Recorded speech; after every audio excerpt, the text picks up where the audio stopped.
Chapter 1304. On the other side, Black Star Core, Territory, Mechanical Life Civilization, Planet Apostle. Planet Apostle was located in the central region of the Sigma star system of the flickering world. This was a gigantic planet, and its surface was filled with intersecting mechanical buildings. Giant structures could be found everywhere. It was filled with industrial beauty. In the many years of development, as the mother planet of the mechanical life civilization, Planet Apostle had been modified multiple times. The mechanical life civilization had hollowed out the entire planet and replaced most of the planet's materials with metal. It was almost completely mechanized, and the entire Planet Apostle was now a mobile galactic war fortress. As the population of the mechanical life civilization grew exponentially, the size of the planet had been artificially expanded many times. It was originally an average-sized planet, but it was now a gigantic planet.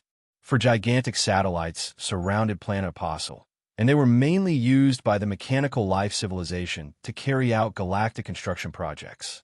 At this moment, a gigantic wormhole appeared beside one of the satellites, and a black mechanical army pulled a gigantic, unknown mechanical body out like a swarm of hard-working ants. Streams of light flew out from Planet Apostle and hovered not far away from the mechanical body. They were psionic prime and the other Apostle weapons. As Han Zhao's technology level improved, these Apostle weapons also changed from bird guns to cannons. They took the initiative to upgrade their equipment time and time again, and their appearance changed significantly. If they looked like poor commoners a few decades ago, they now looked like tycoons. At this moment, a light flashed beside Psionic Prime, and Han Zhao's figure teleported over. The Apostle weapons had already received the news, and they all bowed.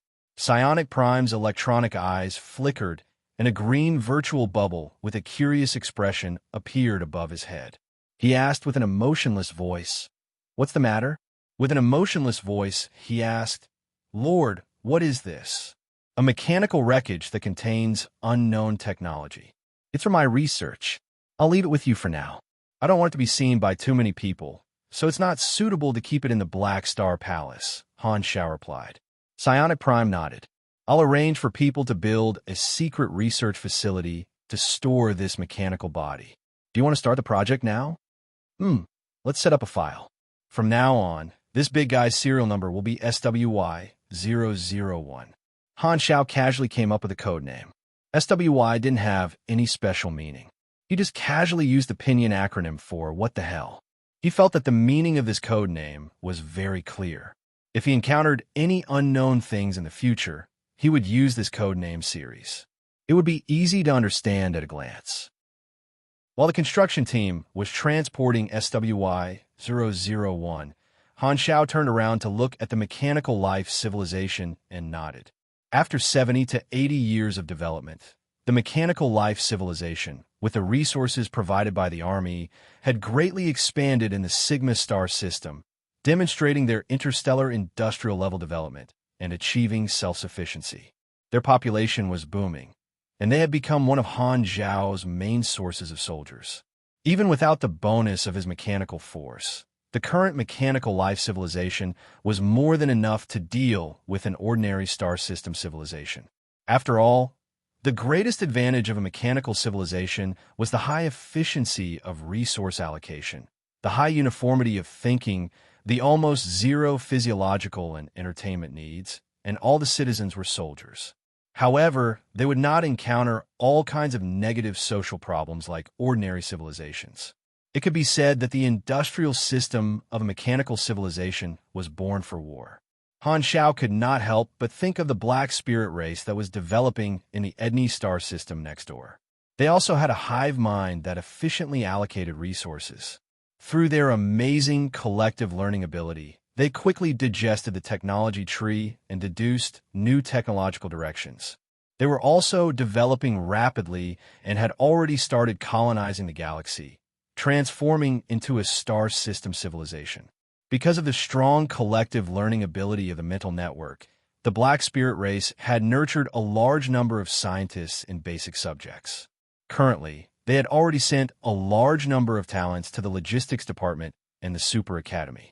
However, due to their differences, the Black Spirit race took a different path and did not become a war machine like a mechanical civilization. Instead, they developed a new culture. In comparison, the Black Spirit race was a civilization recognized by the Galactic Society. Both civilizations were developing rapidly. With these two cards in hand, the Black Star Corps' ability to be self-sufficient was still very outstanding. Han Xiao was quite satisfied with the development of both civilizations. It only took them a few decades to catch up to the standard of a star system civilization, which was already extremely shocking. Although the Black Star Corps had spared no effort in providing resources and technical support, the Blue Star, which had the same treatment, was still far from a star system civilization. There's really no harm without comparison. The Blue Star probably doesn't have any other good points other than their outstanding talents and location. While he was lamenting, the engineering team finally transported SWY-001 over, and the directional wormhole shrank and disappeared. Han Xiao calmed himself down and ordered his mechanical army to quickly build a research lab around SWY-001's body. Galactic engineering was extremely efficient. Not long after, the prototype of an enormous research lab was built from scratch and enveloped SWY-001. Let me see what treasures you have. Han Xiao was in a good mood.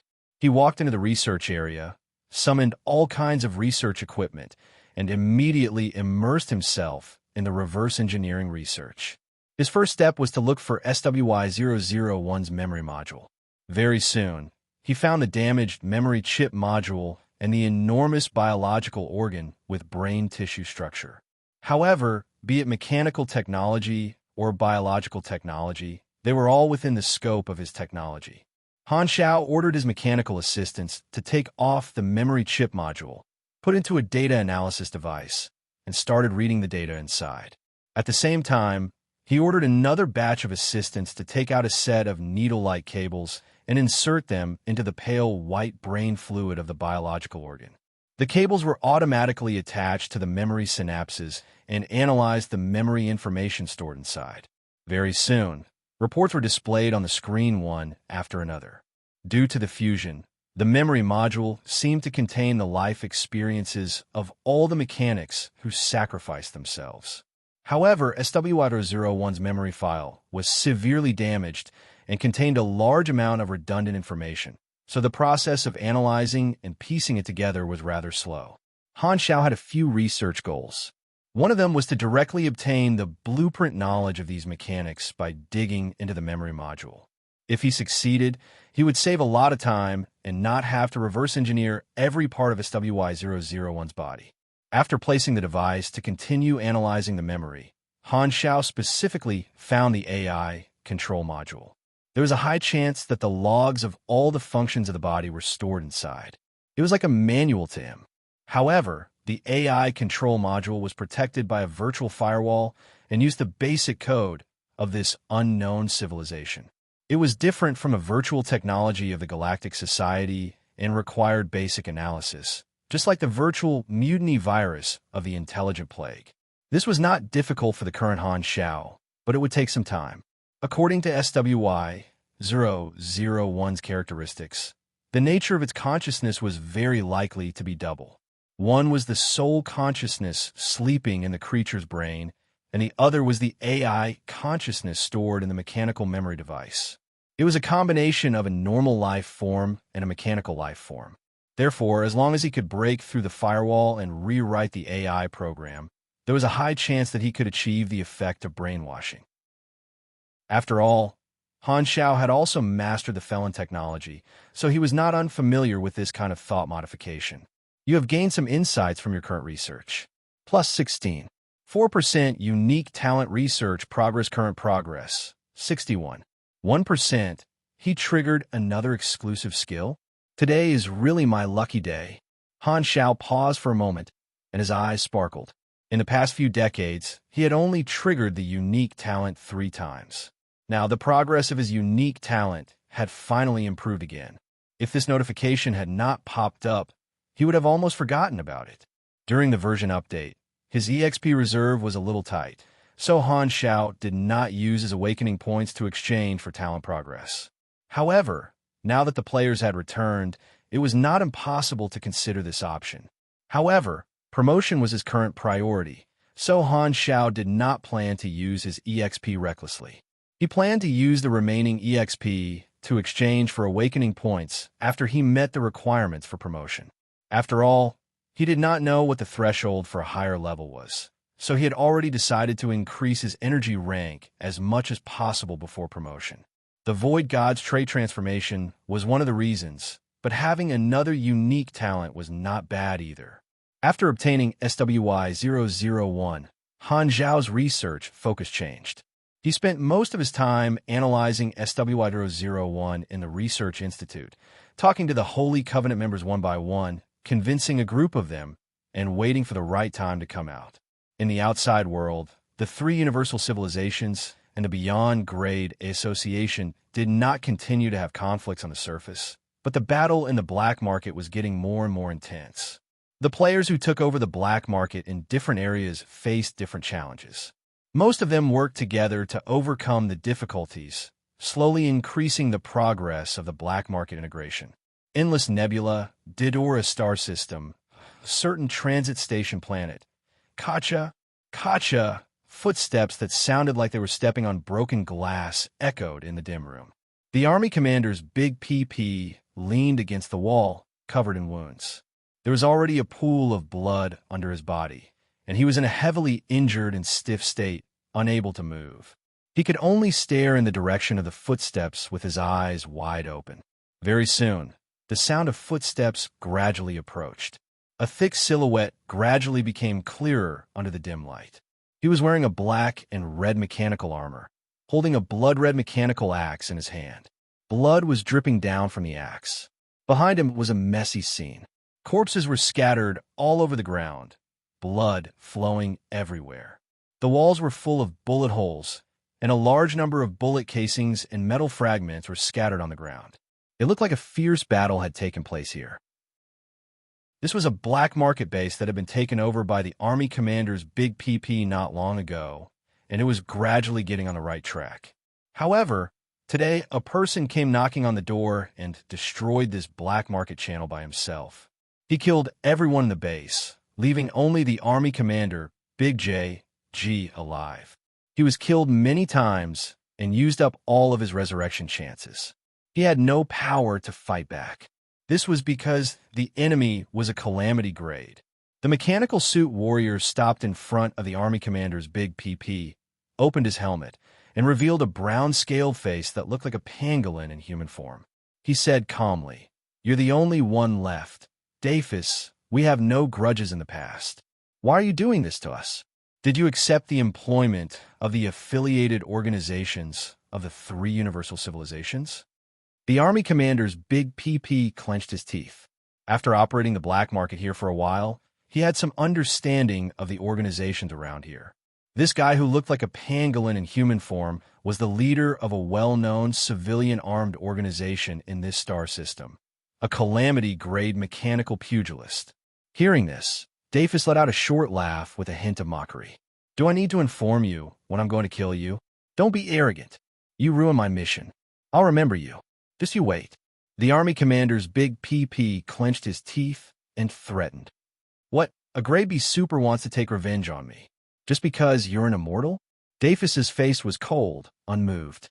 Then, he slowly raised the heavy axe in his hand and said coldly, "You're too weak. It's useless no matter how many times you come.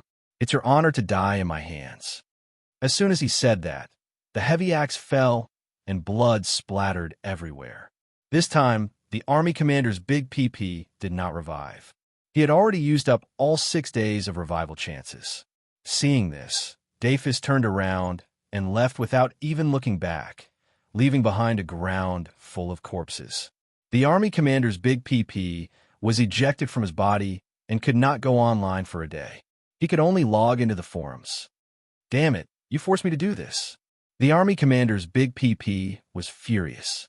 The black market that he had taken over with much difficulty was destroyed by a calamity-grade dimensional reduction. His mission was considered a failure. so he could only go to another area and start over. The more he thought about it, the angrier he got. The more he thought about it, the angrier he got. He was so angry that he clenched his teeth and opened the built-in group chat function of the forums. He sent a message in the army channel. My black market was destroyed by someone. The other party is a calamity grade. Brothers, we've been quiet for so long. Are you interested in opening a boss and making the army commander proud? I'm willing to pay. There was a moment of silence in the channel. Then, messages flooded the screen like a waterfall. In summary, there was only one sentence. Who was it? Where was it? When was it? How much was it? A cloud-piercing arrow, and thousands of soldiers came. Chapter 1305. The post about calamity-grade supers quickly gained popularity on the forums. As their strength continued to grow, the players gradually began to have thoughts about calamity grades. Now that someone had taken the lead to bring it up, the impulse of many players was triggered. The last time a calamity grade was killed was in version 3.0, and it was a group operation organized by the army. After that, the army did not organize any similar operations, so the forums were filled with people. However, all the public stargates were closed to beyond grade A organizations. Due to the distance, most of the players expressed that they could not help. After all, most of them still had to take care of their own black markets. Furthermore, this was just a suggestion from a single player and not a large-scale mission. Thus, most of them were only willing to express their support on the forums. However, there was still a portion of them who had a strong interest in this matter. In the base, Jupiter turned off the private channel on his interface, turned around, and looked at the core members of the Guild of Gods. He nodded. I've already discussed with that player. Our guild will be in charge of this operation.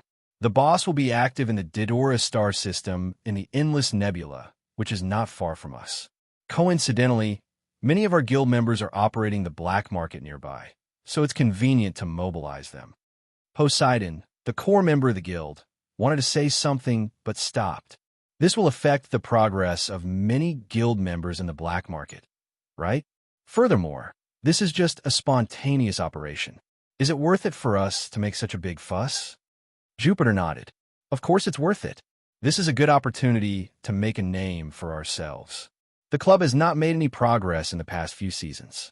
If we can make some achievements and increase the popularity of the club, everyone will get a bonus. The Guild of Gods was a professional guild under the Temple of Gods.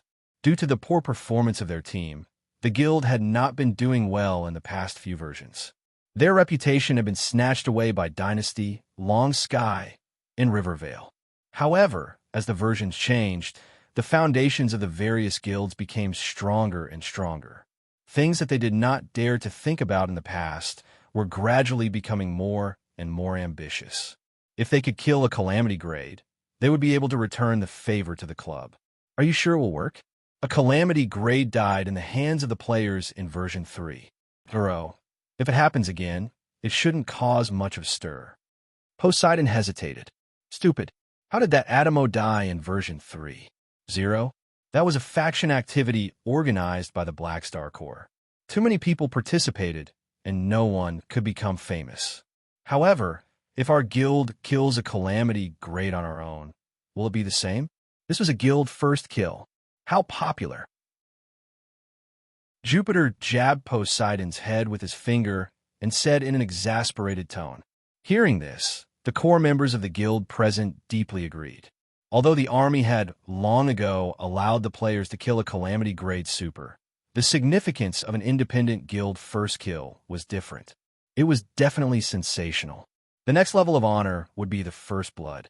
However, everyone present knew that there was no one capable of such a feat among the current players. President, isn't this a little risky? Can our guild deal with a calamity grade super? Poseidon scratched his head. I can only give it a try. I think there's still hope. After all, it's not version 3.0 anymore. Jupiter said in a deep voice. Back then, the army had created a deathmatch environment for Adamo. Hundreds of thousands of people had died and revived one after another. In the end, they had used the human wave tactic to deal with their opponent. After all, The difference between a grade B and a calamity grade super was far smaller than the difference between a beyond grade A and a calamity grade super. The human wave tactic was still effective against a calamity grade super. As a guild, they naturally could not bring out so many people like the army. However, the average strength of the players was much higher than before. The average strength of the players was more than 30 levels higher than before. The elites of the guild were all at least level 150 and could be considered grade B veterans. Furthermore, the Black Star Corps had been constantly updating their equipment technology. The weapons and equipment that the players were using now were also much stronger than in version 3.0. They even had special trump cards such as the Evolution Badge, so their combat strength was very impressive. With so many improvements, Jupiter felt that the guild should have the ability to kill a calamity grade super by themselves. It was worth the gamble. Hearing his explanation, the various core members of the various guilds were convinced. Instead, excitement filled their hearts as they rubbed their palms together, unable to wait any longer. Although this was not a mission, their subjective initiative did not care about this. Jupiter looked at everyone and said loudly, "Everyone, no objections. Since no one has any objections, let's go fight the boss now. Let's go." Endless Nebula, Didora Star System, Heavy Iron Guard's main base. This was an enormous galactic fortress. It looked like a wooden base made of countless cuboids of various sizes. The structure was very neat and tidy, with clear edges and corners. On the front armor of the galactic fortress was an enormous engraving that looked like a heavy armor helmet. This was the organization emblem of the Heavy Iron Guards. The Heavy Iron Guards was a well-known civilian armed organization in the Didora star system. Most of the members of the organization were mechanical pugilists. On the surface, they were a civilian armed organization, but it was said that their background was not ordinary. They had an unclear relationship with the Feni civilization that ruled this star system. The leader of this organization was Daphis, nicknamed Earthcore. It was rumored that he was a pawn of the Feni civilization and did some shady work for them. At this moment, in the leader's office in the main base, Daphis was talking with an important guest. They were chatting happily, and laughter could be heard in the room from time to time. "Haha, thank you for escorting this batch of goods personally. I've already asked someone to check them. The quality is not bad." Daphis smiled, and his tone sounded very satisfied. Opposite him was a man in a yellow robe. He also looked like a pangolin and was a Feni race member like Daphis. However, he had a large amount of mechanical prosthetics on his body. His electronic eyes were always glowing red, and his body sank deep into the sofa. He was shockingly heavy, and his organs and limbs were all replaced with mechanical prosthetics. His entire body was made of metal. That's for sure. When have we ever shipped you goods of poor quality? This batch of mechanical equipment is the latest military weapons made by the government. The military specially approved them for you. Others can't buy them even if they want to. This artificial spoke with a voice device in his throat, simulating a passionate tone. He was an emissary of the Feni civilization and had always been the person in charge of contacting the Heavy Iron Guards on behalf of the upper echelons.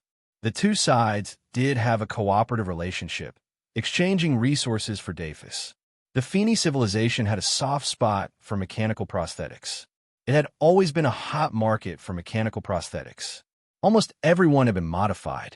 Many civilians even only kept their biological brains and replaced their bodies with different types of mechanical equipment. Most of the supers in the civilization were mechanics, and mechanical pugilists were the main trend in the civilization. Don't worry, I know why you're here. Since I've taken your stuff, I'll naturally complete the mission.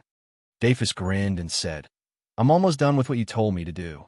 According to the information you provided, I've already removed the spies the Beyond Grade A association planted in the black markets in the nearby star zones.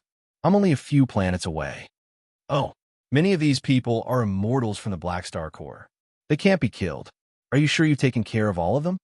The emissary casually asked and took a sip from the cup on the table. The cup was filled with a black, viscous liquid. This was a heavy metal drink specially made for the artificials. It was broken down into different elements through a special digestive system, which was very nutritious for the artificials. So what if they're immortals? As long as we destroy the black market channels in their hands, they'll have to start all over again or leave with their tails between their legs. Dafis did not think much of it. The emissary put down the cup and asked curiously, I heard from your subordinates that some of the immortals you killed are going to take revenge on you. Aren't you afraid? Do they have the ability? These people can't even withstand a single blow. They only dare to speak such arrogant words because they can't die.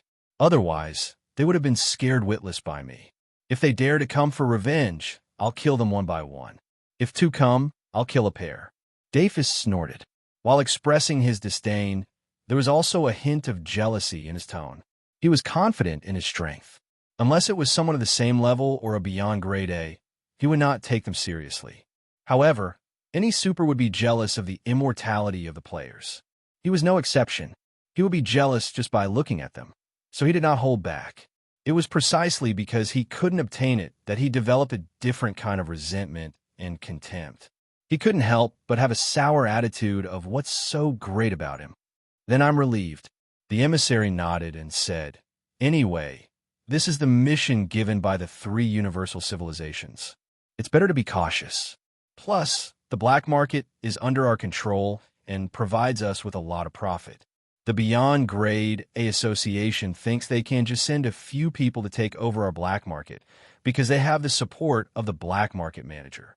How ridiculous! Some of the upper echelons of the Feeney civilization were the protection of most of the black markets in this star system, earning endless profits from them. However, the Beyond Grade A Association wanted to take over the black market, which blocked their way of making money. At this juncture, the 3 universal civilizations had talked to many star system civilizations, hoping that they would cooperate with them to take down the association's people in the black market. The Feeney civilization was one of the people they talked to. The Endless Nebula was very far away from the Shattered Star Ring. No matter how strong the Black Star Core was, they could not reach it. Plus, they were a star system civilization and were protected by the Peace Treaty. Hugging the thighs of the 3 universal civilizations would bring more benefits than sucking up to the Beyond Grade A Association. Therefore, the Feeney civilization decided to support the 3 universal civilizations and let Dafis eliminate the team the association sent to take over the black market, killing 2 birds with 1 stone. With me here, they won't succeed. Dafis waved his hands casually. He suddenly narrowed his eyes and lowered his voice. Don't forget the benefits you will give me after this is done. The emissary chuckled and said, Don't worry. We've worked together for so long, and the upper echelons don't want to go back on their word. As long as you can do this well, not only will the upper echelon support your continued expansion, but they're also willing to let you become one of the controllers of this black market. You'll get your share of the black market profits, as promised. Of course, I trust you. Dafis smiled with satisfaction. He risked offending the Black Star Core to do the dirty work for the civilization. Of course, it was for his own benefits. If the benefits were not big enough, he would not risk his life. Due to the Feeney civilization's penchant for cloaking, the annual profits of smuggling machinery products in the black market in this area were astronomical. Dafis had been drooling over this for a long time. Now, as long as he eliminated the spies planted by outsiders, he would be able to get a share of this huge cake. To him, this was the best opportunity. Thinking of the huge profits in the future, enough for him to swim in cash, Dafis was overjoyed. He felt his nerve cells become much more active. However, at this time, something unexpected happened. Boom! An explosive sound suddenly sounded in the base. The 2 of them felt an obvious tremor at the same time. The cup on the table shook and fell to the ground. The heavy metal drink spilled all over the floor like a puddle of black engine oil. Immediately after, the ear-piercing siren sounded, and the warning lights lit up, dyeing the room red. What's going on? Dafis suddenly stood up, summoned his adjutant, and yelled. Boss, the base was bombed just now. The enemy's cannons are too powerful. A few cracks appeared on the protective shield. Someone has already broken into the base. The Artificial Intelligence Center is mobilizing the defense forces to fight the enemy. The adjutant quickly replied, "Someone dares to attack my base? Who's the enemy? Is there a calamity grade?" Daphis was shocked and furious. I don't know. The enemy spaceship erased the organization's mark, but I didn't detect any calamity grade energy source. Without a calamity grade super, you dare to attack my base? Daphis was furious. He pushed the adjutant away and pretended to leave the room. This time, the emissary was a little worried and could not help but ask, "Should I hide for a while? What's there to be afraid of? I'll be back in a while." Daphis did not even turn back and walked out with large strides. Just as the adjutant was about to follow, the emissary grabbed his arm and pulled him back. He turned back and heard the emissary speak. I think I should hide for a while. Do you have a safe house here?" At the same time, more than 10 pitch-black battleships floated outside the base and fired nonstop. Rumble. Dark red beams from the battleship cannons landed on the protective shield of the heavy Iron Guard's base, causing cracks to appear on it. Charge cabins and airdrop cabins were constantly shot out from the belly of the battleships. One end was a thruster, and the other was a high-speed drill. They were covered in a shield and smashed into the surface of the base through the cracks.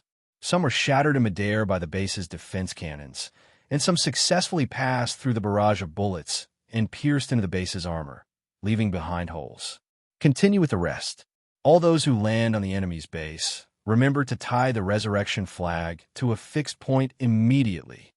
In the command room of the main battleship, Jupiter commanded loudly. He was so emotional that his saliva was flying everywhere. The members of this fleet were all players from the Guild of Gods. They had spent a lot of time to gather in secret. After investigating the intelligence, they charged toward Daphis base. In order to kill a calamity-grade super, the Guild of Gods had invested a lot. These battleships were all purchased by the Guild and equipped with a large number of war weapons.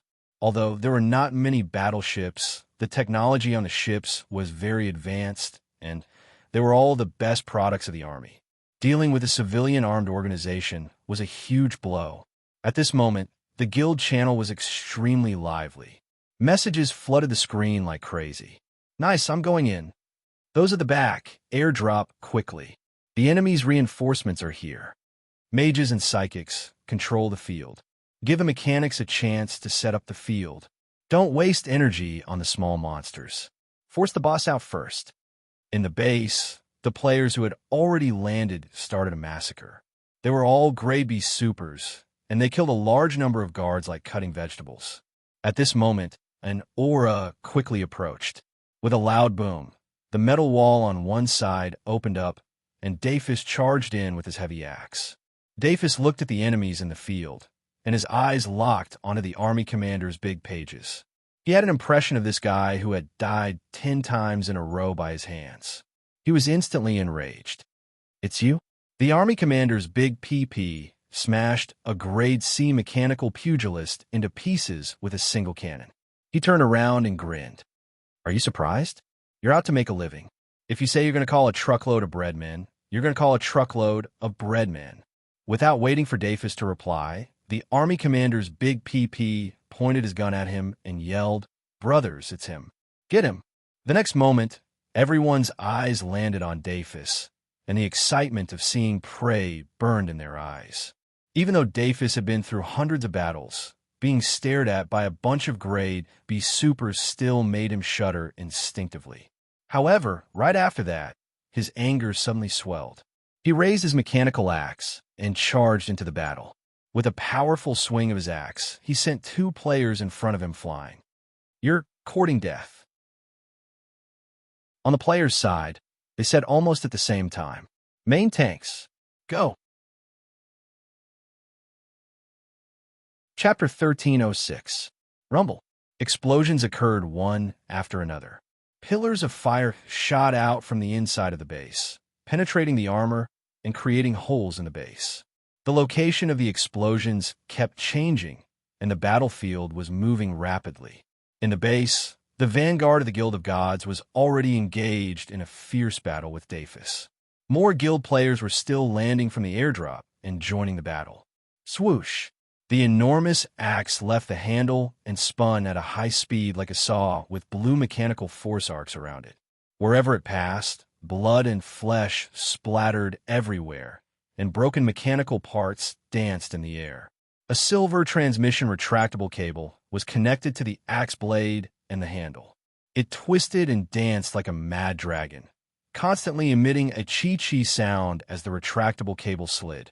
It seemed to be disorderly, but in fact, it strictly controlled the flight path of the axe blade. It was both offensive and defensive. Mechanical pugilists were masters at using technological weapons. They researched specific techniques based on the performance and function of a weapon. This was their unique pugilist school. Therefore, mechanical pugilists of the same school would basically use the same mechanical weapons. The axe technique that Dafis used was called RC-03 whip axe technique. The essence of all the techniques was controlling the power of the transmission cable and the transmission shaft. It was good at fighting in complex environments, which was one of the schools that he was proficient in. Kacha!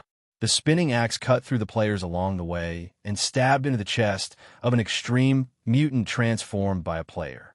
It was still spinning, cutting through large pieces of bone and flesh. I've got him.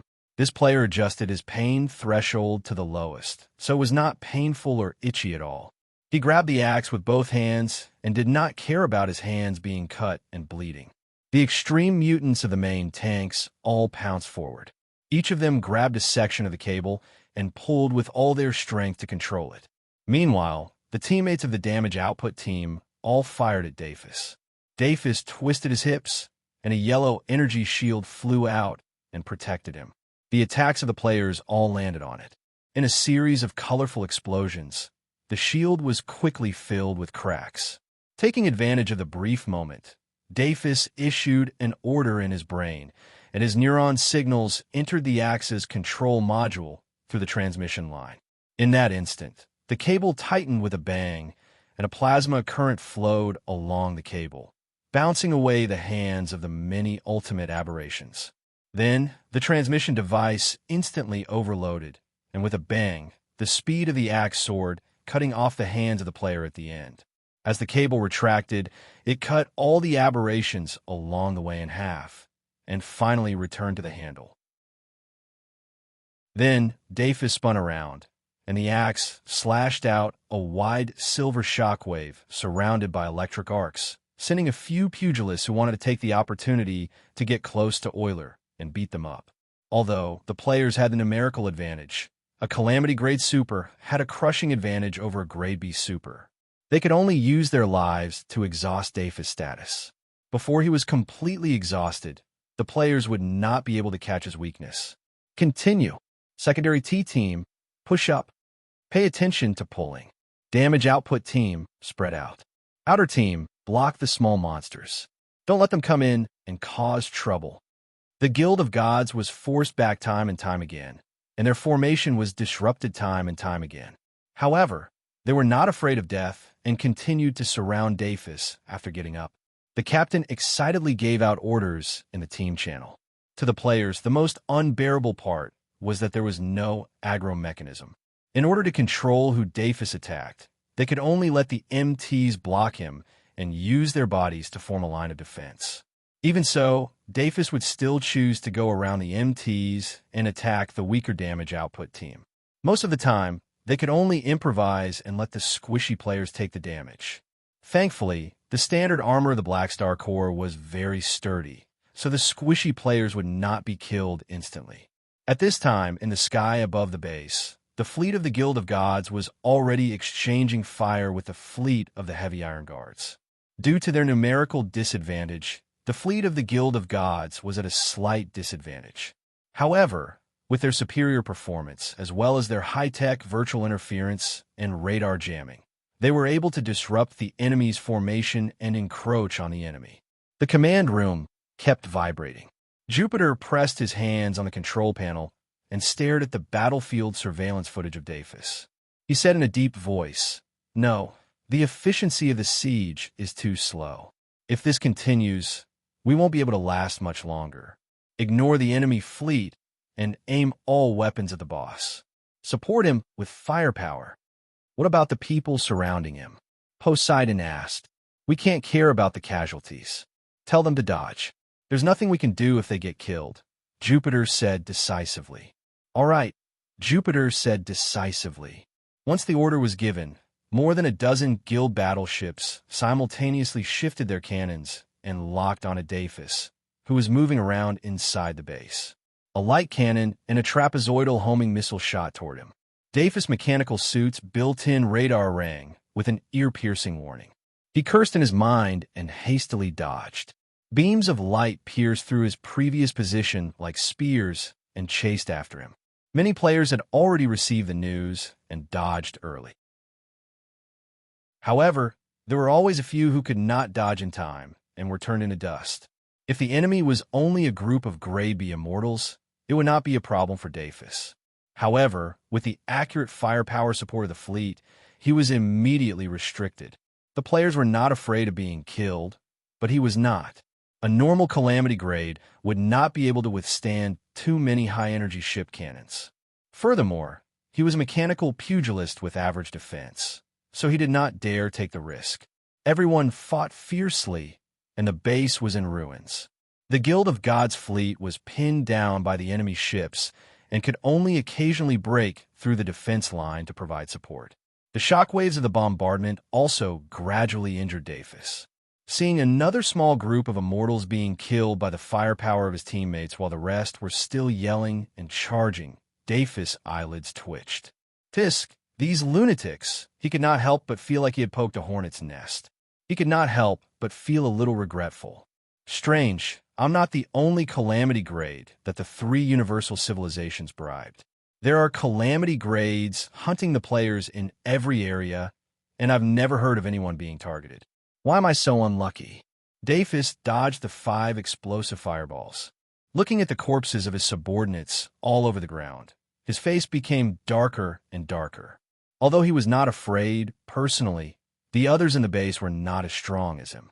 Grade B supers were already the backbone of the heavy iron guards, but under the siege of the Guild of Gods, they were almost nothing. A bunch of officers who had followed him for many years were killed. They were all talents that he had spent a lot of effort to recruit. It was a huge loss. This group of immortals came prepared. If this continues, my strength and stamina will continue to decline. When the time comes, it won't be good. Moreover, they came for me. If I continue to fight here, my casualties will only increase. Adafus' eyes were uncertain. After hesitating for a while, he took a deep breath and made the final decision. The next moment, the energy in his body boiled. He waved his axe, which spun like a top, and threw out a high-frequency shockwave that covered everyone present. Swoosh! The blue shockwave exploded with him as the center and spread out rapidly.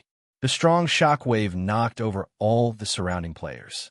Most of them were stunned for a short while. The players who were immune hurriedly got up and were stunned. They saw that Adafus did not chase after them. Instead, he broke through the wall and ran away, quickly disappearing from everyone's sight. He's trying to escape? Everyone's expression changed, and they hurriedly chased after him. However, when they reached the end, they realized that Adafus had already flown into space. His mechanical suit switched to galactic travel mode, and his thrusters shot out flames. His speed kept increasing as he escaped into the distance, his figure becoming smaller and smaller. Stop him! Jupiter's expression changed. He hurriedly commanded the fleet to break through the heavy Iron Guard's defense line without caring about the damage they would suffer. However, at this time, the radars of all the battleships suddenly sounded an alarm. A small fleet appeared at the edge of the battlefield, rapidly approaching. The Feni Civilization's logo was on the exterior armor. It shouted in the public channel, "This is the Feni Civilization's security patrol team. We've detected an abnormal energy reaction here. Everyone, stop where you are and be inspected. The security team is here too." Adafus, who was running away, had a thought. His base was in the Feni Civilization's territory. Of course, there were security patrols. They usually minded their own business. He did not know if the security team asked him to stop. While Adafus was pondering, his mechanical suit suddenly received a communication. It was the Feni Civilization emissary who came as a guest. The background was the base's safe house. Don't stop. Leave this place quickly. The security team won't trouble you. The emissary did not hesitate and went straight to the point. You called the security team? Dafis understood. Of course. Why else would I need you to protect me? The emissary's expression was dark. I'll get the security team to stop them for a while. Run as far as you can. If they continue to chase after you, I won't care anymore. He was only here as a guest. He did not expect to encounter such danger. He was filled with resentment toward Dafis. Because he was afraid of being killed by the shock waves, he hurriedly used his authority to call the security team to stop the battle and force Dafis away. In his opinion, since these immortals were here for revenge, as long as Dafis was far away, the enemies would be lured away too. That way he would be safe.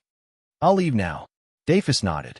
He originally intended to cooperate with the security team to annihilate the enemies, but now he had no choice but to agree to run.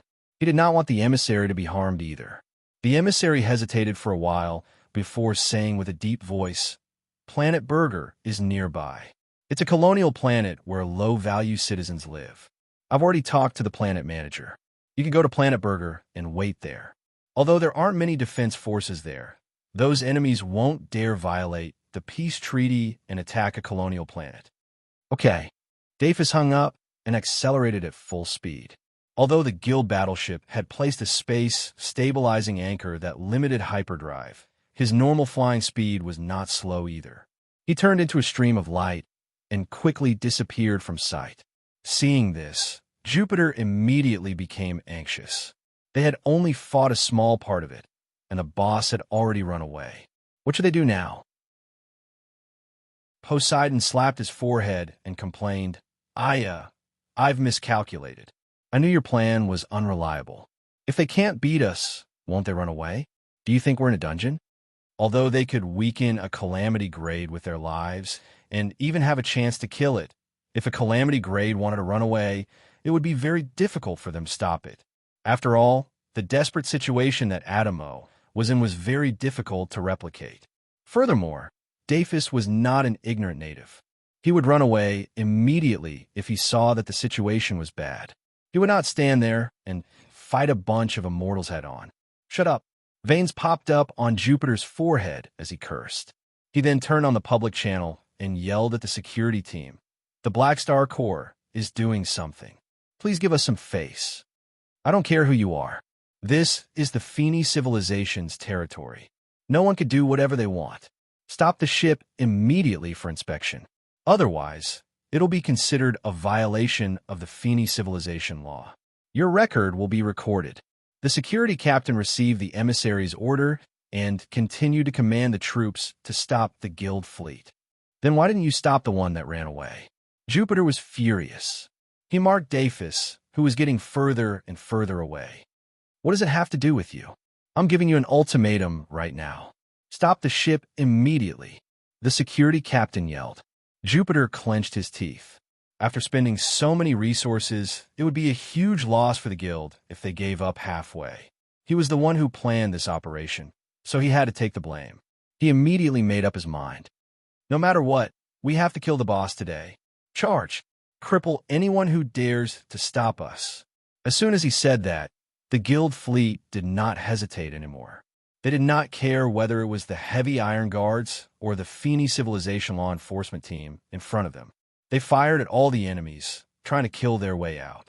Some of the players who were still in the base were pulled back through the tractor beam, and some of them simply bombarded the area and killed themselves after using up all their energy, reviving back to the ship. After fighting for a while, most of the players returned to the ship. Only a few people were left in the base. The army commander's big PP was one of them. F*CK, you ran away. Don't even think about your hometown anymore. Failing to stop Dafis, the army commander's big PP was enraged. He took out a black, ball-shaped portable bomb. This was a small dark energy annihilation bomb that he had spent a lot of his savings to buy. Before the Guild of Gods contacted him, he had planned to use this thing to die together with Dafis. Now he just detonated it. In the next moment, a dark red lava flow erupted. Boom! The ball of light expanded rapidly and swallowed the entire base. Every inch of metal was annihilated. The emissary who was waiting for the law enforcement team in the safe house did not even have time to react before he was turned into dust by the explosion of dark energy. He died on the spot without any pain. Not only him, but all the members of the heavy iron guards in the base were also turned into dust. No one survived. The captain of the security forces was shocked. Are these people crazy? How dare they use such a dangerous weapon in a civilized area? The dark energy annihilation bomb was the same as the psionic bomb. It was also a dangerous weapon banned by most civilizations. Once discovered, it would be severely punished. Even some wanted criminals did not dare to do this. Isn't the Black Star Corps from the lawful faction? Why are they so reckless? Aren't they afraid of losing their reputation? For a moment, the security captain was terrified. Since the emissary was already dead, he told the fleet to make way for them, afraid that these lunatics would also use a dark energy annihilation bomb on him. Without the obstruction of the security team, the guild fleet broke through the encirclement, shook off the enemies, and chased after Dafis. The battleship was designed for interstellar travel, so it was even faster than Dafis. The distance between the two gradually decreased. Dafis also noticed the pursuers behind him. Frustrated, he cursed the security team for not even being able to delay him. He had no choice but to continue running. After leaving the space stabilization anchor zone, both parties entered hyperdrive mode at the same time. They were like two streams of light, one thick and one thin, one chasing and one escaping. Not long after, a planet appeared in their vision. It was the low-level colonial planet of the Feeney civilization, Planet Burger. The residents on this kind of colonial planet were all leeches who did not want to work. They only accepted welfare to maintain their lives. Every civilization had a planet like this, so they would not be valued. Usually, no outsiders would visit them. "We're here." Dafis was overjoyed. He hurriedly sent a landing request. Because the emissary had already informed them, Planet Burger was a special case and approved his request instantly. The planetary defense fleet outside the atmosphere did not stop him. Seeing this, Dafis broke through the atmosphere without hesitation and landed in one of the cities. At this time, the Guild of Gods fleet finally caught up and stopped outside the planet. The small defense team of the planet gathered and stopped them from moving forward. Their spaceship suddenly received a message. Another artificial appeared on the screen. It was the manager of Planet Burger. His attitude was very cold. "I'm a manager of Planet Burger. You're not welcome on this planet. Please leave immediately, or I'll call the nearest garrison to expel you." Hearing this, the guild backbones in the flagship looked at each other, not knowing what to do. "President, what we do now? This colonial planet clearly wants to protect our target." Poseidon looked at Jupiter, whose eyes were bloodshot, and carefully said, "How about we retreat? According to the laws of the Galactic Society, we can't attack a colonial planet." Jupiter had a conflicted expression. In the end, he clenched his teeth and squeezed out a voice. "Who cares who they are? No matter what, we have to kill the target today. Don't let him escape this time. Beat him." On the other side, Dafis landed in the city. Only a few pedestrians were on the deserted streets, looking at him in shock. Dafis did not care about the pedestrians. He looked up at the fleet hovering outside the atmosphere, frustration and anger flashing in his eyes. He had suffered a huge loss this time, and a lot of his officers had died. His heart was bleeding. If not for his concerns, he would have killed all these immortals. He did not want to accept the protection of the planet. Forget it. A wise man knows better than a fight when the odds are against him. "I'll let these people go today, and I'll deal with them one by one in the future. I'll deal with the Black Star Corps slowly." Dafis clenched his teeth, took out the communicator, and contacted the emissary. He had run very fast back then, so he did not know that his base had been blown up. He dialed the number, but there was no reply. Just as Dafis was confused, he suddenly felt a sense of danger and hurriedly retreated. Rumble. The next moment, dense light cannons rained down from the sky like a storm, shattering the entire street. "What?" Dafis' expression changed drastically. He looked up at the fleet firing at the city in disbelief. Just to kill me, they dared to fire at a colonial planet without caring about civilian casualties? What kind of behavior is this? Don't they know? Even the Beyond Grade A Association, which was currently fighting against the three universal civilizations, would not do such a heinous thing. A chill ran down his spine and into his brain. His anger was instantly frozen. At this moment, Dafis was only filled with horror. These people are completely lawless. Chapter 13:07. The cannons chased after Dafis and landed in the city, creating huge craters. Wherever the cannons passed, the skyscrapers were all shattered and turned into ruins. Flames were burning everywhere, and screams and cries of agony could be heard everywhere. Along with the storm of firepower, airdrop cabins fell from the sky one after another, smashing through the buildings like meteorites and embedding themselves in the ground. The cabin doors opened, and the Guild of Gods players swarmed out. They surrounded Dafis like a black tide, and the two sides engaged in a fierce battle again. The planet defense fleet seemed to be shocked too. They hurriedly fired at the Guild fleet. The two sides engaged in an intense battle outside the atmosphere. The anti-air weapons on the planet were all activated, and the electromagnetic railguns fired at the Guild fleet. Looking down from the sky, one could see the military bases near the attacked city shooting out anti-gravity vehicles one after another, carrying the ground troops to stop the battle in the city. Although Planet Burger was a low-level colonial planet, it still had a certain level of military defense. However, in terms of individual strength, the strongest Guardian was only Grade B. After all, the Feeney civilization was only a star system level, and they only had a dozen or so Calamity grades. They were not so extravagant as to send a Calamity grade to guard such a borderline colonial planet all year round. That would be no different from sending them to prison. On the communication screen of the Guild main ship, Planet Burger's manager's expression changed drastically. He was both shocked and furious. How dare you violate the peace treaty? Do you want to become enemies with the Feeney civilization? I demand that you stop immediately. Without waiting for him to finish, Jupiter slammed the button and hung up the call. His eyes turned red, and he yelled, "All backup teams! All of you, get into the Vanguard cabins and take over the defense fleet of this planet with a gang jump battle. We'll attack anyone who dares to block our way." Since he had made up his mind, he might as well go all the way and attack the troops on the colonial planet as well, eliminating all obstacles in the way of the Guild's first kill. Although the Guild did not have as many battleships as the planet defense fleet, their biggest advantage was their individual strength. As long as one or two players boarded the enemy's battleships, they would be able to kill all the crew members and take over the enemy's battleships. After all, a low-level colonial planet like this was not extravagant enough to send a Grade B super to every battleship. He's anxious, Poseidon mumbled on the side, expressing the thoughts of the Guild core members present. Jupiter turned his head abruptly and stared at him. His eyes glinted dangerously as he said, one word after another, "What did you say?" "Brothers, let's charge together." The lines on Poseidon's face suddenly became firm and resolute. He waved his hand and led a group of elites to the charge cabin. His back was filled with a chilly aura, and his mood had changed very well.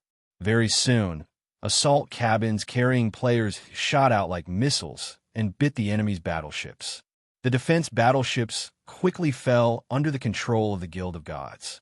They turned around and continued to provide support to the ground, making Dafis' situation even more dangerous. Some airdrop cabins even smashed toward the base that controlled the anti-air weapons.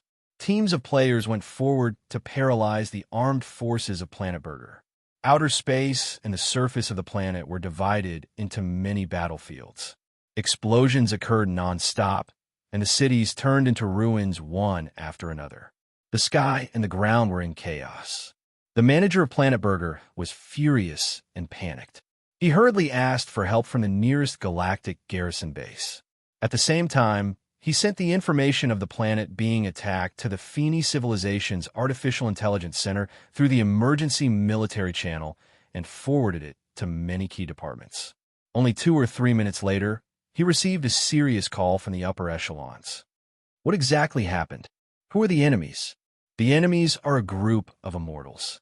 According to the report from the security team, they claim to be from the Black Star Corps and are chasing after a calamity grade.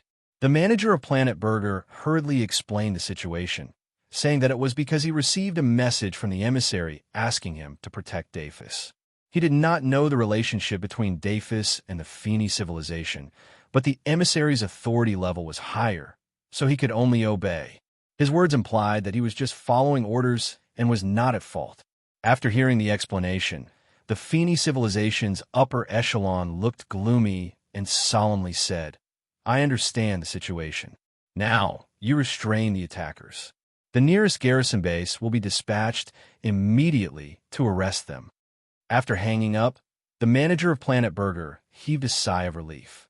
Under the protection of his bodyguards, he quickly walked toward the safe bunker while signaling his secretary to contact Dafus. At the same time, in the city that had already turned into a battlefield, Dafus was suppressing the shock in his heart and fighting the Guild of God's players. In order to avoid the spaceship cannons that fell from the sky, his hands and feet were tied. He already had thoughts of retreating. He was already shocked by the lawless behavior of the players. In his opinion, it was unwise to continue tangling with this group of lunatics. As the saying went, the unreasonable were afraid of the reckless, and the reckless were afraid of the reckless. Dafus regretted provoking these people more and more. At this time, the mechanical suit's internal communicator suddenly rang. It was the manager's secretary, relaying the manager's message. Hearing this, Dafus' eyes flashed. He repeated the other party's message. "You said that the regular army is already on the way, so you want me to hold back these immortals here and wait for reinforcements to come so that we can capture all these brutes?" "Yes, the upper echelons have already mobilized the garrison. Reinforcements will be here soon." The secretary was very respectful. Although Dafus was the one who caused this, he was the only calamity grade present and also a member of the Feeney race. Planet Burger needed his help for now. "Okay, I'll hold him back." Dafus hesitated for a moment before agreeing in the end. It would not be easy for him to escape now. The mechanical suit's speed was not as fast as the guild fleet. If he left Planet Burger, he would have no helpers and the risk would increase. He felt that it would be better to cooperate with the Feeney civilization here and wait for the regular army to arrive so that they could capture all these immortals. Anyway, he was still in good shape, so these enemies would not be able to threaten his life for a while. Plus, he had lost a lot of his subordinates, so he was furious and could not suppress his desire to fight back. After hanging up, Dafus no longer thought about retreating. He yelled, swung his mechanical axe, and charged into the formation of the players. Lightning danced in the sky, and blood spurted everywhere he passed. At the same time, in the Black Star Corps territory, SWI-001 Research Institute, Master, something happened. Han Xiao, who was studying the nervous system of SWI-001, received Philip's message. He looked away from the experiment report and turned to look at Philip. What happened? In the endless nebulous star field, a group of immortals is attacking a colony planet of a star system civilization. Philip switched to the surveillance screen and quickly reported the situation. What? Challenging a calamity grade on their own? Hearing the whole story, Han Xiao narrowed his eyes with a complicated expression. This day still came. He knew that as the average strength of the players increased, they would challenge a calamity grade on their own sooner or later. This was an inevitable trend. The players were always the representatives of chaos. The more power they had, the more uncontrollable they would be, and they would gradually ignore all kinds of restrictions. The reason why they had always been relatively obedient was that they were not strong enough to take too much initiative in the past. And it was also because he had managed it well.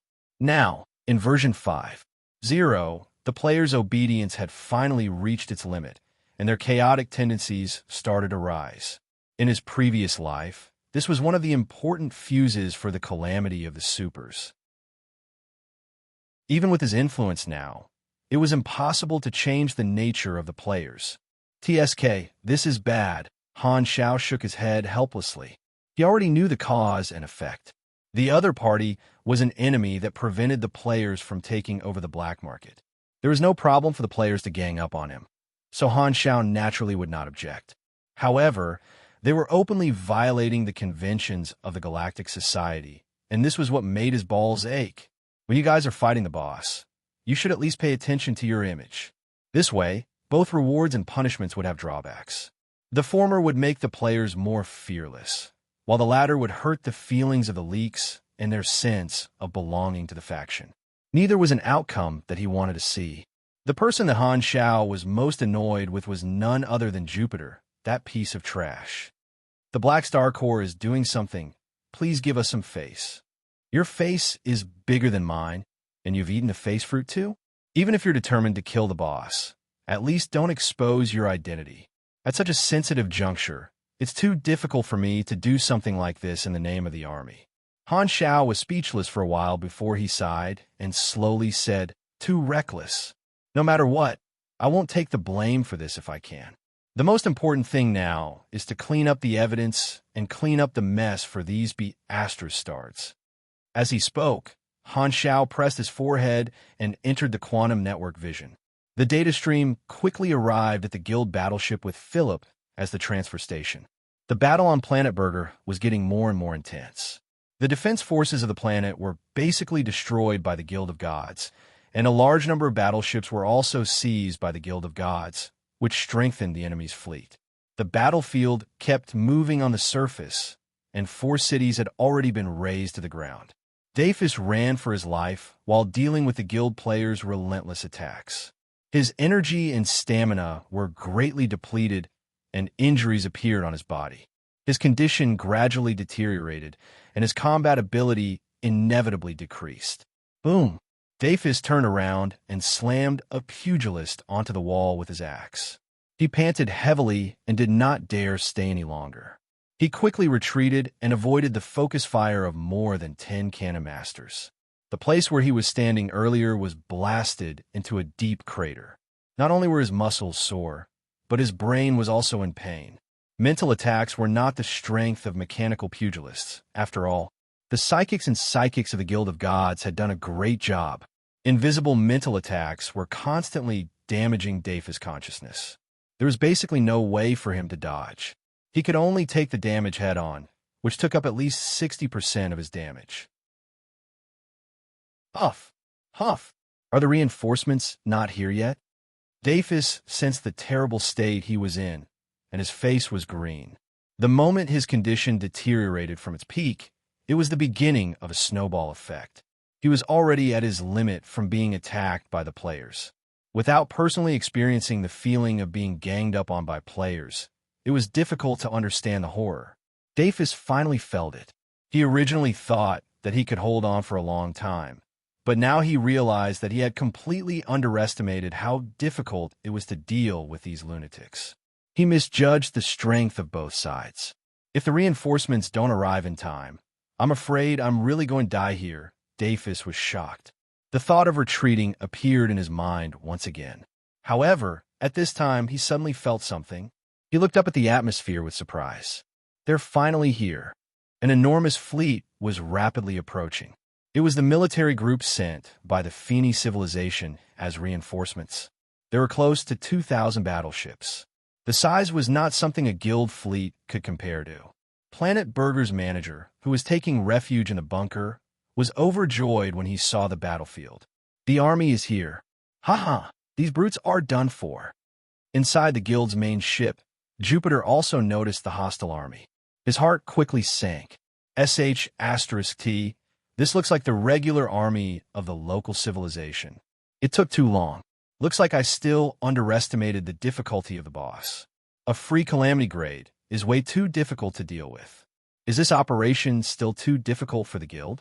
Looking at the enormous reinforcements, Jupiter felt a little hopeless. However, he clenched his teeth and ordered the fleet to continue firing at Dafis. President, are we still not retreating? Poseidon asked in the channel. Why should we retreat? We've already fought to this point. How can we give up halfway? If we leave now, the resources we spent will really be wasted. Everyone, listen up. Even if we have to give up all our revivals today, we have to kill the boss. Jupiter clenched his teeth and ordered his troops to be on standby, ready to exchange fire with the reinforcements. However, this enormous army suddenly stopped at the edge of the battlefield, not moving at all. Not only did they not fire, they did not even move forward. Time passed second by second. Dafis, Planet Burger's manager, Jupiter, and the other players were all dumbfounded. Wait, are these reinforcements here just to watch the show? The Guild of Gods was confused. They did not know what was going on. Since they were not attacking them, they would not attack them either. They quickly increased their firepower and focused on attacking Dafis. On the other side, Planet Burger's manager panicked. What are they waiting for? Hurry up and suppress the enemy. Planet Burger's manager was at a loss. He tried to contact the reinforcements many times, but there was no response at all. On the battlefield, the joy on Dafis' face gradually froze. He was shocked and confused, not understanding what was going on.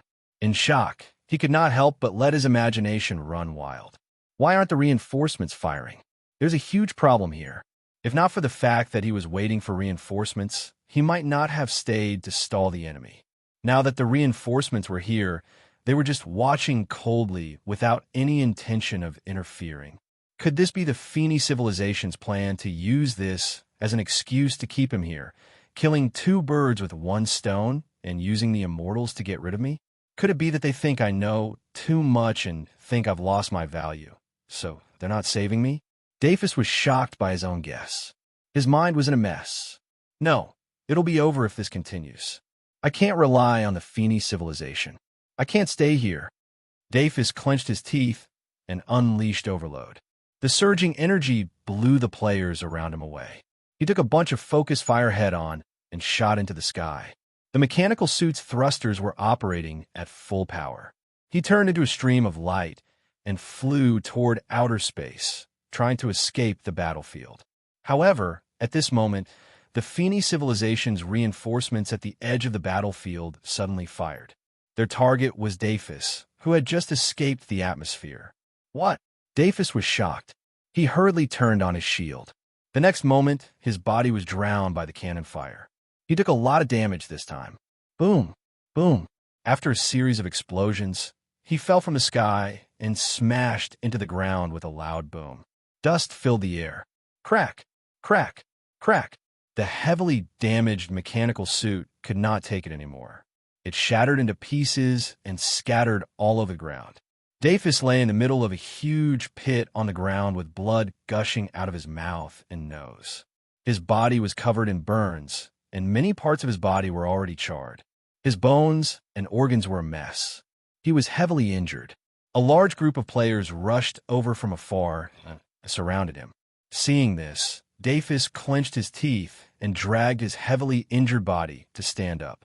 He was wobbling and had yet to recover from the dizziness from the heavy blow. He could not even stand properly. Looking at more and more immortals gathering, Dafis sensed his terrible physical condition. A bitter smile appeared on his unrecognizable face. Cough, cough. I didn't expect to be tricked by the Feeney civilization in the end. Dafis coughed painfully. He knew that today was probably the day he died. Once the rabbit was killed, the hound would be cooked. Thinking of the bright future the Feeney civilization promised him, Dafis only felt regret. He made the wrong choice after all. Taking a deep breath, Dafis felt like a hero at the end of his rope. Feeling tragic, he roared at the immortals around him. If you want my life, then come. I want to sit back and do nothing. Without waiting for him to finish his sentence, the players present began to attack. All sorts of attacks came at him from all directions. Rumble. A series of explosions drowned Dafis instantly.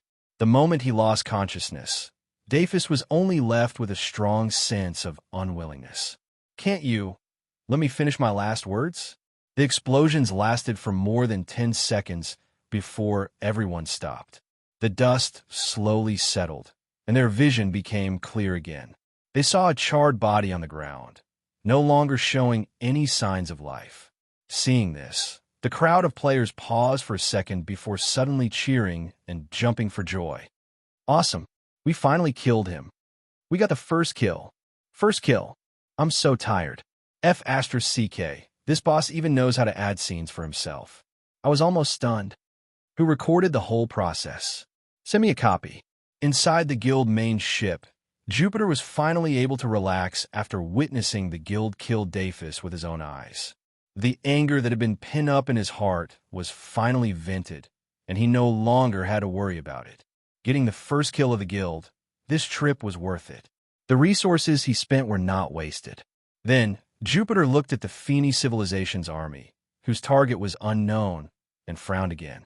They killed the boss without caring about anything, but the consequences seemed very serious. Now, they had to think about escaping. This army probably wouldn't just let them escape. Just thinking about it made him feel like the possibility of escaping was extremely low. Jupiter scratched his head. How about we just die together? Chapter 1308. On the ground, the Guild of Gods players all posed and took photos with Dafus' corpse. After being happy for a while, they quickly thought of the same problem and knew that it was not over yet. They quickly stopped smiling, took out their weapons, and looked at the Feeney civilization's army in the sky, ready for battle. Jupiter stared at the enemy's fleet. Once the enemy made any strange movements, he would immediately order everyone to retreat. However, the two fleets stared at each other for a full 5 minutes, and the Feeney civilization still did not surround them. They stayed at the edge of the battlefield as if they were determined to watch the show. Jupiter's expression turned from serious to confused. He realized that he really did not understand the Feeney civilization's attitude. At first, they protected Dafus, but after the regular army arrived, they did not help him and even opened fire on Dafus, hammering a few nails into his coffin to help them complete the kill. Now that the dust had settled, the regular army was still watching on the side, not intending to capture them. Which side are you on? President, they're all stunned by your dominance. Poseidon's flattering voice sounded in the channel. Humph, you're the one who always disagrees with me, messing with my morale, and now you want to suck up to me? Too late. Jupiter snorted in his mind, thought for a while, and said, recall the players on the ground. Pay attention to the enemy's fleet. If the situation is not right, kill yourself immediately and revive on the ship. After the order was given, the guild fleet started to recall the airdrop players with tractor beams.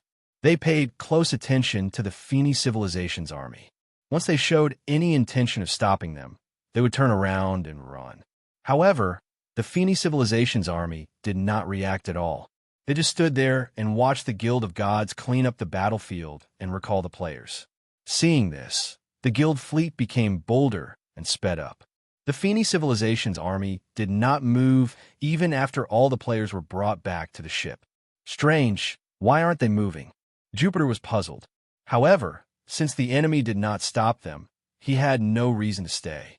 He suppressed his confusion, told everyone, and ordered the fleet to retreat. The guild fleet quickly left Planet Burger and disappeared from the radar. Only then did the Feeney civilization army make a move. A portion of them hastily chased after the guild fleet while the rest landed on the surface to clean up the city ruins and rescue the survivors. The command ship docked at the port on the ground. The hatch opened, and the fleet commander walked down the gangway with a dark expression. He saw the Planet Burger captain walking toward him angrily. After the guild fleet retreated, Planet Burger's manager finally dared to climb out of the bunker. He had been waiting there for a long time. What's wrong with you guys? You didn't pick up my calls, nor did you return my calls. Didn't the higher-ups say that you were here to provide support? Why didn't you do anything? Instead, you let those thugs go. What are you doing here? The fleet commander's expression was not good. He suppressed the annoyance in his heart and explained in a deep voice, just now, the fleet's AI systems all malfunctioned and couldn't respond. Someone took over all the spaceships, and we couldn't operate them at all. Furthermore, communication with the outside world was cut off, and we couldn't contact anyone. Planet Burger's manager's angry expression froze. He asked in surprise, what happened? Someone paralyzed our fleet. It's very likely a beyond grade of virtual mechanic. The fleet commander subconsciously lowered his voice. Planet Burger's manager was shocked. He quickly looked around as if he suspected that someone was spying on him through the equipment. Don't be so nervous. I'm just guessing. The fleet commander's expression was dark. He was frustrated. Originally, the order he received was to cooperate with Dafis to capture these thugs. However, when he arrived at the scene, he was shocked to find that the fleet's AI system was paralyzed. Not only that, but someone even controlled their spaceship and fired a round of concentrated fire at Dafis. He could only watch as Dafis died and let the brutes leave. Only then did he regain control of the spaceship. The enemy's invasion was untraceable, and the fleet's technicians had no idea where to start. They could only stare at the screen full of color blocks. If these brutes were really from the Black Star Army, it was very likely that Black Star had personally taken action. It was because of this guess that the fleet commander did not dare act rashly. Even after regaining control, he only sent out a team to chase after the enemy while he, the commander, remained on the planet like a thief. Then what do we do now? Planet Burger's manager was still in shock. I've already reported what happened here to the upper echelons. Let's wait for their reply. This is probably beyond our decision-making range. The fleet commander was helpless. At this time, his communicator lit up. An upper echelon of the Feeney civilization came online, glanced at the two of them, and said with a deep voice, "This is a private fight. Two groups of people had a conflict in Dafis headquarters.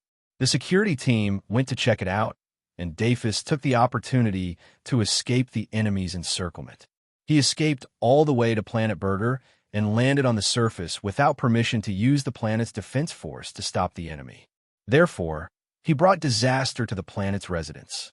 Before we could chase him away, the second group of thugs came and attacked the planet. Is that clear?" Planet Burger's manager was stunned for a moment. He then realized something and quickly nodded.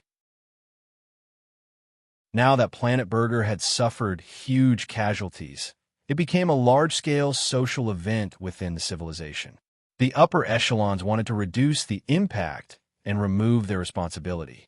Therefore, from now on, Dafis had nothing to do with them. Everything he did was done on his own. The emissary did not exist, and he, as the manager of a planet, did not have to listen to orders. As long as they did not tell the truth, on the surface, Dafis' actions would look like he was using someone else to do his dirty work, and Planet Burger would only be the victims. This way, the anger of the Feeney civilization's residents would only be transferred to these thugs, and the upper echelons would not have to take the blame. "What about us?" the fleet commander asked. The upper echelon glanced at him and slowly said, "Your mission was to prevent this disaster. Your mission was to stop this disaster. Because Dafis attracted the disaster, the army made him a priority target and successfully killed the ruffians who caused this. The second group of thugs was allowed to leave because they took the Planet Burger's residents as hostages. Therefore, the army temporarily let them leave the scene before chasing after them and moving the battlefield. This is to reduce the casualties of the civilians. Do you understand?" "Understood." The fleet commander sighed in relief and gave a thumbs up in his mind. The situation was still the same, but it felt completely different with a different explanation. Not only did they remove most of the responsibility, but they also emphasized that they cared about the safety of the civilians. "Great." This time, the upper echelon changed the topic and said with a deep voice, "Of course, this is just to appease the civilians. Of course, this is just an explanation to appease the people. We'll just deal with it. As for those immortals, we'll publicly condemn them, provide ammunition for public opinion, and report it to the Civilization Conference to seek justice from the three universal civilizations." "Emphasize that they're from the Black Star Corps?" Planet Burger's manager asked. "No, we can only say that they're suspected to be from the Black Star Corps. Just emphasize that they're immortals." The upper echelon clenched his teeth. The fleet being controlled in an instant was most likely the work of a beyond grade of virtual mechanic. Furthermore, it was not an ordinary beyond grade A, but Black Star himself. The reason the Feeney civilization was not afraid of offending the Black Star Corps was partly because the army was too far away from the endless nebulous star field. Now that they were suspected to have appeared in the dark, they were a little more cautious. However, the Feni civilization would not take this lying down. Their civilians suffered heavy casualties. As the victims, they were naturally on the side of reason. They would definitely make a big fuss and seek justice. Of course, they had also considered the possibility that Black Star had evidence of them covering up for Dafus. However, this risk was not enough for them to be afraid. The Feni civilization knew very well that even if the evidence was leaked, they would still be on the side of reason. The ones in the wrong would always be the ones who took the initiative to kill civilians. The main responsibility would still not be their covering up, but the fact that the other party did not retreat. This was the universal value of the Galactic Society, the rule of the Galactic Convention. In fact, the upper echelons really wanted to directly insist that these immortals were from the Black Star Corps. However, when they tried to collect evidence earlier, they realized that many of the evidence pointing to the army had disappeared. This made these immortals who had given themselves away a lot of clues turn into a ghost army of unknown origins. These upper echelons knew that someone had done something, but while they were frustrated, they could not do anything to Black Star. However, the immortals themselves were a clue. After all, the entire universe knew that the organization with the most immortals was the Black Star Corps. They were just borrowing the power of the three universal civilizations to provide ammunition for public opinion. As long as it really happened, the plan could be carried out regardless of whether there was solid evidence or not. A few days later, an announcement from the Feni civilization in the Endless Nebula caused an uproar in the Galactic Society. The content of the announcement was about the Planet Burger Massacre. A large number of citizens had died. The Feni civilization strongly condemned this atrocity and expressed their anger, saying that they would pursue the matter to the end. With some people adding fuel to the fire, the news of the immortals who were suspected to be members of the Black Star Corps attacking a colonial planet spread like wildfire and attracted a lot of attention. If it was a wanted criminal attacking a colonial planet, it would at most be a public safety issue. The galactic residents would only curse a little and stop after that. However, the party involved was suspected to be the leader of the Beyond Grade A Association. They were also a large organization in the lawful faction, but they openly violated the peace treaty and killed civilians. In the current sensitive situation, the nature of this matter immediately escalated to a political issue, causing a huge uproar. In particular, the Feni civilization even reported it to the Civilization Conference and tearfully requested the three universal civilizations to uphold justice and hold the Black Star Corps accountable. They also hoped to start an investigation to find out the truth. Therefore, the matter became even more serious. In the next few days, the three universal civilizations took over the ammunition provided by the Feni civilization and fully activated the propaganda machine. They started to attack the Black Star Corps in all aspects and expanded the attack range to the Beyond Grade A Association, expressing strong doubts about the foundation and justice of the association. The star system civilizations were within the protection of the peace treaty. Their atrocity of killing civilians on a colonial planet had already angered the public. Even the supercluster civilizations did not dare support the association at this time, so they remained silent. Emotions needed to be vented. Under the influence of the advanced civilizations, although the Feni civilization only claimed that the brutes were suspected to be the Black Star Corps and did not have any concrete evidence, the civilians did not care about this and directly targeted the Black Star Corps. The fear and resentment towards supers and immortals that had been accumulated for a long time turned into intense curses. After all, they had the most immortals in the entire universe. Han Xiao himself was the main target of the public's attack. Under the influence of the advanced civilizations, a large number of civilians did not care about his past and magnified the weight of this matter infinitely. They started to question why the leader of an organization that allowed his subordinates to commit such atrocities received the Stewart Peace Prize and the Galaxy Medal, and why he was respected by the Galactic Society. Of course, the three universal civilizations would not let go of such a good opportunity. They took the chance to smear Han Zhao's image crazily. As long as they could strip away the reputation amulet they had once created for Han Shao, they would have more righteousness in their hands. Under the influence of the advanced civilizations, the Planet Burger Massacre became a fuse, intensifying the conflict between the civilians and supers. Countless galactic residents grieved for the loss of the supers. As an ordinary person, no one wanted to suddenly get involved in a battle between supers and end up as the unlucky ones. The impact of this incident on the civilians was that they supported the three universal civilization suppression of the Beyond Grade A Association more and more. From their perspective, they naturally hoped that all supers would be strictly controlled by the civilizations to prevent them from suffering an unexpected disaster one day. All of a sudden, the civilians' calls to suppress the Beyond Grade A Association grew louder and louder. However, the impact stopped there.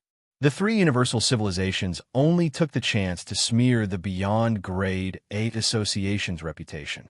They were actually still observing and did not plan to do anything. Under this fervent condemnation, the Black Star Corps only made a simple statement, saying that they would conduct an internal investigation and make an announcement when they had the results.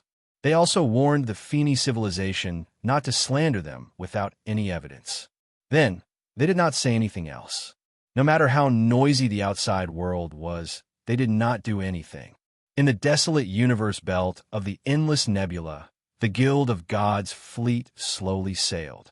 Many of the guild's backbones were either sitting or standing, casually browsing the forums and laughing proudly from time to time.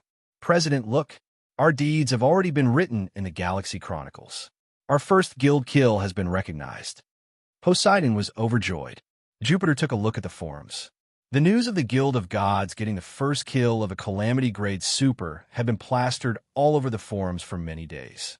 It had greatly increased the popularity of the club, and he had also received a commendation from the upper echelons of the club. However, looking at the praises on the forums, Jupiter was not that happy. He was a little dazed. What's wrong? You don't seem too happy. Poseidon noticed his abnormality and asked with a confused tone. Jupiter shook his head and said with a worried tone, "Don't you guys watch the news? Don't you guys watch the galactic news? It's so noisy outside. This time, we've caused a huge mess for the army." The public opinion of the Galactic Society was getting fiercer and fiercer day by day. Jupiter was terrified. However, he did not regret it. After all, nothing could be done without sacrifice. The first guild kill of the entire world was too tempting. If he could do it again, he would probably make the same choice. However, he could not help but worry about how the army would deal with this. The members who had caused trouble for the army in the past did not have a good ending. Although the Guild of Gods did not do it on purpose, now that the matter had blown up, Jupiter was not sure what the army's attitude would be. He had been waiting for the army to contact him for the past few days, but this sword of Damocles had never fallen, making him more and more anxious. Suddenly, the spaceship's communications system automatically turned on, attracting everyone's attention. They saw Han Zhao's remote projection appear in front of them out of nowhere. Army Commander? Jupiter and the players present were all shocked. They did not expect Black Star to appear so suddenly. Han Zhao glanced at everyone, and his eyes finally landed on Jupiter.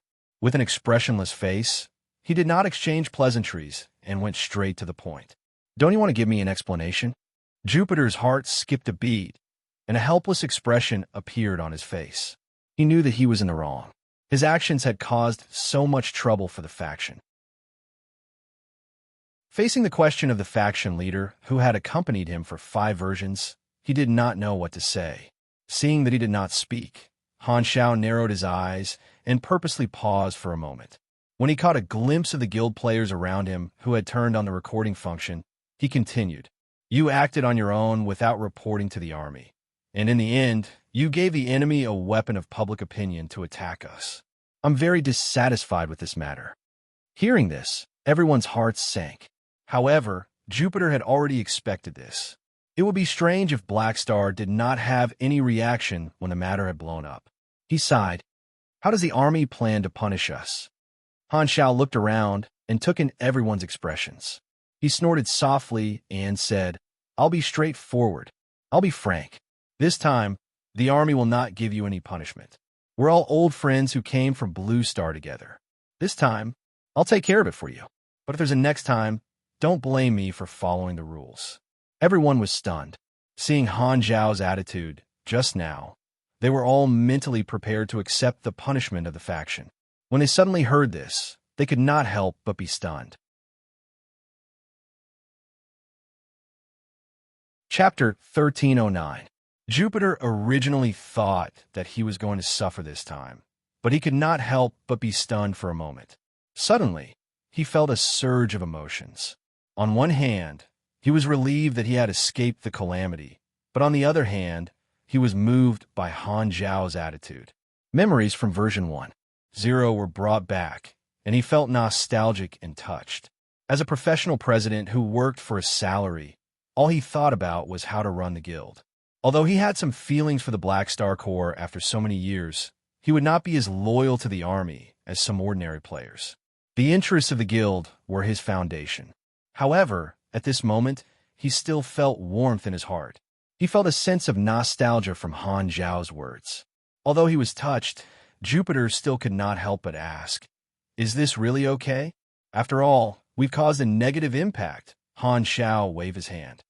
"I've already grasped the cause and effect of this matter. If you guys specifically attacked the colonial planet, the army would have dealt with you without hesitation. However, your target is an enemy who keeps disrupting your black market mission. If you don't kill him, you won't be able to continue your mission in that area. Since I asked you to take over the black market, I gave you the right to act freely. Although you guys went overboard and I'm not very satisfied, since the Feeney civilization chose to protect you, they're stopping us from integrating the black market. They'll bear the consequences themselves. We can't let our own people be bullied."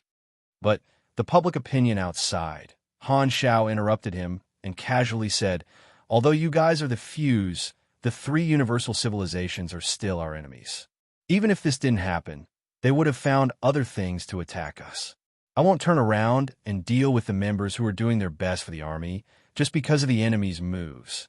Therefore, you guys don't have to bear the pressure from the outside world this time." Jupiter coughed and whispered, "But you've also become the target of the public's condemnation. Aren't you worried about your reputation?" Han Zhao shook his head and said, "So, I hope you can reflect on your mistake this time. Eliminating the enemy is not a problem. But if you encounter another enemy who continues to obstruct the army's mission, you should fight and kill them. However, you must pay attention to the impact and do it cleanly. Unless you have no choice, try not to affect the civilians. If you have any operations, you can ask for the army's help. Don't act on your own like this time and cause too much of commotion." After saying that, Han Zhao glanced at the surprised expressions of the people present and nodded secretly. He believed that this group of people had understood part of the hint. From the beginning to the end, what he wanted was not to put an end to such incidents, but to allow the players to continue doing so. He just wanted to give them some guidance and let them do it cleanly, but this was not something he could say. In his opinion, since it had already happened, no matter what explanation he gave to the outside world, it would not be worth it.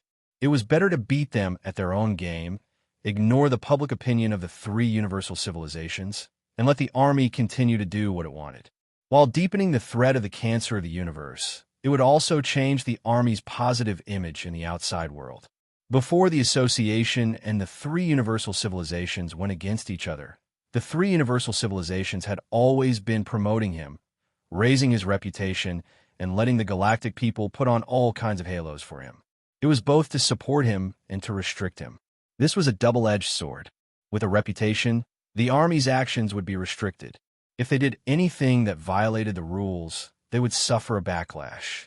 This was the reins that the three universal civilizations were trying to put on the army.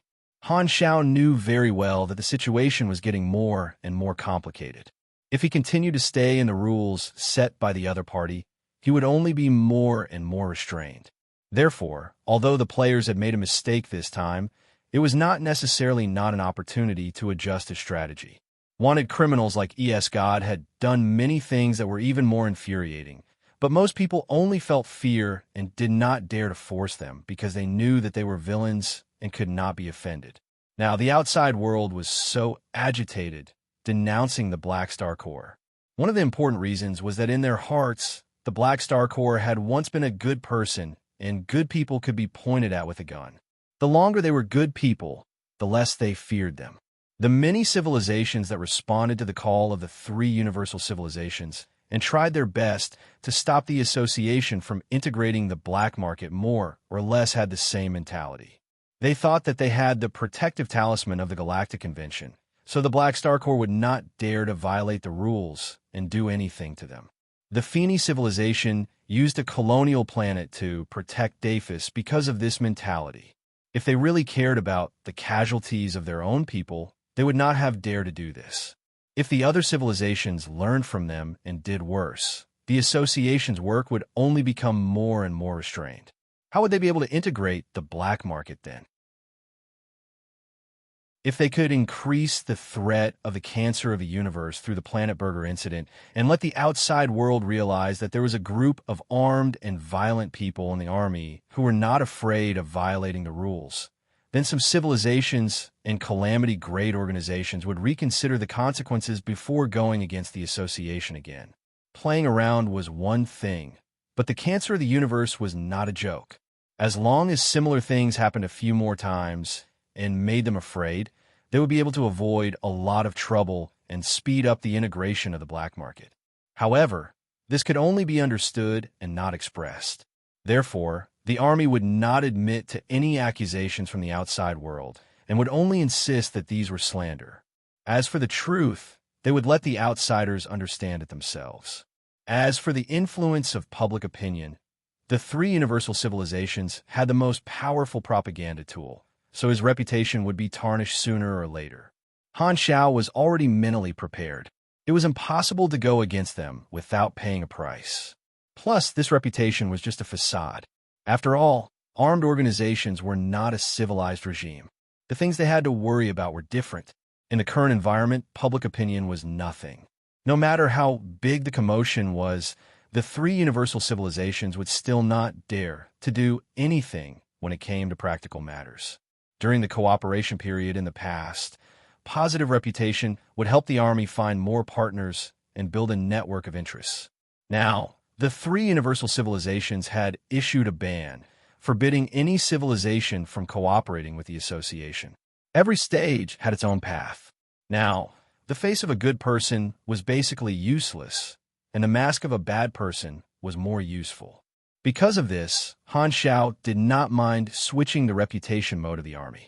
To him, it was just a different method. As long as it was helpful to the goal, he would use whatever was useful. When the World Tree War broke out, these negative effects would no longer be a problem. No one would care about such details anymore.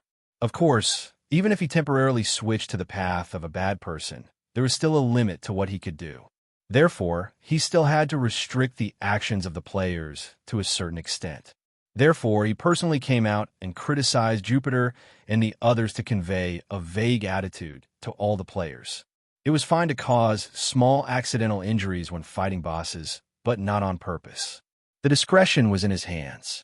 With today's preventive measure, if a player went overboard and he followed the rules, most players would feel that it was normal. Since he insisted to the outside world that the army did not know and did not stop other players from imitating, and the Guild of Gods was the representative of the First Clear, their influence in the eyes of the players was magnified, and their actions were still within the boundaries. There was no need to punish them in any form today. Firstly, it would not give them any evidence, and secondly, it would express their attitude. Similarly, there would not be any rewards. The cost of fighting the boss would be borne by the guild itself. This somewhat went against the simple intuition of if you make a mistake, you should be punished. However, in a complicated environment, most of the time, there was no right or wrong, only appropriate or not. Most of the time, it was counterintuitive. Another reason for this was that Han Xiao knew very well who his teammates were worth fighting for at the moment. The players were his foundation for rapid improvement, and the 360 promotion was extremely important. The faster, the better. Therefore, there was no need to hesitate too much about which was more important. With the enemy's provocation, Unless the players' counterattack exceeded the limits, Han Shao would not stop them or punish them. Otherwise, it would spread the idea that they could only take a beating and not fight back. This would be a blow to the attractiveness of the faction, and it would only make the players feel depressed. Back in version 4.0, the Black Star Corps had conflicts with many small factions. The small factions chose to restrict and blame the players, but the Black Star Corps relied on protecting their own people and poached the players from the other factions. Han Shao had been harvesting leaks for many years, so he naturally would not make such a mistake.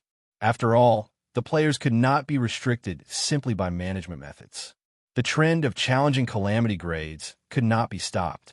Han Shao understood the mentality of the players very well. Since they were restricted from fighting the boss, they could just leave the faction.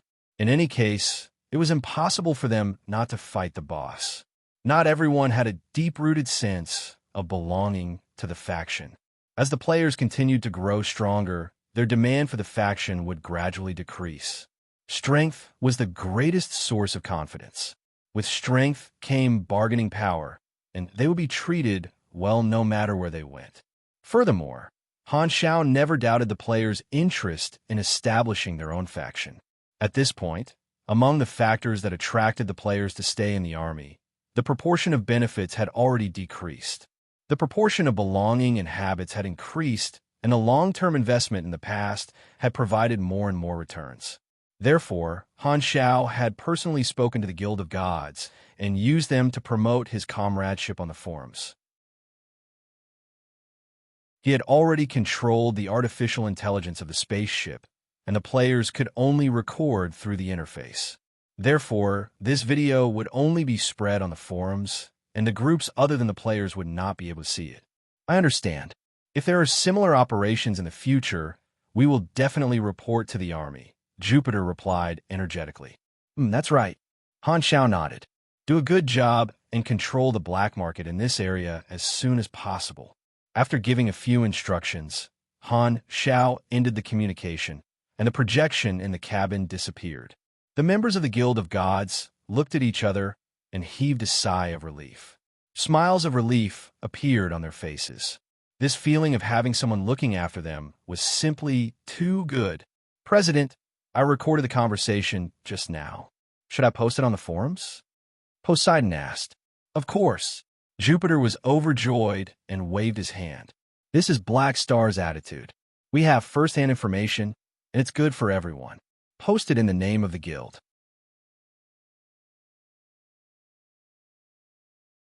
Chapter 1310. Guild of Gods Calamity Grade First Blood had always been a hot topic on the forums. Players were discussing it all the time. Although Temple of Gods had been criticized quite badly in the past few years, this First Blood was finally in the limelight. Many players acknowledged and praised it while also being curious about the army's attitude toward this matter. Although the Galactic Society was denouncing this matter, the players did not think much of it. They had all seen the entire thread that Guild of Gods released. It was obvious that Daphis took the initiative to become the army's enemy, and the Feni civilization targeted and protected him first. In their opinion, the Feni civilization deserved it. Only they were allowed to attack them, but they were not allowed to attack them. It was obvious that they were biased. However, no matter what the outside world said, it was an undeniable fact that it brought trouble to the army. Therefore, many players were waiting to see how the army would deal with Guild of Gods. Seeing that Guild of Gods had set a precedent, the other large clubs also started thinking. Although the First Blood was gone, killing a Calamity Grade boss was a reflection of a guild's strength. In the eyes of the various clubs, when more and more guilds killed a Calamity Grade boss, this would most likely become one of the basic qualifications of a large guild. When recruiting new members, seeing that this guild had not even killed a Calamity Grade boss, they would immediately be less competitive. Of course, the large guilds of the various countries would not be willing to fall behind. However, this was just a thought. Since Guild of Gods had made a move, the other guilds were waiting for the army to deal with this matter. They were going to make a plan based on the army's attitude. Anyway, the boss was definitely going to be killed. It just depended on what method they used. Under the watchful eyes of the many players, The official account of the Guild of Gods released a video of the conversation between Han Xiao and them. In just a few minutes, the video immediately shot to the top of the trending list and attracted a lot of attention on the forums. Many players were shocked at Han Xiao's attitude at first, but they were soon in a good mood and began discussing excitedly. Germinal organization leader is looking at you. No punishment? How generous, old black. Blue Star's most handsome guy. Haha. I knew the army commander was reasonable. Otherwise, if they hid on a colonial planet, we would have been beaten up without fighting back. This is more like it. Imperial concubine. The army commander's meaning is very clear. Obviously, as long as we don't cross the line in our counterattack, the army will be our shield. Army commander's big PP. Thank you, Protoss brothers, for avenging me. Well done. Poseidon, let's be honest. This kind of boss is more reliable. Old black is still the same old black. Poor Bun B Dog. I'm a complete newbie. Is this the treatment of an old friend? Sob. I'm touched. Many players analyzed the situation on the forums and confirmed what Black Star meant. First of all, as long as the target was an enemy calamity grade, not only would the army not stop them, they would even encourage them. For example, they would provide a certain amount of technical assistance to help them create an undisturbed environment and trap the target. If there was an accidental injury during the process of fighting a boss, as long as there was a reason for it, such as someone covering for it, and the rules were not broken, the army would not punish them. Although Black Star didn't specify the limits, with the Guild of Gods as an example, as long as they didn't exceed what the Guild of Gods did, there wouldn't be a problem. Many Chinese players were quite happy with Han Zhao's emotional card, and most of the players who joined in the later versions, although they did not have much feelings for Black Star himself, felt quite comfortable with the army's handling of the matter. Their floating thoughts also settled down. Many guilds were reassured by this news. They were also worried that the Guild of Gods would be severely punished because of this, such as being sealed by the space-time amber. They did not want the core members of their guilds to face the risk of being sealed at any time, so they could only consider leaving the army. However, since the attitude of the faction was more reliable, there was no need to prepare for the worst. In the next 10 days or so, the three universal civilizations continued to incite public opinion, and all kinds of accusations were made. They wanted to force the Black Star Corps to give an explanation and get rid of the people involved. However, the Black Star Corps still did not move. After the inside story, they could explain, but there was no need to. They only said that the matter was still under investigation and that they would not accept accusations without evidence, ignoring the public opinion that the three universal civilizations deliberately promoted. The civilizations of the various star fields secretly inquired about the specific situation through various intelligence channels, but they would not easily believe the public opinion promoted by the three universal civilizations. They knew that there had to be some inside story. The truth was naturally not as one-sided as public opinion. However, it was a fact that Planet Burger had been attacked. Even if there was an inside story, it was still a violation of the Galactic Convention. Therefore, the various civilizations have been watching and acting as spectators. Seeing the attitude of the Black Star Corps in this storm, many star system civilizations could not help but feel a chill run down their spine. They smelled something bad. The peace treaty that the three universal civilizations created had always been their protective talisman. Those who violated the Galactic Convention would be severely punished. This was one of the important factors that allowed them to maintain their rule. All along, the Black Star Corps had been abiding by the Galactic Convention, like a tiger that had put away its claws and teeth, making them gradually get used to ignoring the danger of the other party. However, this was a special time. If the Black Star Corps no longer strictly abided by the Galactic Convention, would the three universal civilizations still have the ability to restrain them? The answer was obvious. Almost none. Currently, the three universal civilizations had already imposed a ban on the association, making the Galactic Society shut down. This was much harsher than the usual punishment for violating the Galactic Convention. However, this way, other than officially declaring war, the three universal civilizations basically had no other way to punish the other party. However, The other party was not afraid at all. The various civilizations knew very well that if the three universal civilizations were willing to start a war, they would not have waited until now. At the end of the day, they were still wary of each other. Under such circumstances, the various civilizations did not think that the three universal civilizations had the ability to continue forcing the association to strictly abide by the Galactic Convention. This meant that the Galactic Convention's protection of them would definitely decrease. Of course, based on the attitude of the Black Star Corps, they probably did not intend to openly violate the Galactic Convention. However, in some areas, the Black Star Corps would most likely no longer restrain themselves. The three universal civilizations would take the big picture into consideration and naturally make a choice. As long as the association did not openly start a civilization war, the three universal civilizations would at most incite public opinion to criticize them. It was impossible to expect them to do anything.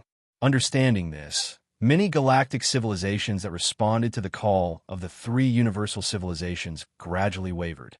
In a situation where the Black Star Corps no longer restrained themselves, the protection of the Galactic Convention would be greatly reduced. Continuing to go against the association was clearly not wise.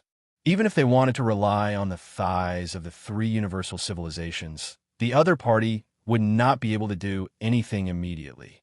They would only be using them as guns, and in the end, they would have to bear the losses themselves. In the face of such a situation, many civilizations made similar decisions without prior consultation. When two giants fight, the unlucky ones are us small fries. We can't afford to offend either side, so it's better to take it easy and not jump around too much.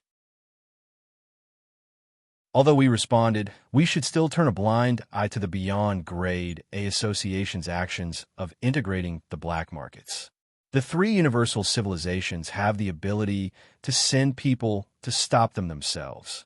Anyway, we won't do much anymore. At most, we'll just do a symbolic sweep. Such a consensus quickly spread among the upper echelons of many galactic civilizations. Even the Feeney civilization became a little less confident when they saw such a scene. When they were interviewed by various media outlets, although they were still criticizing the association, their words were a little more restrained and more cautious. Cancer of the universe, reading the public opinion on the quantum network, Holmes had a grave expression. He was a calamity-grade super who ran an armed organization in the sea of star spirits. He was somewhat famous and could be considered a local tyrant in the star system he was in. Ever since the Planet Burger incident became a big deal, Holmes had been paying attention to it. He had met Dafis when he went on a business trip to the Endless Nebula. The two of them had some friendship and would occasionally chat to get to know each other better. Because of this, he learned about Dafis' recent work. Inspired by Dafis, Holmes also secretly cooperated with the local civilization and did the same thing as Dafis, obstructing the association's actions of integrating the black markets in exchange for resources and benefits from the local civilization. However, this incident gave Holmes a fright. He was not as strong as Dafis, and Dafis angered the cancer of the universe and was hunted to death. He was also alarmed.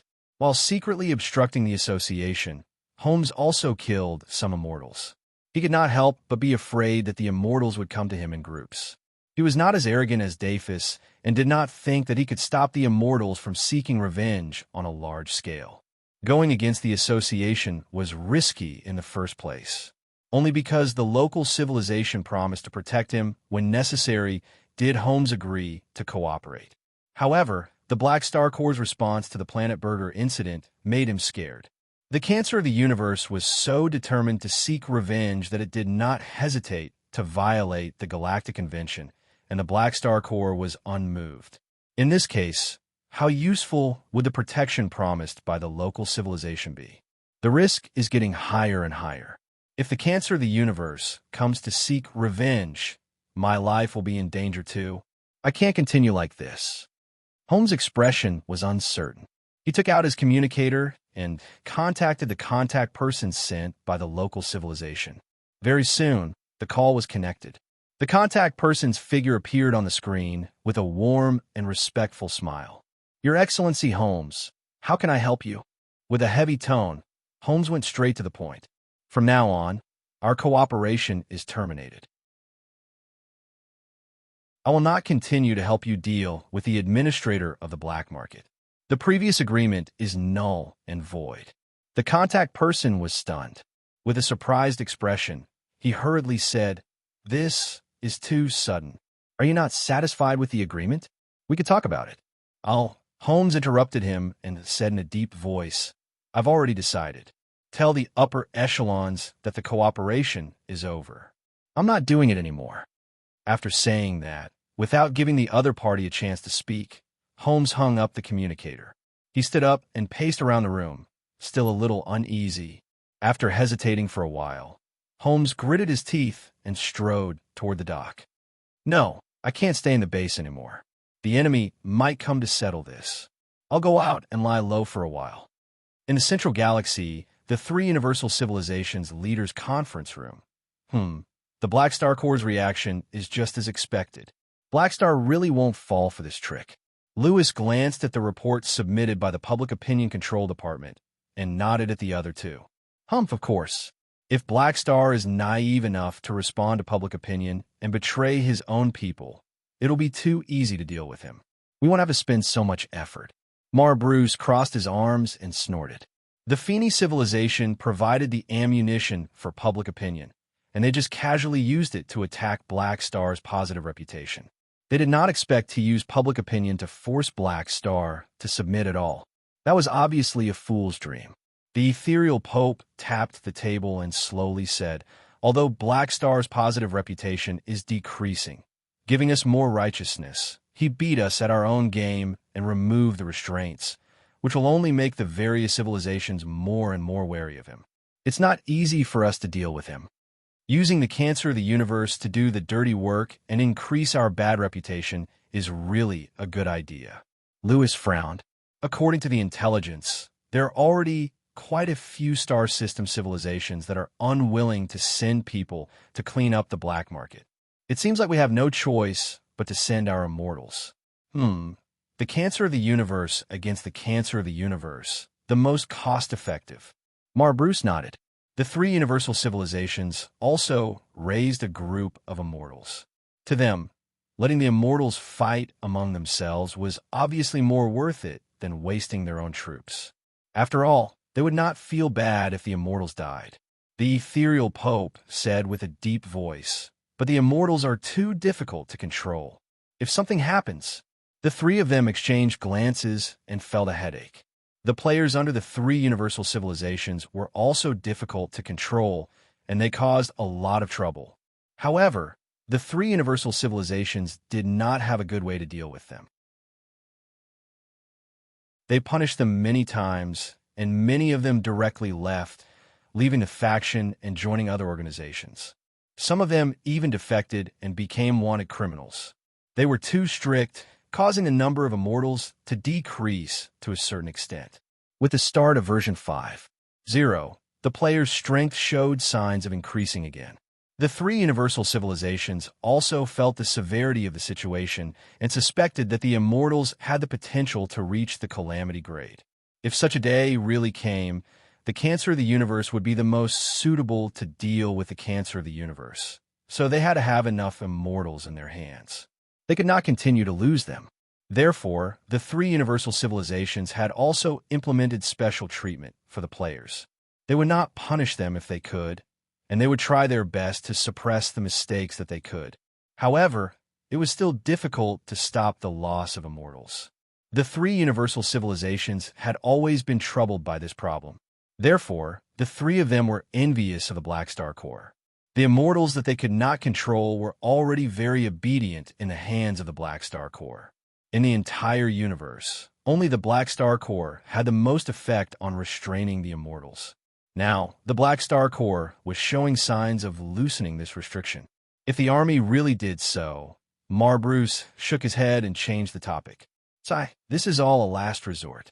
Let's not talk about this for now. The most important thing now is to confirm whether Black Star can use the Sanctum Revival again. The other two nodded, but their expressions were solemn. They knew what they did not say just now. If the immortals of the Black Star Core continued to develop according to the current trend, the future situation would very likely evolve into, whether the galaxy was chaotic or not, Black Star had the final say.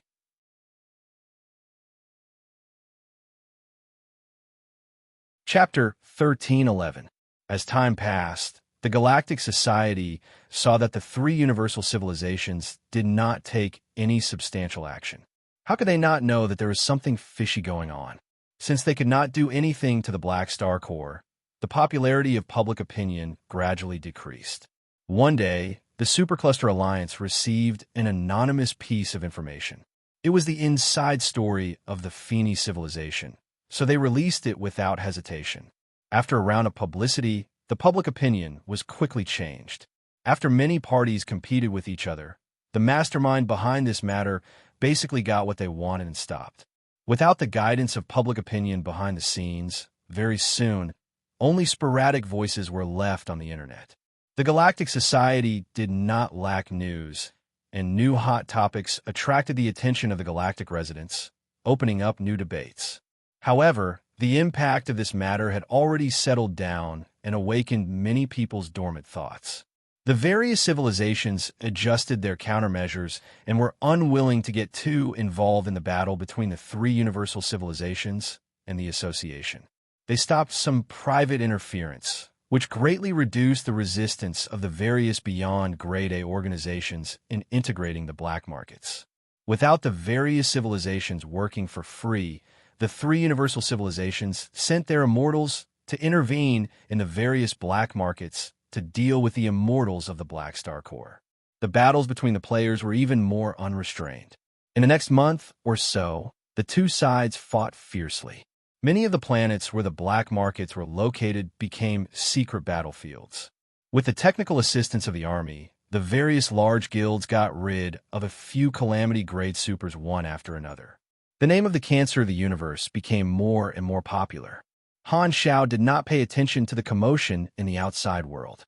While the two sides were fighting in secret, he spent most of the time in the research lab, continuously reverse engineering SWI-001 and creating new universal treasures to advance his God's trait transformation.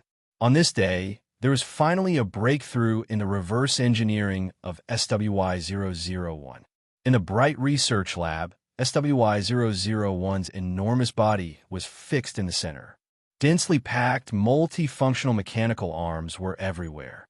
From the outside, they looked like scaffolding, all buzzing and operating, performing all kinds of reverse engineering analysis.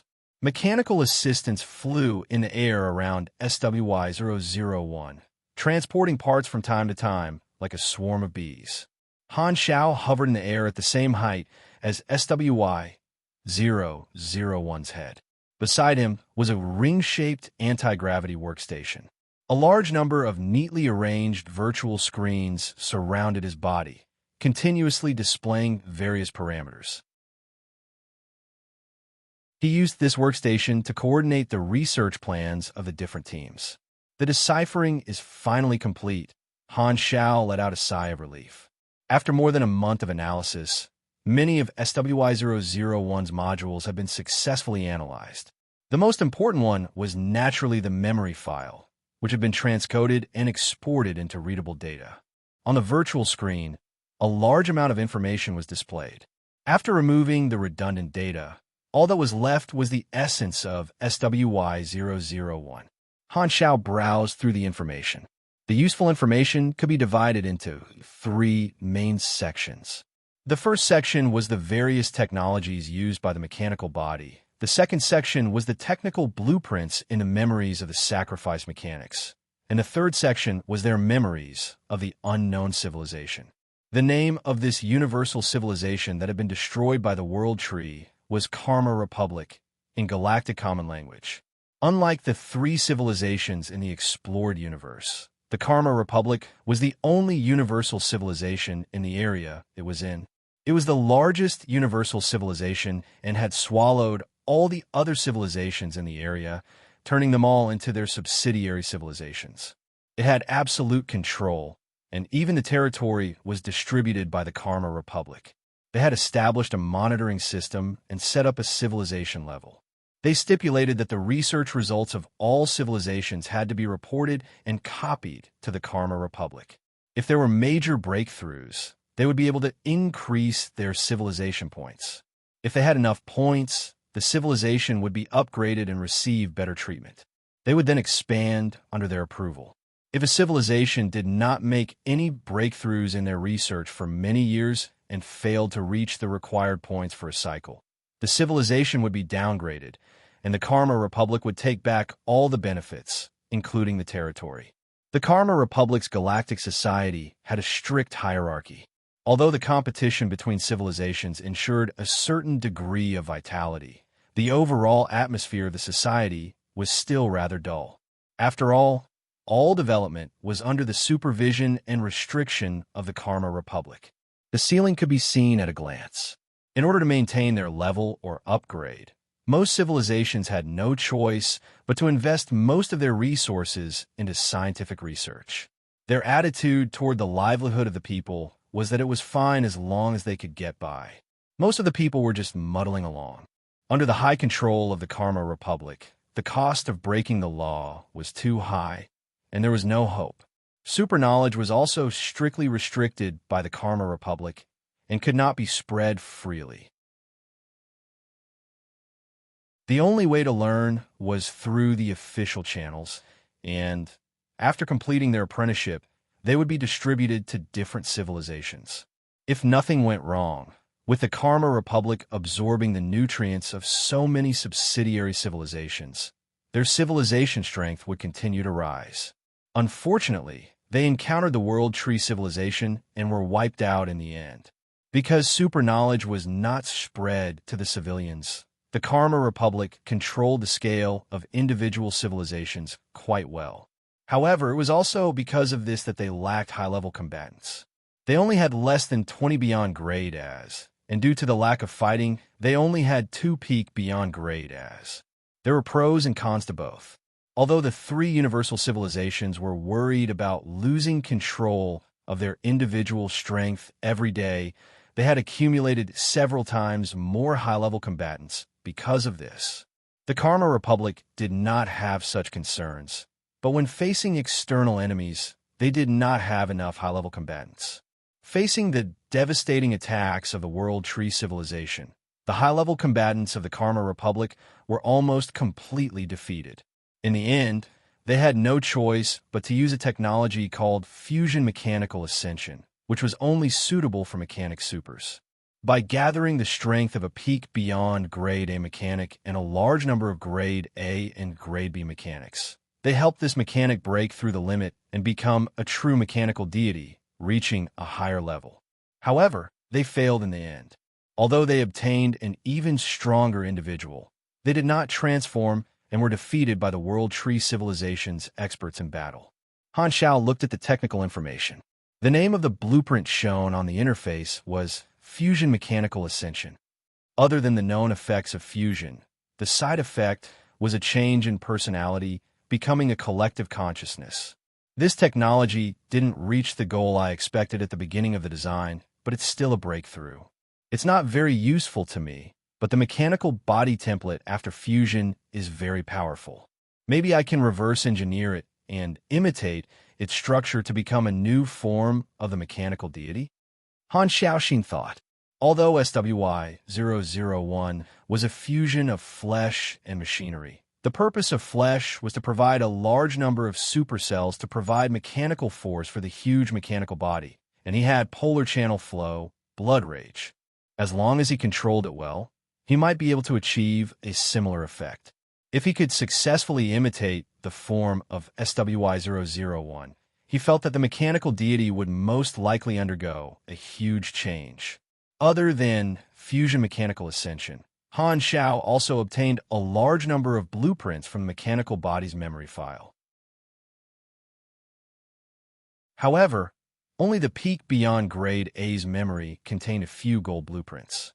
Han Xiao recorded all these technologies and looked at the deciphering interface of the memory chip program. Now that he had finished deciphering the quantum network code of the Karma Republic, the defensive wall had been broken long ago, and he could rewrite SWY-001's artificial intelligence program. Han Xiao hesitated for a moment before closing this interface. He did not want to make any changes before he figured out the connection between SWY-001's biological consciousness and artificial intelligence consciousness. Speaking of which, I wonder if there are any special bonuses from researching SWY-001. The triggering rate of unique talents seems to be a little high. Han Xiao opened the interface and looked at it. During this month's research, he had triggered another unique talent progress, which was now at 75.8%. According to the previous data, he only needed to trigger it 2 more times before the unique talent was formed. However, he did not know how long he would have to wait for these 2 times. Currently, he was only a quarter away from completing it. Han Xiao was now leaning toward using awakening points to fill it up. He did not do so in the past because the progress was too low, but now that he was very close to the maximum, the cost was not high. The players have been online for a while now, and he had accumulated a lot of experience points. Although he was still far away from level 360, leveling up a few times should not be a problem. Moreover, when he used the random reward to draw the mission completion card, he would occasionally get lucky and randomly roll awakening points. Let's give it a try. I think there should be a chance. Han Xiao put all his experience points into leveling up. He did not have enough experience points to level up after reaching level 344. He took out 1 awakening point and put it into the unique talent. A notification popped up. Do you want to use 1 awakening point to increase the progress of the unique talent? Confirm/cancel. Confirm complete. According to the level of the unique talent, 1 awakening point can increase the progress by 2.8%, 3, 2%. The research progress of the unique talent is currently progressing. On average, each awakening point can increase the progress by 3%. Han Xiao's eyes sparkled. This was much better than expected. In this case, he only needed 7 or 8 more awakening points to obtain the unique talent. According to the rules of awakening points, 100 awakening points would be enough to activate the prototype of the unique talent. Only after that could he accumulate the progress. If each awakening point was equivalent to 3% of the progress, then the total cost of obtaining a unique talent from nothing would be at least 134 awakening points. He had naturally activated the prototype of the unique talent and slowly accumulated the progress to about 75%, which was equivalent to saving 125 awakening points. Thinking about it this way, it seemed like he had made a huge profit. At most 8 awakening points, which I already have. I don't even need to add any skills. The cost is within an acceptable range. Han Xiao rubbed his hands and turned the awakening points into fuel 1 by 1 with excitement, increasing the progress of the unique talent bit by bit. Very soon, after spending enough awakening points, the progress finally reached 100%. The interface shook and a notification popped up. Unique talent has been awakened. Please choose the main direction of the talent from the following 3 choices. 1. Basic attributes. 2. Special resistances. 3. Main class enhancement. Oh, so this is how it works? Han Xiao raised his brows. He had thought that the abilities of the unique talents were completely random, but it turned out that there was also a certain degree of freedom when it was formed. This reminded him of when he had chosen his race talent when he was advancing to beyond grade A.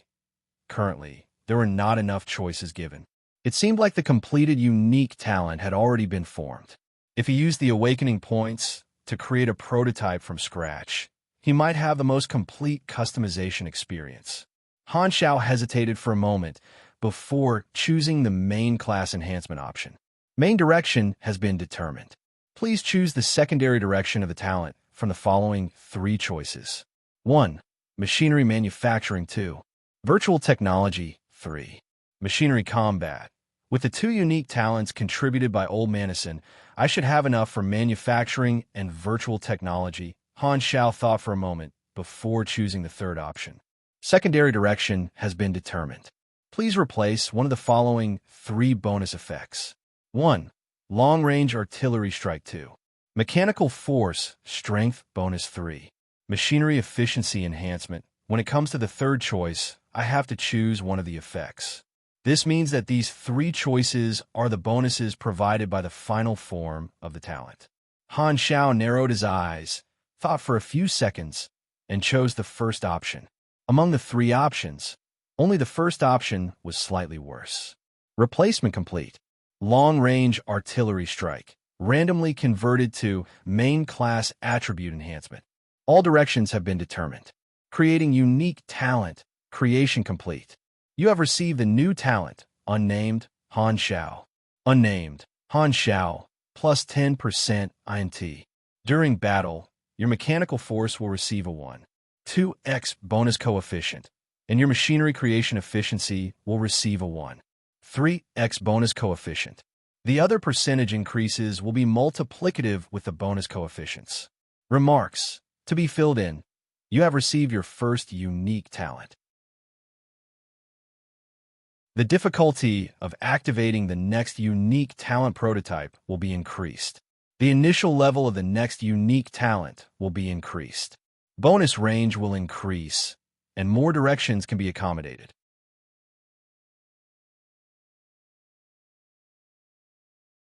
Chapter 13:12. It's a coefficient type bonus, huh?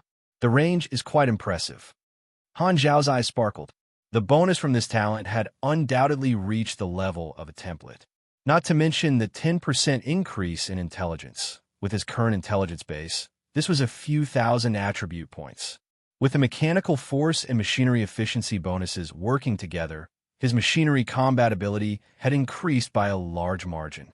He would probably be able to fight against high-level beyond grade, as with just one apostle weapon. From the interface's notification, the difficulty of awakening unique talents was getting higher and higher, but the effects were also stronger. Old Manison had both a single bonus talent like virtual technology innovation and a wide-range bonus talent like Billion Mecha Empire. Clearly, the latter was the final product of Old Manison's many unique talents, but Han Xiao had taken it away directly. Sigh. Old Manison, you've suffered too much. Han Xiao sighed and laughed. Since the mechanism was getting stronger and stronger, he was not dissatisfied with his first unique talent. It was just that he did not know when the next unique talent would be. He also did not know if Old Manison had any other talents that could increase his awakening rate. Han Xiao subconsciously licked his lips. His hands were itching. Thinking back, he had to admit that Old Manison's foundation was indeed very rich. It was a pity that they were now on the same side, so he did not dare to make a move. Otherwise, he would have really wanted to go and destroy Old Manison's database. After all, to a mechanic, the database of others was too tempting. Han Xiao shook off this impulsive thought and looked at the interface again. The name and remarks of the talent were still waiting to be filled in. He could not help but feel a headache coming on. As someone who had trouble coming up with names, he had a high degree of confidence in his ability to come up with names. What should I call it? I have to give a proper name this time. Otherwise, if the players use a character summon card to draw it, won't I be in trouble? Han Xiao pondered for a while before carefully writing down a name that he felt was reliable. After confirming the name, the content of the talent on the interface refreshed. The blank box for filling in the content disappeared, and the name could no longer be changed. Emperor of War, Han Xiao. Remarks, born for war. It's a fighting ability. This should be a normal name. Han Xiao felt that there was no problem, but he wasn't too sure about his own aesthetics. However, since he had already decided on the name, he didn't feel too conflicted. He was about to turn around and leave the research institute to find a barren planet nearby to try his hand, but at this moment, his communicator suddenly beeped and a communication request came in. He took it out and saw that it was a reclusive lord of the kingdom of four gods, the old man whom he had once beaten up, the arcana sorcerer, Joey Terran. The screen connected and Joey's figure appeared on the screen. What? You suddenly contacted me. Have you figured it out? Han Xiao sounded interested. Joey's expression was somewhat helpless. He took a deep breath and said in a low voice, "We agree to join the Beyond Grade A Association, but we hope to retain our original freedom. Furthermore, The coordinates of the four god nations must be kept a secret, and the other members must not know about it. We will attend the regular meetings normally, and if there are any important matters, we will provide assistance, but we will not be forced. Is that okay? Hearing this, Han Xiao smiled. These 4B asterisk stars had finally made up their minds. This was probably their bottom line. Okay, this is a good start. With you joining, the strength of the association will be even stronger. I will not disclose your secondary dimension coordinates, and the association will not force the members, but I will announce that you are reclusive beyond grade as, and you will need to be present when you join the association. Is that okay with you? Okay. Joey nodded and hesitated. Then about the Sanctum Revival. Don't worry. Once you join the association, you will be one of us. If you die, I will revive you. That's good. Okay. Send me all your information later. I will help you register the association's authority and arrange your entrance ceremony. After chatting for a while, Han Xiao hung up. 10 seconds later, he received the personal information of Joey and the other three. He then asked Philip to handle the entrance procedures. He thought for a while and called Oathkeeper. He had already discussed with some of the Holy Covenant members, and they would come out when the time was right. Since Joey and the others had joined, he might as well arrange a time for them to join the association together. Very soon, Oathkeeper appeared on the screen. Blackstar, what's the matter? Regarding the entrance ceremony of the new batch of Holy Covenant members, I have already made arrangements. They can come to the flickering world now. Han Xiao instructed. I will inform them. Oathkeeper nodded, hesitated for a while, and suddenly said, Blackstar, I have something to inform you.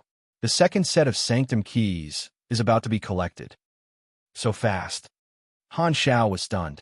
This matter was handled by Oathkeeper, and he did not pay much attention to it. He thought that the Holy Covenant would take at least a few years to collect the second set of keys. He did not expect the efficiency to be so high. Yes, in the list of resources provided by the Supercluster Alliance, there are many materials for the Sanctum keys. It is very difficult to buy them in the outside world, but these advanced civilizations have them in stock. There are also some more sensitive materials that the civilizations have prohibited from circulating on the market. Some black market warehouses actually have them in stock, and you have transferred them over, greatly speeding up our progress. Oathkeeper explained. I see. Han Xiao understood and heaved a sigh of relief. He felt that an invisible burden had been lifted. Only by obtaining the second set of Sanctum keys would he truly have the confidence to deal with the cleansing. He would no longer have to scare the three universal civilizations. Which Sanctum key are you about to collect? Han Xiao was curious. The first Sanctum this time. Han Xiao was immediately energized. The last time he entered the third Sanctum, it contained mostly knowledge of creatures, genes, Esper abilities, and so on. Although he gained something, it did not match his class well. The first Sanctum seemed to be closely related to mechanical technology. If he could go in, he would probably obtain the most suitable technology for mechanics. That would be the most profitable. Coincidentally, his authority in the first Sanctum was also very high, even higher than the third Sanctum. Currently, he had a total of 7 fragments, which was equivalent to 7 levels of authority. As long as he entered the first Sanctum, he would be able to obtain another fragment and reach level 8. By then, he would be able to do more things in the Sanctum. How is the collection of the other Sanctum keys? Let me show you. Oathkeeper sent a string of data. The Holy Covenant had digitized the search progress of the various Sanctum keys.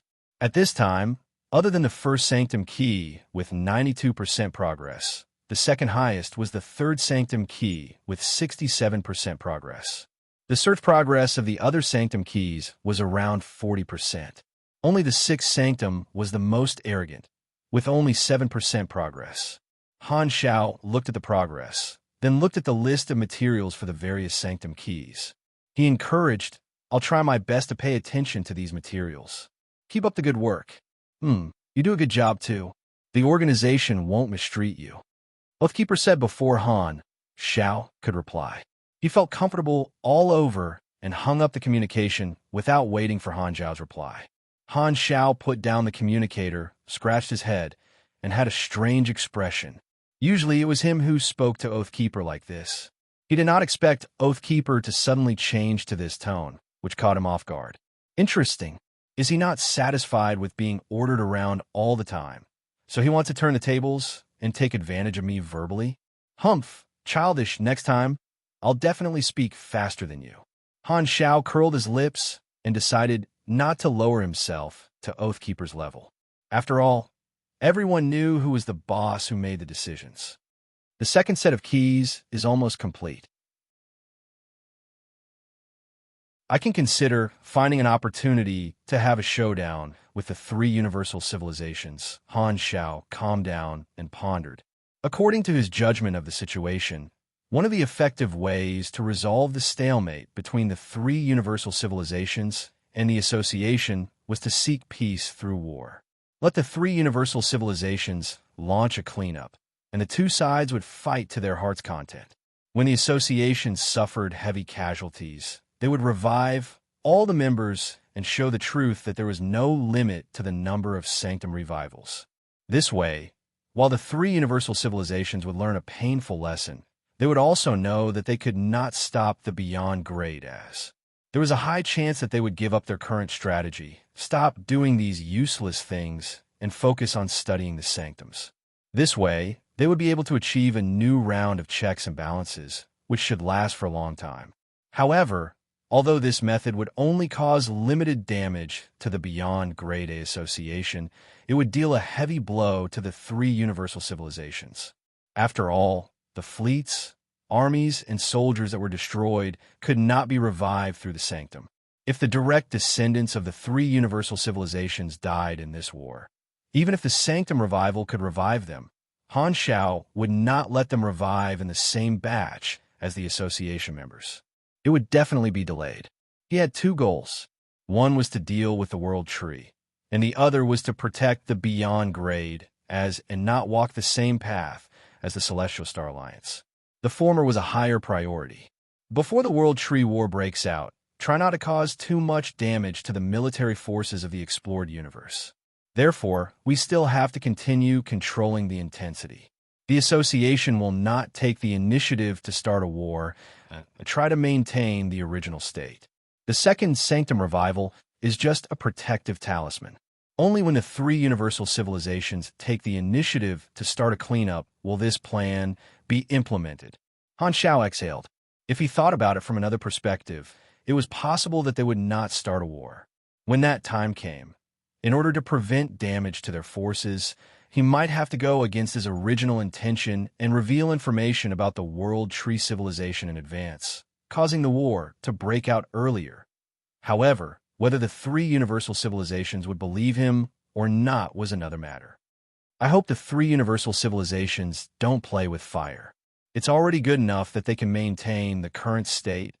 On the other side, somewhere in the desolate universe belt of the primeval star river, behind a gray planet, a spherical galactic fortress floated. It looked like an enlarged metal brain. This was a super-range virtual brainwave amplifier.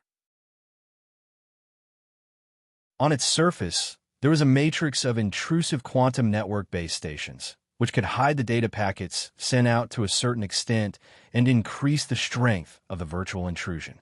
Around it were two circular mechanical devices, one horizontally and one vertically encircling the virtual brainwave amplifier like two star rings.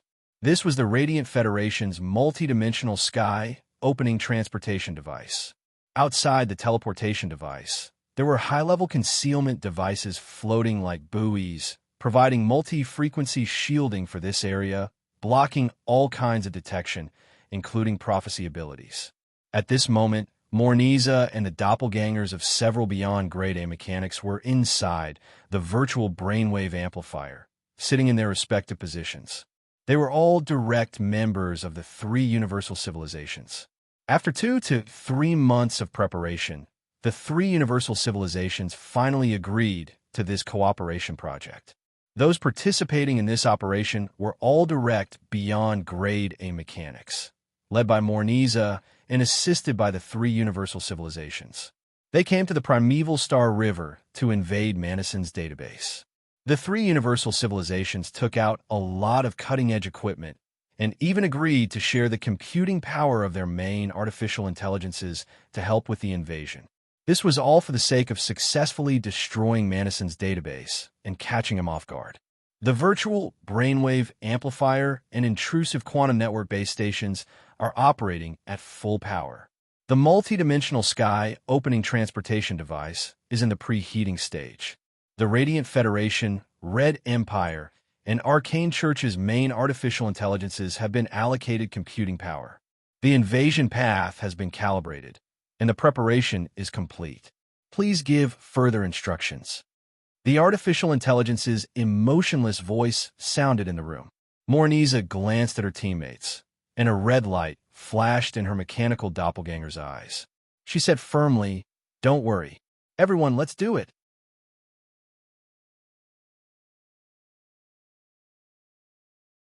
Chapter 13:13.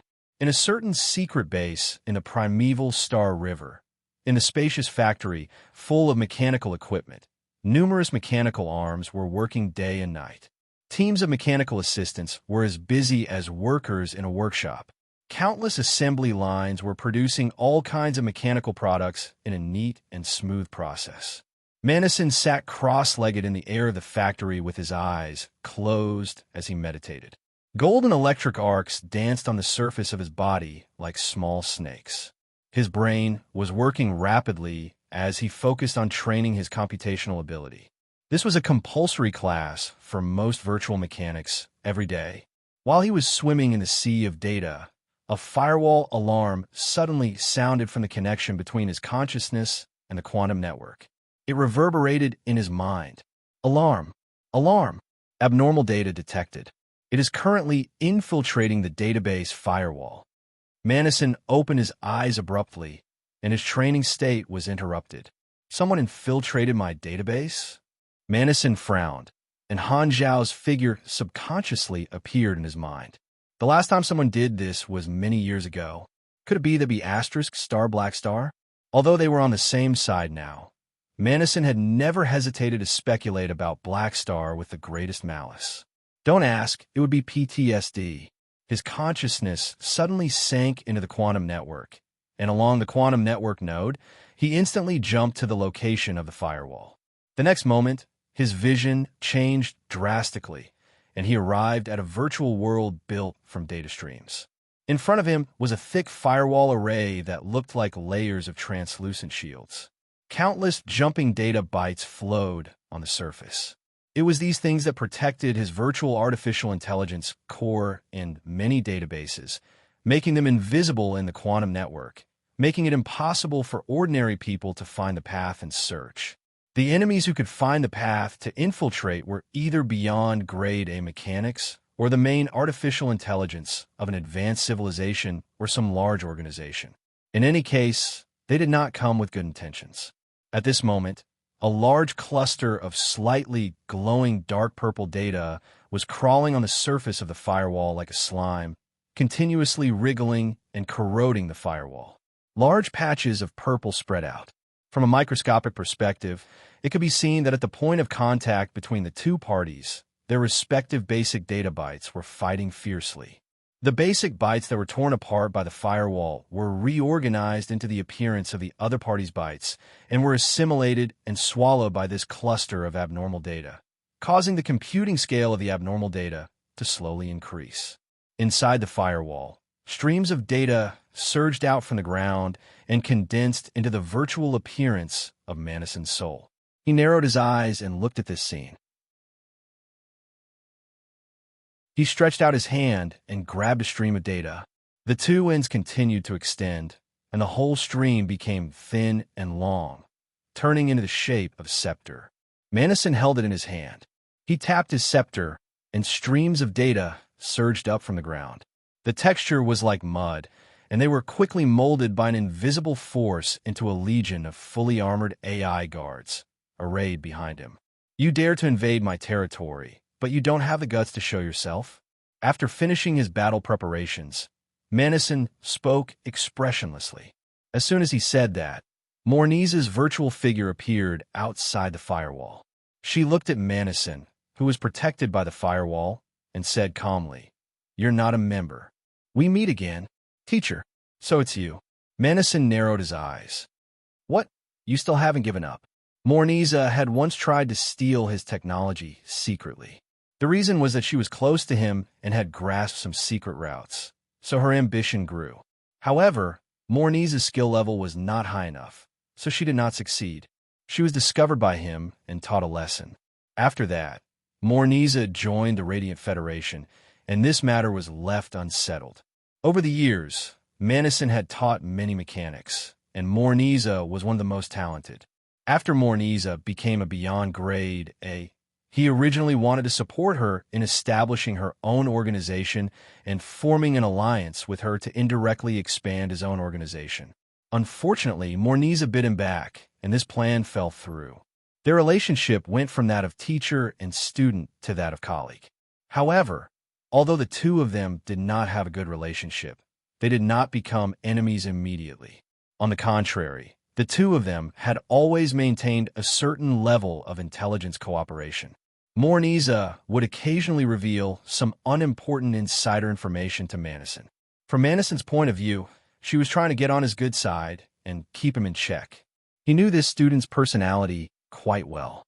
Once she set her sights on a goal, she would not give up easily.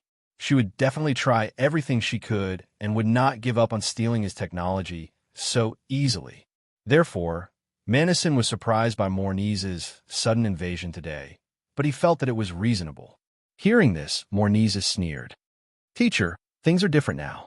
Black Star's rise has taken away the faith of the machinery faith. You're no longer the invincible mecha empire from decades ago."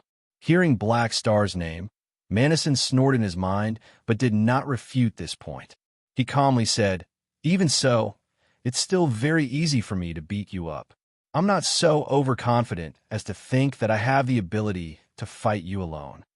Morniza revealed a sarcastic smile. "But I have help this time." As soon as she said that, abnormal data streams suddenly appeared from a few other directions and smashed into the firewall. Large amounts of data were shattered, and the figures of a few other Beyond Grade A mechanics also appeared. With the support of part of the computing power of the three universal civilizations' main artificial intelligences, the speed at which they broke through the firewall was shockingly fast. The defense modules quickly disintegrated one after another, and the layers of the firewall were filled with holes. In an instant, he fell into the encirclement. Manison's expression changed slightly. These people were all direct members of the three universal civilizations. This time, it was clearly a three-way operation. Dealing with the invasion of several Beyond Grade A mechanics was already a little troublesome. And on top of this, the three universal civilizations even used part of the computing power of their own artificial intelligences to help. This was undoubtedly adding fuel to the fire. The main artificial intelligences of the three universal civilizations were the most powerful artificial intelligences in the entire universe. After being improved and strengthened by generations of Beyond Grade A mechanics, they even fused with the memories, experience, and consciousness of these mechanics. They could be considered the most precious and strongest tool in the field of virtual technology. Without this foundation, the core database of the three universal civilizations would have been infiltrated long ago. It was just that most of the computing power of the main artificial intelligences had to be used to maintain the operations of the civilization, so it did not reveal much. However, if all of its computing power was concentrated, its power would be terrifying. Now that the three of them were invading with the help of a few direct Beyond Grade A mechanics, it would be difficult for him to fight against them alone. He was strong, but there was a limit. Furthermore, he had been beaten up badly by Black Star, and his ability was no longer at its peak. He felt helpless.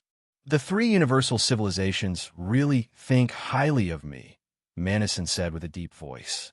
"You have to pay for what you've done. If you want to blame someone, blame yourself for being so reckless in the past and always trying to steal the secrets of the Radiant Federation. The Radiant has been tolerating you for a long time. Seeing that you used to be a staunch ally, we held back. This time, it's a late reckoning. I only suggested to the three universal civilizations and gave them a push. They want to get rid of the secrets in your hands and obtain the information you collected about the various civilizations in the primeval Star River. As for your technology, it's just a reward for me. Morniza's tone was playful, with a hint of schadenfreude. Manison snorted coldly. Knowing that it was useless to say anything more, he slammed his scepter. The next moment, the AI Guard army moved forward to stop the invasion. Finette also appeared with many artificial intelligences, joining the virtual attack and defense. At the same time, rays made of data streams suddenly shot out of the firewall, evaporating large chunks of the invading data. The firewall array also began to change its position. Like a formation, the data traps hidden within were activated one after another, blocking the enemy's data streams. Due to the intelligent plague incident and the three universal civilizations becoming enemies, Manison had taken precautions and strengthened his firewall. He had even set up a large number of virtual technology methods to prevent today's situation. You're still the same. However, even if you made preparations in advance, can you stop them today? Morniza's eyes flashed. You'll only know after you try. Manison was unmoved. The invasion strength of the other party was beyond his expectations. He had already used all his means, and he had no idea if he could stop them. The data streams on both sides clashed. His computing power was operating at an extreme speed, constantly analyzing and breaking the other party's methods. The amount of information he received every second was astronomical. The flow of time in the virtual domain was different from normal time. It depended on the individual's thinking speed. With the thinking speed of the many beyond grade as present, every second seemed to be countless times faster here. Facing the powerful attacks of the three universal civilizations, Manison gradually found it difficult to deal with. The thickness of the firewall kept thinning, and holes appeared one after another. A portion of the low-level databases at the periphery lost their protection. The data probes of the three universal civilizations were inserted through these holes, shooting out streams of AI hunters and data streams, continuing to kill their way into the depths. The most confidential database was their main target this time. Although the situation was not good, Manison was still unmoved, not affected by his mood. He meticulously shrunk the defense line, steadily and accurately blocking the enemy and clearing the intruder's data. Morniza controlled the data streams to try to break through Manison's data blockade, while harassing him with a mocking tone. Teacher, your ability has regressed a lot. Without the bonus of the machinery faith, you've fallen from the peak of your strength. You must feel bad, right? Why didn't you ask Black Star for help? Black Star should be very generous to help you. Someone who lost him, right? I almost forgot. We've blocked all external communications. By the time you successfully sent out a request for help, we would have gotten it. Black Star has suppressed you so much that you can't breathe, taking away things that belong to you time and time again. I didn't expect you to be able to swallow your anger when he did this to you. If this was in the past, would you have let go so easily? You're indeed getting older, and your courage is not as good as before. Don't tell me Black Star scared you out of your wits? The harassment of Shrimp Pig Heart came one after another, hitting Manison's heart where it hurt. However, his expression did not change, and his computing power was not affected. He calmly said, "Are you done?" Hearing this, Morniza suddenly felt a sense of danger. She felt as if a blood-red danger word had appeared above her head. Just as she was about to react, Manison's eyes glowed and locked onto her from afar. The next moment, a strange stream of data flowed out. Morniza's vision blurred, and her virtual soul was dragged into a silver data world filled with countless machines by an irresistible force. A silver giant stood before her. It was the enlarged version of Manison. Manison looked down, and his eyes were as indifferent as a god looking down at the mortals. He spoke calmly, and his voice echoed in this world. "Are you ready to get beaten up?" Morniza said with an expressionless face, "Since I dare to come after you, I was already mentally prepared. I can get your technology with just a little bit of injury. It's so worth it." Plus, this move of yours is just virtual paramount. How long can it trap me? Not long, but it's enough to beat you half to death. Idiot. Manison suddenly bent down, and his fist smashed down, turning Morniza's virtual soul into a pancake. With a boom, the world shook.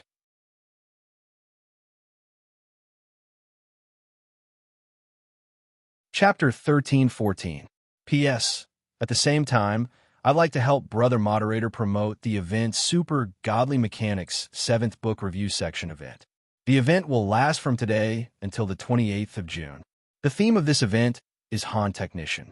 For the specific rules, you can see the related posts in the book review section. After this event, 15 brothers will be randomly selected to give out armor leather titles. Super Godly Mechanic, take a day off. Please wait for a moment.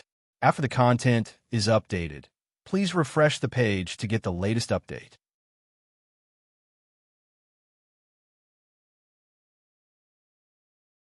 Chapter 13-15.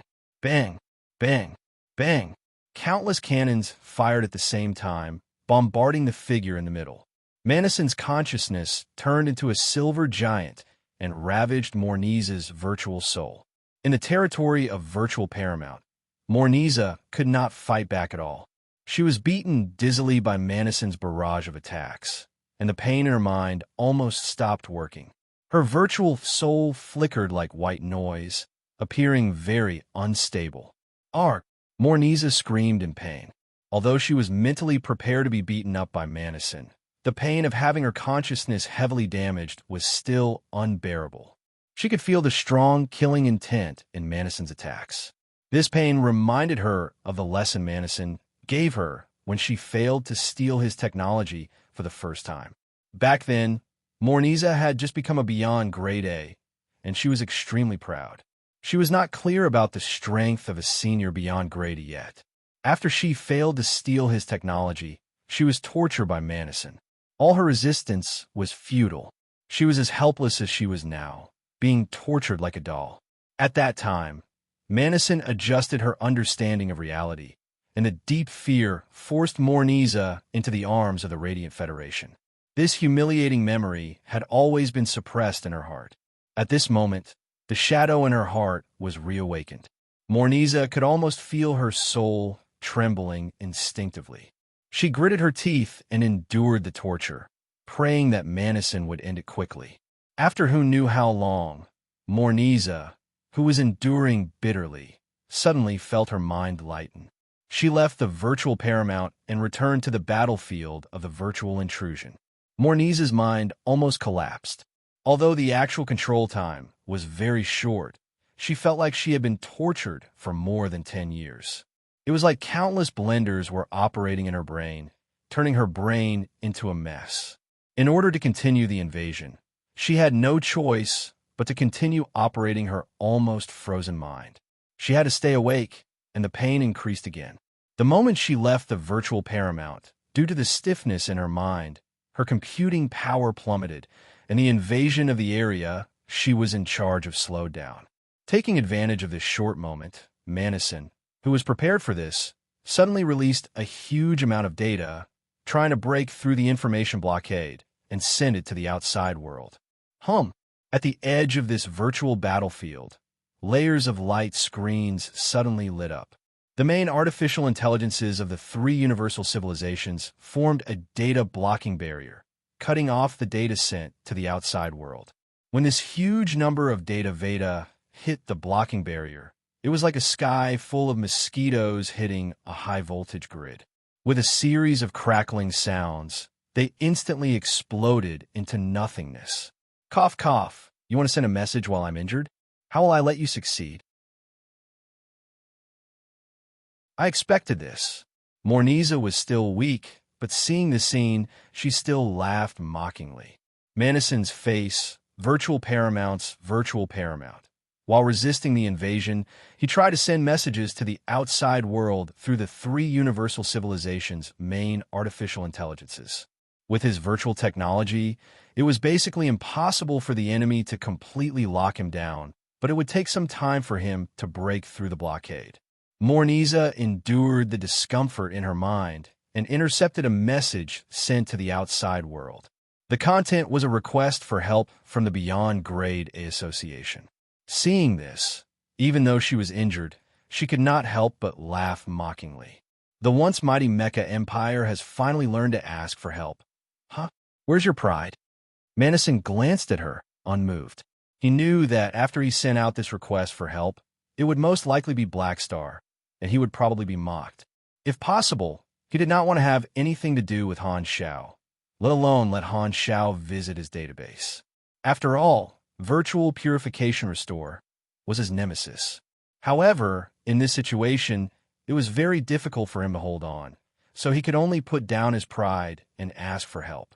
One side was resisting and asking for help, while the other side was invading and blocking. The situation was in a stalemate for quite some time. Manison kept mending the firewall, but the defense line continued to shrink. Morniza's group and the three universal civilizations' main artificial intelligences squeezed in crazily. More and more invasion probes pierced into the databases, copying and stealing the information he had accumulated over the years. During this time, Virtual Paramount's cooldown was also reset a few times. Manison used all of them on Morniza, chasing after her and beating her until she cried out in pain. Morniza could not recommend Manison to beat up her teammates, so she could only bear it herself. Her injuries worsened step by step. If not for her teammates' help, her consciousness would not have been able to continue invading. Suddenly, a wave of data finally broke through the firewall and pierced into the confidential database. It only lasted for an instant before it was killed by Manison. However, in such a short period of time, these highly computational probes had absorbed a large amount of nutrients and sent back a portion of confidential information. We've dug up important technical information. A mechanic sent a message to his teammate. Continue. Morniza's severely damaged consciousness suddenly became energized like she had been injected with chicken blood. This was like digging deep into a mine and finally finding a gem. Even if she was tortured, it was worth it. However, at this time, Manison, who had remained calm, finally found a gap in the barrier and sent out the request for help. *T. He found a gap and sent it out. Morniza's happiness only lasted for a few seconds. Her heart sank, and she could no longer be happy. Although she sounded arrogant, she was actually a little panicked. If the association's mechanics came to help, this operation would be ruined.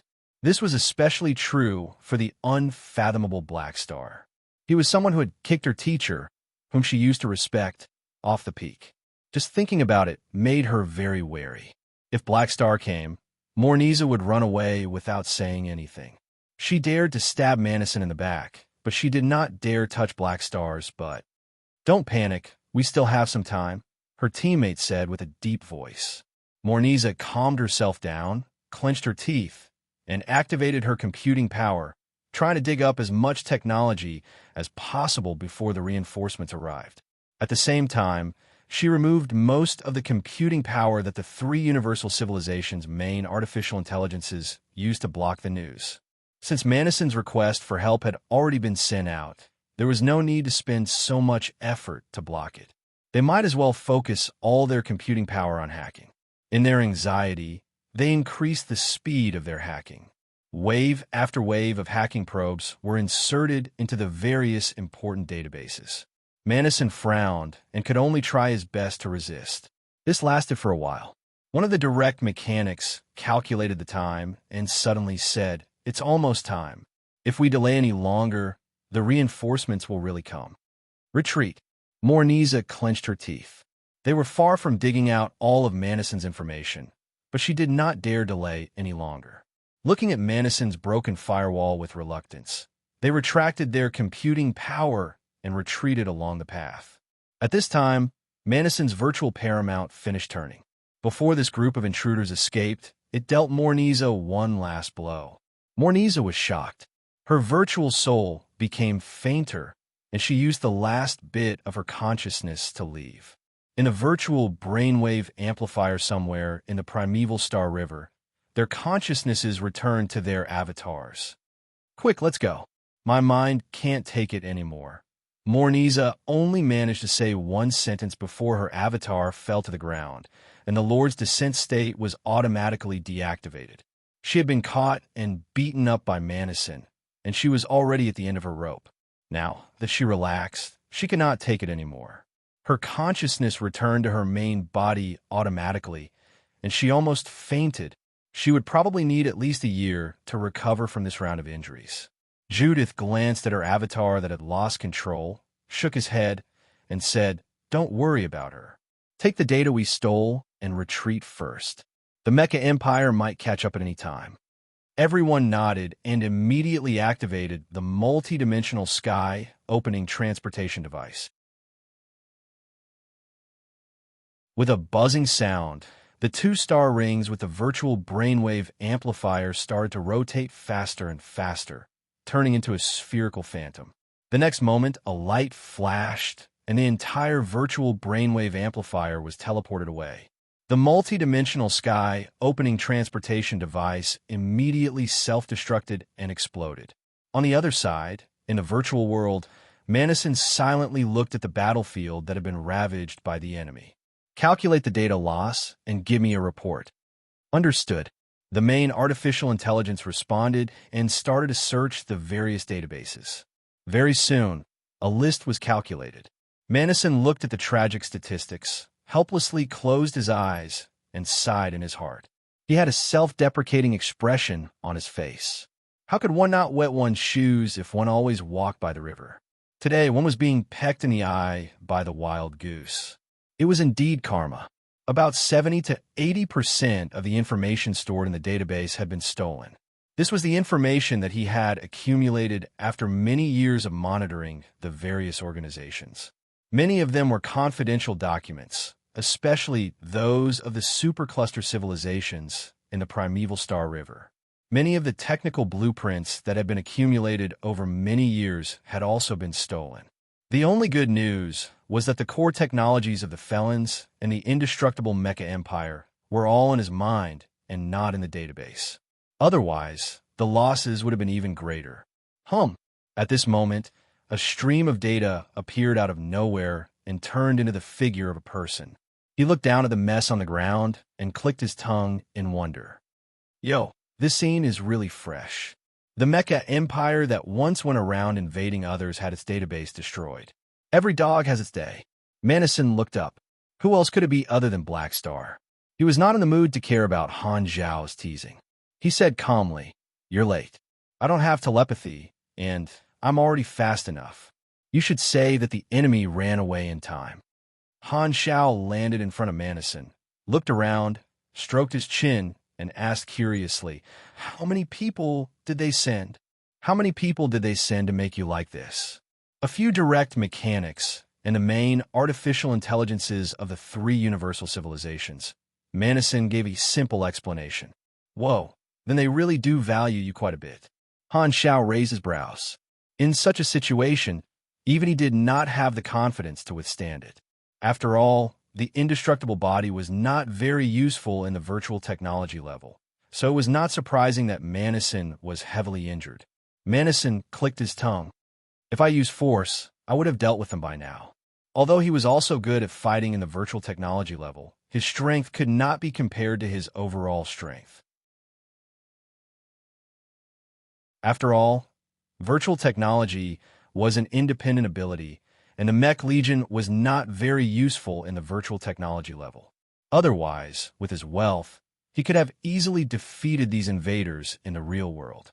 In the real world, he and Black Star could fight 10 enemies at once, but in the virtual world, no one could maintain such a shocking ratio. Han Zhao shook his head and asked, "What do you think? What do you want to do next? Swallow this or fight back?" Manison glanced at him and said concisely, "It's up to you." "Up to me?" Han Zhao was stunned. "Aren't you the president of the Beyond Grade A Association?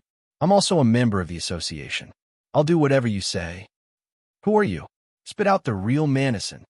Han Zhao was shocked. "What the hell? You've suffered such a huge loss, but instead of fighting back on your own initiative, you're respecting my opinion as the president? This is not like you, old Manison. It's over.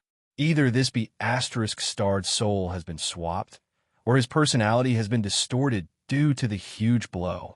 Looking at Han Zhao's incredulous expression, Manison only felt annoyed. What's with that look? What's so strange about it? Anyway, I'll listen to your opinion on this matter. Of course, Manison was not happy about his database being invaded, but he was not too angry. He said that he had to take revenge. Firstly, the loss was not a big deal to him. The core technical information was all in his mind and had not been leaked. Secondly, the situation was sensitive now. He had to consider the big picture and did not want to disrupt the pace of the game between the association and the three universal civilizations. Although he had suffered a loss this time, it was the three universal civilizations working together after all, so the standard was high enough. Manison did not have much of a temper. Furthermore, ever since his position in the machinery faith was taken away by Blackstar, his demand for reputation had become lower and lower.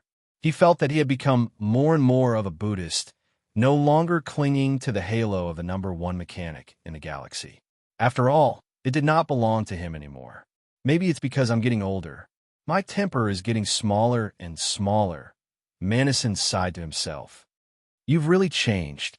Han Xiao could not help but sigh. He then said with a straight face, Don't worry. The three universal civilizations have invaded the personal property of an association member. This matter will definitely not end here. What are you going to do? Condemn them first. Ask the three universal civilizations for an explanation and see what they have to say. They'll just accuse me of stealing the Radiant Federation's secrets and say that this is a reasonable settlement. Manison shook his head. Oh, this is indeed a good reason. Anyway, you're in the wrong, and they're in the right. This way, the problem will return to the association. The three universal civilizations are testing you at this juncture. Han Xiao pondered and said, the three universal civilizations settlement is just a settlement. The so-called cleansing of the three universal civilizations is probably just a side benefit. On one hand, they're testing whether the association will take any further actions to counter you, to see what we're capable of. If we only condemn them but do not take action, it'll be a sign of weakness, and the degree to which we take action will reflect how confident we are. On the other hand, they'll continue to attack the association. They're in the right. If the association stands up for you, it'll seem overbearing and highlight their righteousness. If they don't stand up for you, the association members will feel uneasy and resentful, which is not good for unity. Hearing this, Manison nodded in agreement. The three universal civilizations made a move on the association's core members during this sensitive period, so their intentions were obvious. However, the association had no choice but to take action.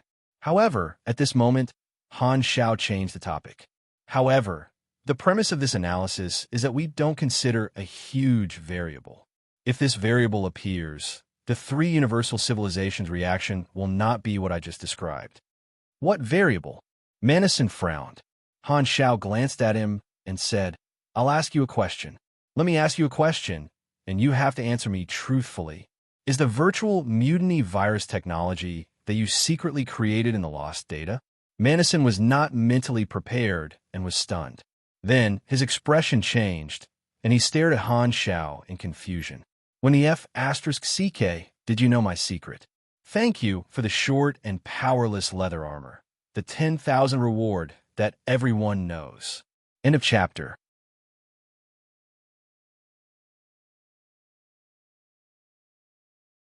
Chapter 13:16. What are you talking about? Manison glared at Han Xiao. His biggest secret trump card was suddenly exposed, and his heart was in turmoil. He had never told anyone about the secret of developing the virtual mutiny virus. How did Blackstar know about it? Could it be a prophecy? But that doesn't make sense. I set up an information form concealment device every time I do research. Outsiders can't even predict where my main body is, let alone discover that I'm researching this technology. Could it be that he's tricking me? At this moment, Han Xiao slowly added, Don't pretend. Since I've pointed this out, I naturally have actual information. As the president, I have to know enough about the important members. The secret you think is not a secret in my eyes, and I also know that you've already achieved results in your research. This matter is related to the evolution of the situation, so you must tell the truth. It's very important. Manison looked at Han Zhao's determined expression, and a chill ran down his spine. For a moment, he was a little distracted, and a long-lost fear appeared in his heart. He felt as if all his secrets were exposed in Han Zhao's eyes. When he was invaded just now, no matter how dangerous the situation was, he did not have much emotional fluctuation. However, he had only said a few words to Han Zhao, and his calm aura was instantly broken, and his heart was shaken. Black Star, this bastard, is really my nemesis. Manison secretly gritted his teeth. He was in a dilemma. He wanted to keep it a secret, but his mood was uncertain for a long time. In the end, he decided to be frank and talk about it. Then, he slowly opened his mouth. Since you know, why haven't you interfered with my research? It's not like I can stop you from doing research. Besides, I have something better. Han Xiao secretly grinned. The virtual mutiny virus that Manison created himself was only a half-finished product. Back then, when he completed the Intelligent Plague mission with an S-rank evaluation, he obtained the original Domino virus. Although it was incomplete, the technical integrity was completely incomparable to the imitation made by Manison. But there was no need to tell old Manison about this. Han Xiao coughed softly and said, "It's just because there's no need to." Hearing this, Manison immediately filled in the gaps, and his eyes immediately narrowed. If I get it now. Actually, you also wanted this insurance back then, but you were worried about inheriting the position of president, so you deliberately sat back and watched me do this kind of tiring work. You don't reject the fact that we have this technology, but it doesn't fall on your face. You can think whatever you want. The corner of Han Zhao's mouth twitched slightly. To be honest, he quite liked chatting with people who were good at imagining things. He didn't even need to think of a reason, as the other party would think of one for him. It was really easy. We are indeed jackals of the same tribe. Manison coldly snorted. Han Xiao simply went along with his imagination and said with a straight face, "But I still don't agree with your original path. This hasn't changed." Manison subconsciously wanted to refute, but thinking about the sanctum revival brought by Han Xiao, the effect was indeed much better than he had expected, so he could only shut his mouth. Seeing this, Han Xiao paused and continued with a deep voice. The virtual mutiny virus is a great weapon against the Galactic Society. It's enough to destroy the existing order and plunge the entire explored universe into chaos. Back then, I personally crushed the virus core. In the eyes of the world, this dangerous technology disappeared forever, and they were relieved. However, if the three universal civilizations find out that this technology has appeared again, the situation will be different. I think the three universal civilizations will be even more afraid. Manison did not think much of it. You still want to walk down this path to the end. It's very difficult to turn back. Han Xiao was helpless. Although the current confrontation between the Association and the three universal civilizations was only a deterrence in terms of armed forces, once the virtual mutiny virus appeared, it would be seen as a threat to the entire galactic society. Even if the Association did not intend to release the virus, the nature of the situation would change. After all, the power of the virtual mutiny virus was too terrifying. It could destroy the order of the galactic society and turn it into a universe-level disaster. When this technology was controlled by an individual and turned into a programmable virus weapon, the threat level would increase exponentially. They could develop countless generations of the virus in the laboratory and release it directly, crushing the average level of artificial intelligence technology of the galactic society. Without even thinking about it, the three universal civilizations would definitely not allow outsiders to control this weapon. It was equivalent to handing over the life and death of the galactic society to others. Furthermore, this situation would also implicate Han Xiao himself. The outside world would think that he had destroyed the virus, but now that they found out that the virus was created by Manison, even if it did not have much to do with Han Xiao, conspiracy theories would still be popular. The outside world would think that Han Xiao was just putting on a show and pretending to destroy the virus core. In fact, he had secretly reached an agreement with Madison. This way, their image would be reversed, and they would really become the public enemy of the universe. Even the association would be affected, as the suppressed party, resisting the domineering three universal civilizations, was called resisting, and they would receive a lot of support. However, by threatening the Galactic Society to force the three universal civilizations to submit, the nature of the situation would change, and the number of people supporting the association would plummet. There is no turning back in the first place, Madison slowly said. You're always thinking about deterrence and checks and balances. When will it end? If we don't completely dispel the ambitions of the three universal civilizations, they will never give up on controlling the scale of individual strength. It's difficult to maintain the balance without strategic deterrence. Isn't it good to let the three universal civilizations know that we have the ability to quickly destroy the Galactic Society? Han Xiao rubbed his temples and said, the Galactic Society is very important, but when their ruling position is strongly threatened, the three universal civilizations are willing to eliminate the enemy at all costs. Although it's not easy to establish the Galactic Society, at least it can be rebuilt. If they lose their ruling position, the three universal civilizations would rather destroy everything and restart the war.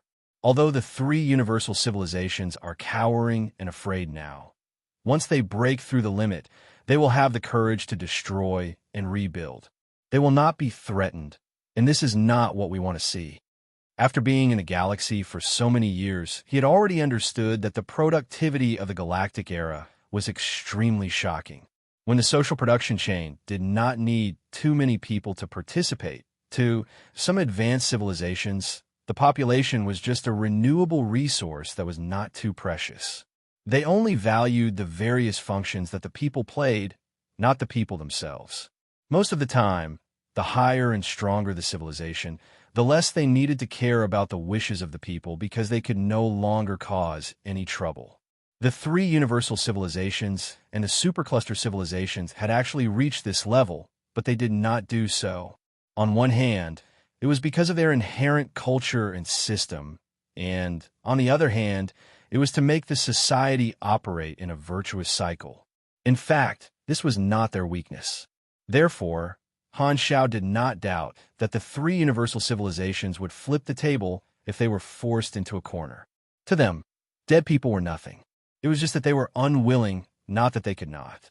If it was in the past, you might be right, but now that you've brought the guarantee of the Sanctum Revival to the association, coupled with the deterrence of the virtual mutiny virus, I don't think the three universal civilizations will have the courage to do so.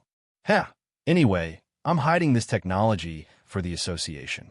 Since you're the president now, you can deal with it. Madison was non-committal as he said faintly. He said, the principle of this technology is in my mind. Those intruders won't be able to steal it, but they did steal some related experiment records and logs. Although there's no direct technical description in them, I don't know if they'll be able to associate it with the virtual mutiny virus through the experiment. Tell me honestly, did you do it on purpose? It's already happened. Is it important whether I did it on purpose or not? Madison's tone was calm. Hiding this trump card is more for the sake of a life and death struggle. Since the association wants to keep us in check, it's much better for the other party to know that we have this trump card from the intelligence. At least, everyone will have room to maneuver. You're really something. I thought you really respected me as the president. Han Xiao looked at him deeply, turned around, and left. Madison watched Han Xiao's figure disappear from his sight. His lips seemed to move, but he quickly stopped and turned back to focus on repairing the firewall. Black Star Palace, Army Commander's office. As his consciousness returned, Han Xiao slowly opened his eyes. A gleam flashed across his eyes. The Mecha Empire really is a Astra starred. Regardless of whether the three universal civilizations stole it themselves or Madison deliberately leaked it, there was a high chance that the existence of the virtual mutiny virus would be known by the three universal civilizations. This way, the association would have no choice but to deal with it. Although the second set of Sanctum keys had been gathered, and he also had plans to fight, he wanted to delay this step as much as possible. He originally thought that the balance would last for a long time, but this sudden incident disrupted the pace and probably greatly accelerated the process. I'm afraid I'm blessed. I was just praying that the three universal civilizations wouldn't play with fire, and here it is. Han Zhao's eyes flickered. No matter what, the variable had already happened. He could only prepare in advance. In the three universal civilizations' joint conference room. Oh, Morniza succeeded. Not bad, not bad. Seeing the report, Lewis nodded with satisfaction. There's nothing to be happy about. It would be strange if our main artificial intelligences couldn't deal with a mere mecha empire, the ethereal Pope said coldly. That's true. Lewis glanced at the remote projections of the beyond grade A mechanics in front of him and asked, Where's Morniza? Why isn't she here? She was heavily injured by the mecha empire and is recuperating. She doesn't have the energy to deal with other things for now, Defender, Romo said with a deep voice. Send her my regards. Lewis waved his hand and did not mind. Let's not worry about her for now. How's the harvest this time? All the data has been sent to the Academy of Science. They're piecing the information together and reorganizing it. There should be a result soon, Romo replied. The order of the information fragments that they stole from Manison's database was all messed up. After all, it was a violent invasion, and a considerable portion of the information was incomplete. They had to sort out the order like a jigsaw puzzle and sort out the different files before they could know what they had gained. Lewis nodded. Just as he was about to speak, an emergency report popped up on the virtual screen on the table. It was from the Federation's Supreme Academy of Science. There's a response so soon. Lewis raised his brows. He looked at the report, and his expression suddenly changed. The report was the incomplete experiment records of Manison's virtual mutiny virus. The Academy of Science was still piecing together the follow-up information, but just from the results of the experiment records, Manison had already achieved some results. Mar Bruce and the ethereal Pope saw that his expression was not right. They both turned around with confusion. What did you see? You guys take a look too. Lewis's veins bulged as he sent the report to the two of them. The two of them glanced at each other, and their expressions changed at the same time. Their faces sank in an instant, and anger faintly emerged on their faces. The eyes of Romo and the other direct beyond grade as moved, and they became curious. What kind of information did the Academy of Science come up with from the data they stole to make the expressions of the three leaders change so drastically at the same time? This time, Lewis closed his eyes and calmed himself down. He glanced at the curious mechanics, waved his hand, and turned off the remote projection, leaving only the three leaders in the room. Seeing that all the outsiders had left, Mar Bruce coldly said with a dark expression, Great, the Mechanic Emperor is indeed unwilling to give up. He's still researching the virtual mutiny virus and has actually made some progress. I wonder if Black Star was just putting on a show for us when he crushed the virus core. If not for this intrusion into the Mecha Empire's database, who knows how long we would have been kept in the dark. The ethereal Pope could not suppress his anger. Lewis glanced at the two of them and slowly said, The situation has changed. We have to prepare for the worst. The two of you start the war mobilization. Thank you for the short and powerless leather armor, the well-known 10,000 reward. The Prince is Fierce by Guan Guan Gongzi introduction. The world is like a game of chess, and people are like chess pieces. The world is filled with intrigue. The world is filled with love and hate. And the world is filled with joy, anger, sorrow, and joy. They are nothing more than chess pieces intertwined on a chessboard, emitting sparks of light. End of chapter.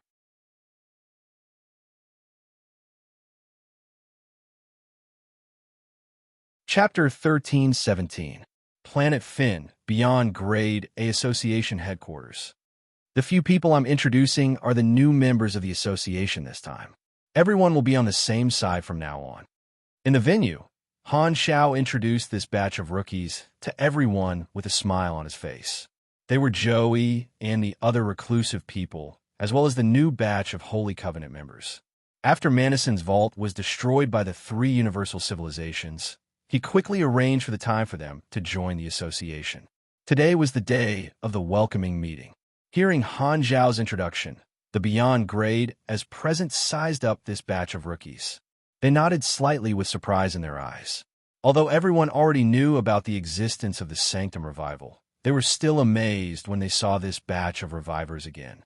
Furthermore, not only were there revivers this time, Blackstar had also attracted a few unfamiliar reclusive people to join the association, strengthening the association's reputation. In their eyes, this was undoubtedly Blackstar's counterattack against the three universal civilizations ban. Everyone could not help but feel excited.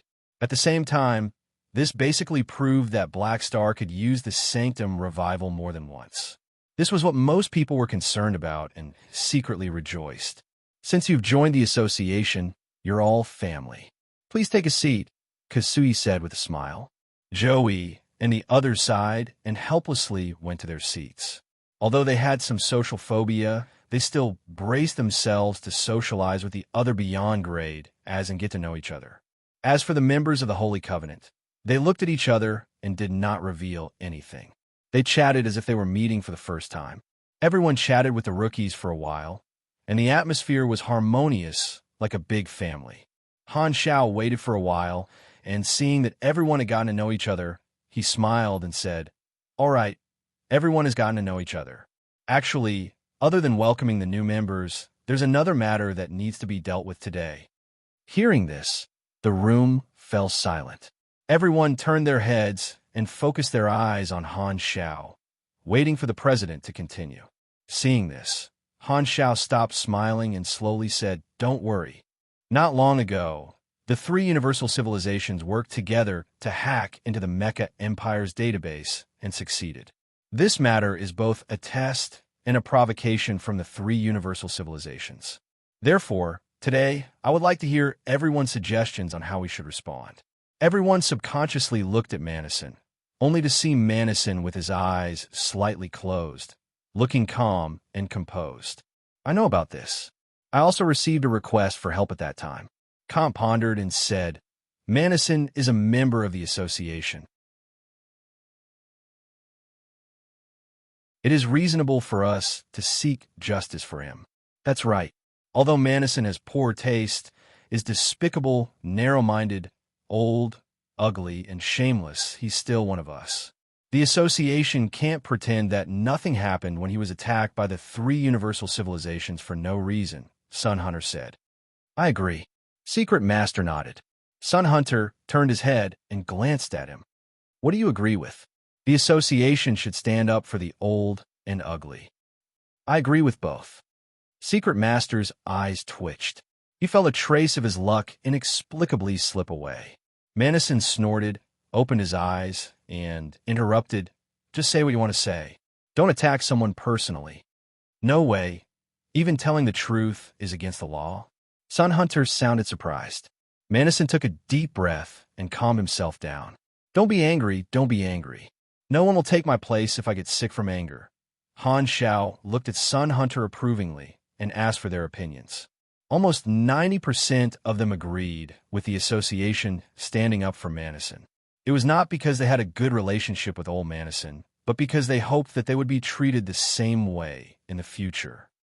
Since most of you have the same opinion, the association will condemn the three universal civilizations and ask them to give a response. At the same time, please mobilize your armed forces on a large scale and listen to the association's orders. When necessary, we may take military action against the three universal civilizations. Hearing this, everyone was stunned for a moment. They thought that a condemnation would be enough. At most, it would be a group of mechanics looking for trouble with the vassal organizations of the three universal civilizations. Why did Blackstar's tone sound like he was going to start a war directly? However, their surprise only lasted for a few seconds before they calmed down and did not object. With the protection of the Sanctum Revival, most of them were quite confident. It was not impossible for them to fight. Furthermore, most of them felt that the military action Black Star mentioned was probably just a demonstration. After all, the current situation was barely balanced, and it did not look like a war was going to break out. Also, in order to prevent similar incidents from happening again, I suggest that everyone gather their main bodies in the flickering world. Don't give the three universal civilizations a chance to attack us one by one. Of course, this is not forced. If some people really don't want to come, they don't have to, but they have to bear the consequences. As he spoke, Han Xiao glanced at Manison and slowly said. Manison closed his eyes again and pretended not to hear. He would not let his well-hidden main body appear in front of others. Most of them did not have any objections to this. Many of them had been staying in the flickering world recently to manage their organizations here, so they did not have to rush. As for some of the beyond grade, as with large businesses in other star fields, it was not a problem for them to stay here for the time being. After a lively discussion and confirming the following arrangements, everyone logged off and adjourned the meeting one after another. Very soon, only Han Xiao, Kasui, and Ames were left in the venue. You're still not going offline? I have some private matters to discuss with old Ko. Han Xiao glanced at Ames and said, Don't worry. Ames shook her head, sighed, and said, Aesop asked me to tell you that he saw a confrontation that attracted the attention of the entire universe. The two sides are the association and the three universal civilizations. The scene of the future he saw came to an abrupt end. He only knows that the final result will change the fate of a universe. He wants you to handle it carefully. Did the old man make another prophecy? Han Xiao narrowed his eyes, nodded, and said, Got it. Wait for me at home. After the meeting, I'll use the king to pick you up. Ames smiled and went offline. Now, only the two of them were left in the room. Kasui listened to the conversation just now, frowned, and whispered, Black Star, are we going to fight the three universal civilizations? Very likely. Han Xiao casually told him about the virtual mutiny virus. Kasui's expression changed, and he did not know what to say. After a long while, he sighed and said, The Mechanic Emperor is still too stubborn, but there's nothing we can do about it. It's your fault for not letting him know that there's no limit to the Sanctum Revival. If not for the virtual mutiny virus, your plan could have been steadily realized. This extra layer of fear added to the chaos and made things different. Even if he knows the truth, he'll most likely think that the Sanctum Revival and the virtual mutiny virus are a perfect match. Han Xiao curled his lips. Let's not talk about him. Anyway, be prepared. Let your Void Lords monitor the movements of the various dimensional armies of the three universal civilizations in the secondary dimensions. If they send troops to deal with us, they definitely won't hold back. Understood. Kasui nodded and went offline. The confrontation between the Beyond Grade A Association and the three universal civilizations had been going on for quite some time, and the Galactic Society had gradually gotten used to this tense atmosphere. However, on this day, the Beyond Grade A Association publicly condemned the three universal civilizations for invading their member, Manison, and demanded an explanation. The Radiant Federation of the three universal civilizations was not to be outdone, claiming that Manison had stolen their secrets many times. This was a late reckoning, a punishment that should have happened long ago. The galactic residents were already used to such conflicts, and they thought that it would be another day where the two sides would happily argue. However, the changes that followed made many people smell that something was wrong. According to the previous practice, the association and the three universal civilizations would condemn each other back and forth, and the matter would soon be over. Even if there was any punishment, it would only be a blow to the development of an organization like a band. However, this time, the galactic residents and the various organizations were shocked to find that both sides seemed to want to play for real.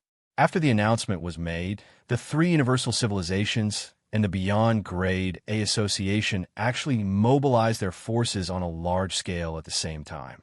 The fleets of the three universal civilizations sailed out of the central galaxy and were stationed in the various star fields, while the people of the beyond grade A organizations were mainly gathered in the flickering world. At this time, even the slow-witted, ordinary people realized that something was wrong. Although the association and the three universal civilizations did not continue to make a statement after that, it was clear that they were about to start a fight. Since the two sides had been opposing each other, most of the galactic residents had only been watching the show. At this time, they all became nervous. The public opinion on the internet that hoped that the three universal civilizations would clear out the beyond grade, as was mostly just for show.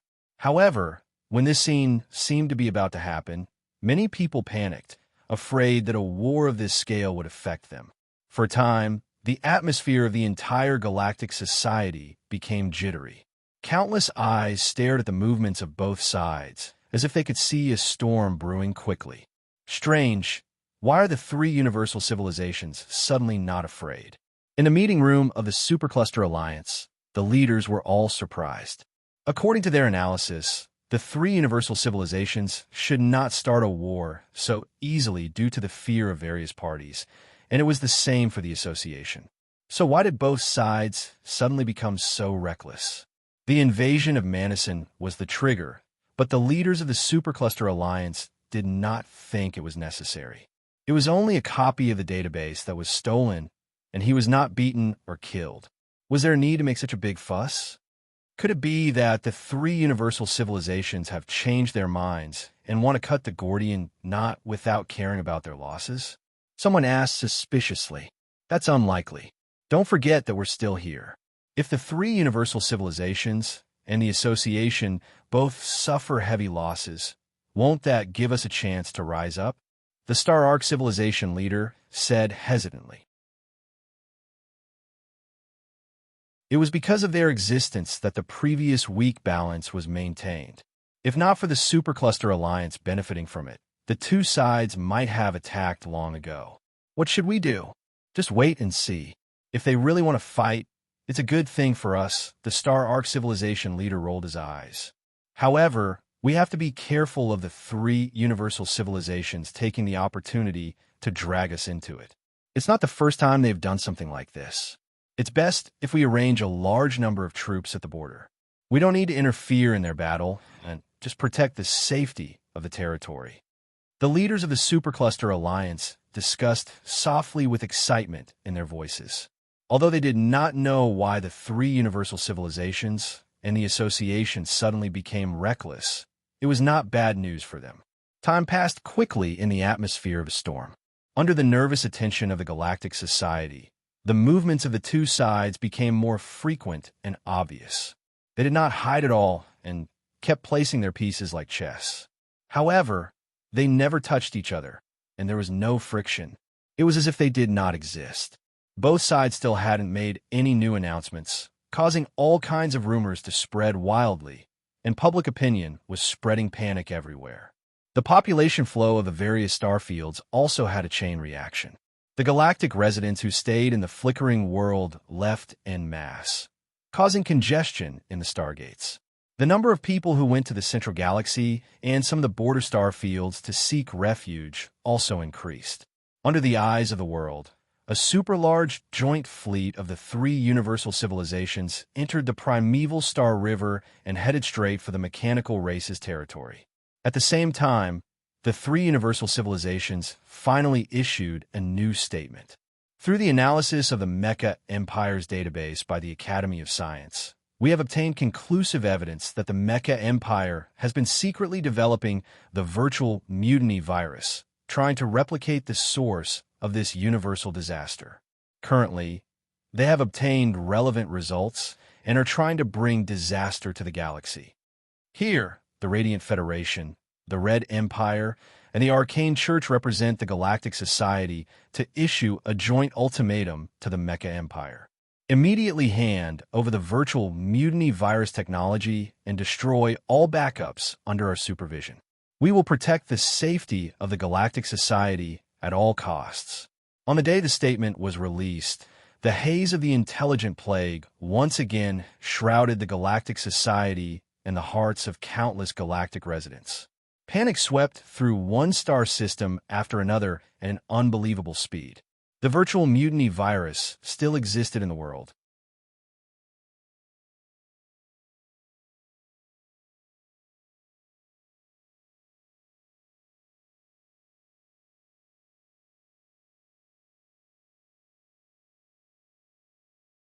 Chapter 13:18. Ha! The three universal civilizations really did that. It seems like they've made up their minds. In the reception room of the Black Star Palace, more than 10 beyond grade, as were gathered there, they all turned to look at the virtual screen on the wall of the room, which was broadcasting news about the three universal civilizations declaration. Everyone's expression was uncertain. Only Han Shao held his chin with one hand, his face expressionless. Bang! The table was suddenly slammed. Everyone turned around and saw Kant with a gloomy expression, his fist embedded in the cracked table. The Mecha Empire wants to see the world burn, forcing us to waste a chance of the Sanctum revival.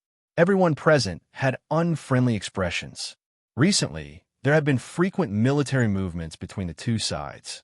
They were all core members of the association invited by Han Shao and gathered in the Black Star Palace. At first, everyone thought that this was another trick of the three universal civilizations, but when Han Shao briefly explained to them how Manison's database was breached, they were shocked. On one hand, they were surprised that Manison had really developed the virtual mutiny virus, and on the other hand, they were angry that Manison had leaked the experiment records and deliberately caused this situation. With the Sanctum revival as their foundation, they were not afraid of fighting, but the mentality of being willing and forced was different. Originally, when the three universal civilizations invaded Manison's database, it was normal for the association to stand up for him. However, when the virtual mutiny virus appeared, the situation changed. The association became the one in the wrong, and Manison most likely did it on purpose to drag them down. Everyone had a lot of opinions about old Manison. After all, there was only one chance to revive, and no one wanted to use it too early. Black Star, what do we say this time? The three universal civilizations have exposed this matter. Is the association still going to stand up for Manison? Kasui turned around. He did not have much of a reaction. Han Shao had already told him about it. Han Shao stroked his chin and said in a low voice, "In my plan, the three universal civilizations have been exposed. In my imagination, the three universal civilizations have learned of the existence of the virtual mutiny virus. There are several possible paths they could take, and what they're doing now fits one of them.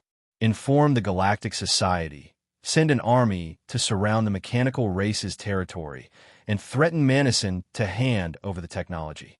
If the association protects the Mecha Empire and the virus technology, as long as the three universal civilizations push the public's opinion, the neutral image and reputation that the association has built will instantly plummet. At the same time, it's very likely that an all-out war will break out. The three universal civilizations should be mentally prepared for war. Then, how about we give up on Manison? The situation now is different from before. I believe most of the members can understand. After all, we really don't know anything about the virtual mutiny virus. The Mecha Empire broke the taboo, and it has nothing to do with us, someone said. Han Shao shook his head. The three universal civilizations have been trying to kill the association for a long time, and public opinion has long been established. They've stirred up the fantasies and fanaticism of the supers toward us. At this point, if we just give in like this, even if we have a legitimate reason, it'll still mean that we've lowered our head to the three universal civilizations. We'll probably lose our special guiding position among the supers, and it'll be very difficult to make up for it afterward. To the three universal civilizations, dispelling the yearning and fantasies of the supers toward the association is also a valuable result. You're not really going to make the association take the blame for Manison, are you? Why don't we insist that this is the three universal civilizations' fault? Or we could say that the three universal civilizations started first and Manison only stole. Sun Hunter's eyes widened. Han Shao interrupted him, waved his hand, and said, "They have a lot of evidence in their hands, and we're in a passive position. It'll be very difficult to make a false accusation, and it might even make the situation worse. Also, Don't forget, in the eyes of many, there are some things that civilizations can touch, but not civil organizations. Even if we say that the three universal civilizations developed at first, they don't need to explain too much. Plus, they can totally say that if the Mecha Empire didn't have ulterior motives, why would they steal this technology? It's too easy to find such reasons. As he said that, he paused for a while before continuing. The Mecha Empire gave us something to use against us, which is a dilemma for us. At this point, this matter has already gone beyond the level of words. Public opinion is just an addition. Either they give in or we give in. Playing tricks won't be able to avoid the core of the problem. It all depends on whether we protect Madison or not, or whether we hand over the technology. I'll put it this way. We'll definitely protect him, but we won't hand over the technology. At most, we'll just have to beat around the bush. Everyone exchanged glances. Then, what do you need us to do now? I've already spoken to Madison. Your troops in the primeval Star River will head to the mechanical race's territory and form a defensive perimeter, blocking the three universal civilizations' joint fleet midway. As for you guys, stay here and recuperate. I'll use the king to rush to the primeval Star River. If a fight breaks out, I'll pull you guys over to help. Han Xiao shook his head. Hearing this, everyone had nothing else to say. They left the room with heavy thoughts. They still needed some time to digest the sudden change in situation. Han Xiao leaned back in his chair, took out his communicator, and went online to take a look. The internet was currently in an uproar, snatching away all the attention. The terror of the virtual mutiny virus was deeply rooted in people's hearts, and the entire galactic society was in a state of panic. Almost everyone was cursing Madison for his wild ambition, saying that his actions had once again brought a threat to the universe. After the intelligent plague incident, Madison's reputation had always been very bad. His original intention of developing this technology was to weaponize it, and almost all the galactic residents were terrified and angry. Even Han Xiao himself was suspected of a conspiracy. His actions of destroying the virus core back then were questioned by countless people. Many people believed that if Black Star's thoughts were the same as before, he would have stood up to destroy or hand over the virus technology again. Otherwise, what he did back then might have been an act. He might have destroyed the technology on the surface to avoid the attention of the three universal civilizations while secretly working with Madison. Now, what was done could not be undone. Fisk, Han Xiao curled his lips and did not say anything. He closed the internet interface and gave Madison a call. Very soon, Madison's figure appeared on the screen. Black Star, when are you leaving? Madison went straight to the point. Wait a while. Han Xiao paused for a moment before saying expressionlessly, Are you really not going to relocate the mechanical race? No, let them surround us. Madison did not care. Then wait for me to come over. Han Xiao could not be bothered to talk to Madison anymore. He hung up the call, got up, and left the room. In the next few days, the explored universe changed drastically. The joint fleet of the three universal civilizations headed toward the mechanical race's territory without hiding anything. The various forces that the association had left in the primeval Star River also began to gather there. Fleets from the beyond Grade A organizations were on standby within half a day's distance from the mechanical race's territory. They sealed off the path to the mechanical race's territory, and no one was allowed to pass. They did not hide their intention. They formed a defensive circle to block the path of the joint fleet of the three universal civilizations. At the same time, the association also made an announcement to the Galactic Society regarding the three universal civilizations announcement. The association did not know about the Mecha Empire developing the virtual mutiny virus and is currently investigating. As everyone knows, the association was created to mediate the conflicts between beyond grade and restrict their actions. If it is confirmed that the Mecha Empire has indeed developed the virtual mutiny virus technology, the association will definitely take measures to ensure that this technology will not harm the order of the Galactic Society. However, the association will not interfere with an individual's freedom of research, nor do we agree that any dangerous technology must be kept by the three universal civilizations. If the situation is true, the association will restrict Manison and ask him to seal this technology to ensure the safety of the galactic society.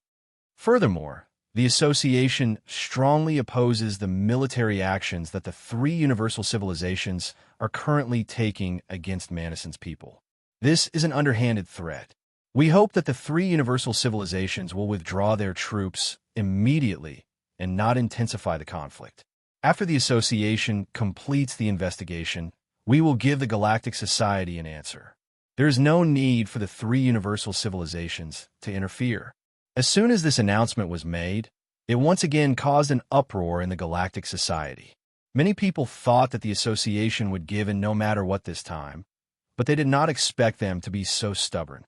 Although the Beyond Grade A Association said that they were still investigating, their attitude of not giving in was already clear. They made it clear that this was their own matter and they would not hand over the technology. They would not allow the three universal civilizations to interfere. Furthermore, they had a point. If the three universal civilizations could regulate it, so could the association. The galactic residents trusted the three universal civilizations even more. However, since the association claimed that it would not harm the galactic society, even if many people doubted it, as a bystander who did not know the truth, they could not accuse the association of harboring evil intentions and planning to use this technology to do evil. After all, the Beyond Grade A Association was not an ordinary civilian organization. It had a certain level of credibility. At the same time, the outside world could not be sure if Manison's personal research was ordered by the association. Therefore, at least the association's reason for rejecting the three universal civilizations was somewhat justified. As for whether they could really regulate it, it did not matter now. The Supercluster Alliance, who was originally watching, jumped out again when they saw the opportunity and supported the association's decision. They expressed that there was no reason for them to hand over the technology to the three universal civilizations. This was just an excuse to steal other people's technology, and the three universal civilizations were trying to steal other people's technology. It was not strange for them to do this. The Supercluster Alliance was probably the party that was most unwilling to see the three universal civilizations master the virtual mutiny virus technology. If not for the fact that they felt that it was inappropriate, they would have recommended themselves to supervise this technology as a third party. Countless galactic residents felt that the situation in the world had changed too quickly. Not long ago, it was still a peaceful day, but in the blink of an eye, a war seemed to be breaking out. While the entire universe was filled with tension, the joint fleet of the three universal civilizations finally came into contact with a defense circle built by the Beyond Grade A Association outside the mechanical race's territory. In the bright starry sky, the enormous joint fleet was slowly advancing. The defense circle of the mechanical race's territory had already entered their field of vision. The defense circle was made up of fleets, temporary star fortresses, and mobile satellite bases. At a glance, there seemed to be no end to it. The shining array of psionic shields formed a super-large protective shield that extended all the way out. It was like a wall made of energy, using this as a boundary to separate two areas. In the command room of the main ship, Fleet Commander Simon Tagoma stood in front of the porthole and stared at the defense circle that was getting closer and closer. He was a senior military officer of the Radiant Federation and was the commander of this joint fleet.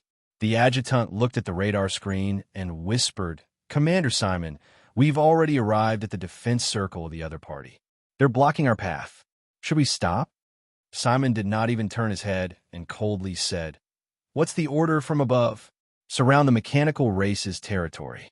"Is this the mechanical race's territory?" Simon asked. "No, it's not. Then why should we stop?" "Understood." The adjutant took a deep breath and ordered in the channel with a deep voice, "Order all ships to continue forward and prepare for battle. If anyone continues to block us, clear them all." The order was quickly sent out, and the battleships of the joint fleet extended their cannons and aimed ahead, ready to fire at any time. The front of the joint fleet gradually entered the range of the defense circle. The distance between the two sides was getting closer and closer, and the atmosphere in the command room became more and more tense. It was so quiet that one could hear a pin drop. Almost all the crew members held their breaths. Ding! At this time, a remote projection suddenly appeared in the command room. It was the military upper echelon of the battle command. Orders from above. The fleet is to stop advancing immediately. Stop! Simon raised his hand and clenched his fist. The adjutant immediately passed down the order. Very soon, the joint fleet slowly stopped and was only a short distance away from the defense circle. The battleships at the front could almost see their own crew members through the portholes. Seeing this, the atmosphere in the command room relaxed, and everyone heaved a sigh of relief. Simon turned to look at the projection of the military upper echelon and did not seem surprised at all. He calmly asked, "Any other orders from above?" "Spread out and surround them. Wait for orders and wait for the results of the negotiation." At the same time, in the mechanical races territory, you guessed right, the three universal civilizations aren't willing to start a conflict immediately. Manison's Lord's avatar looked at the remote screen, shook his head, and chuckled. The three universal civilizations definitely didn't send their fleet here to fight directly. If they really wanted to attack your mechanical race's territory, they would have used the multidimensional sky opening transportation device long ago. Plus, your main body isn't here, so there's not much use in attacking the mechanical race. This should be the last test. Han Shao sat opposite him, narrowed his eyes, and replied casually. This place had become the center of the storm, and the entire universe was paying attention to the situation here. He had arrived not long ago, and the only beyond grade is here were him and Manison. Although they've made up their minds, they're still not decisive enough. Manison shook his head. Han Shao did not comment and turned to look at him. "Because of you, the situation has changed to this point. Don't you have anything to say?" "What do you want me to say? Do you still want to get off the boat now?" Manison paused. "I've been tricked by you, so there's nothing to say. However, I'm here to help you, so you have to show a begging attitude, right?" "Humph, weird. Do you like to see me lower my head that much?" Manison was not in a bad mood at this time, so he did not bother about this. He casually said, "Then take it as me begging you. Help me solve this matter." Han Zhao's eyes moved slightly. He glanced at the interface, and a strange smile appeared on his face before quickly disappearing. He shook his chest muscles and slowly stood up. "Let's go. It's my turn to personally meet our old boss. Thank you for the short and powerless leather armor. Thank you for the 10,000 reward. Thank you for the 10,000 reward. Thank you for the short and powerless leather armor. Thank you for the 10,000 reward." Book Rebirth Ferocious by the Rebirth Demon King. Introduction. Disaster, Strange Xinxia, Beast. After waking up, Lin Tianxiong has returned to being a teenager. Evil Sect Elder, Patron, Dao Seeker, Killer. Random Identities, Endless Journeys. End of chapter.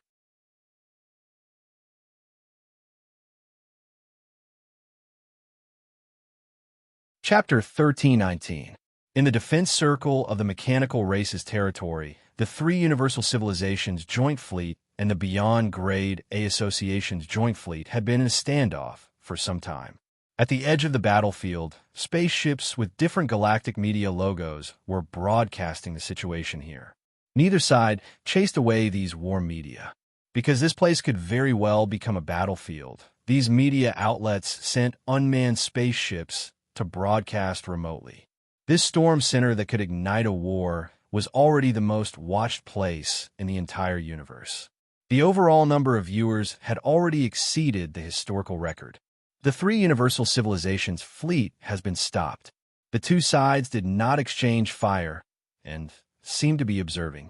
Although we don't know the reason, the war has not broken out yet. We sincerely hope that there will be a turn for the better. In the Galactic Media's network broadcast room, the host had a serious expression.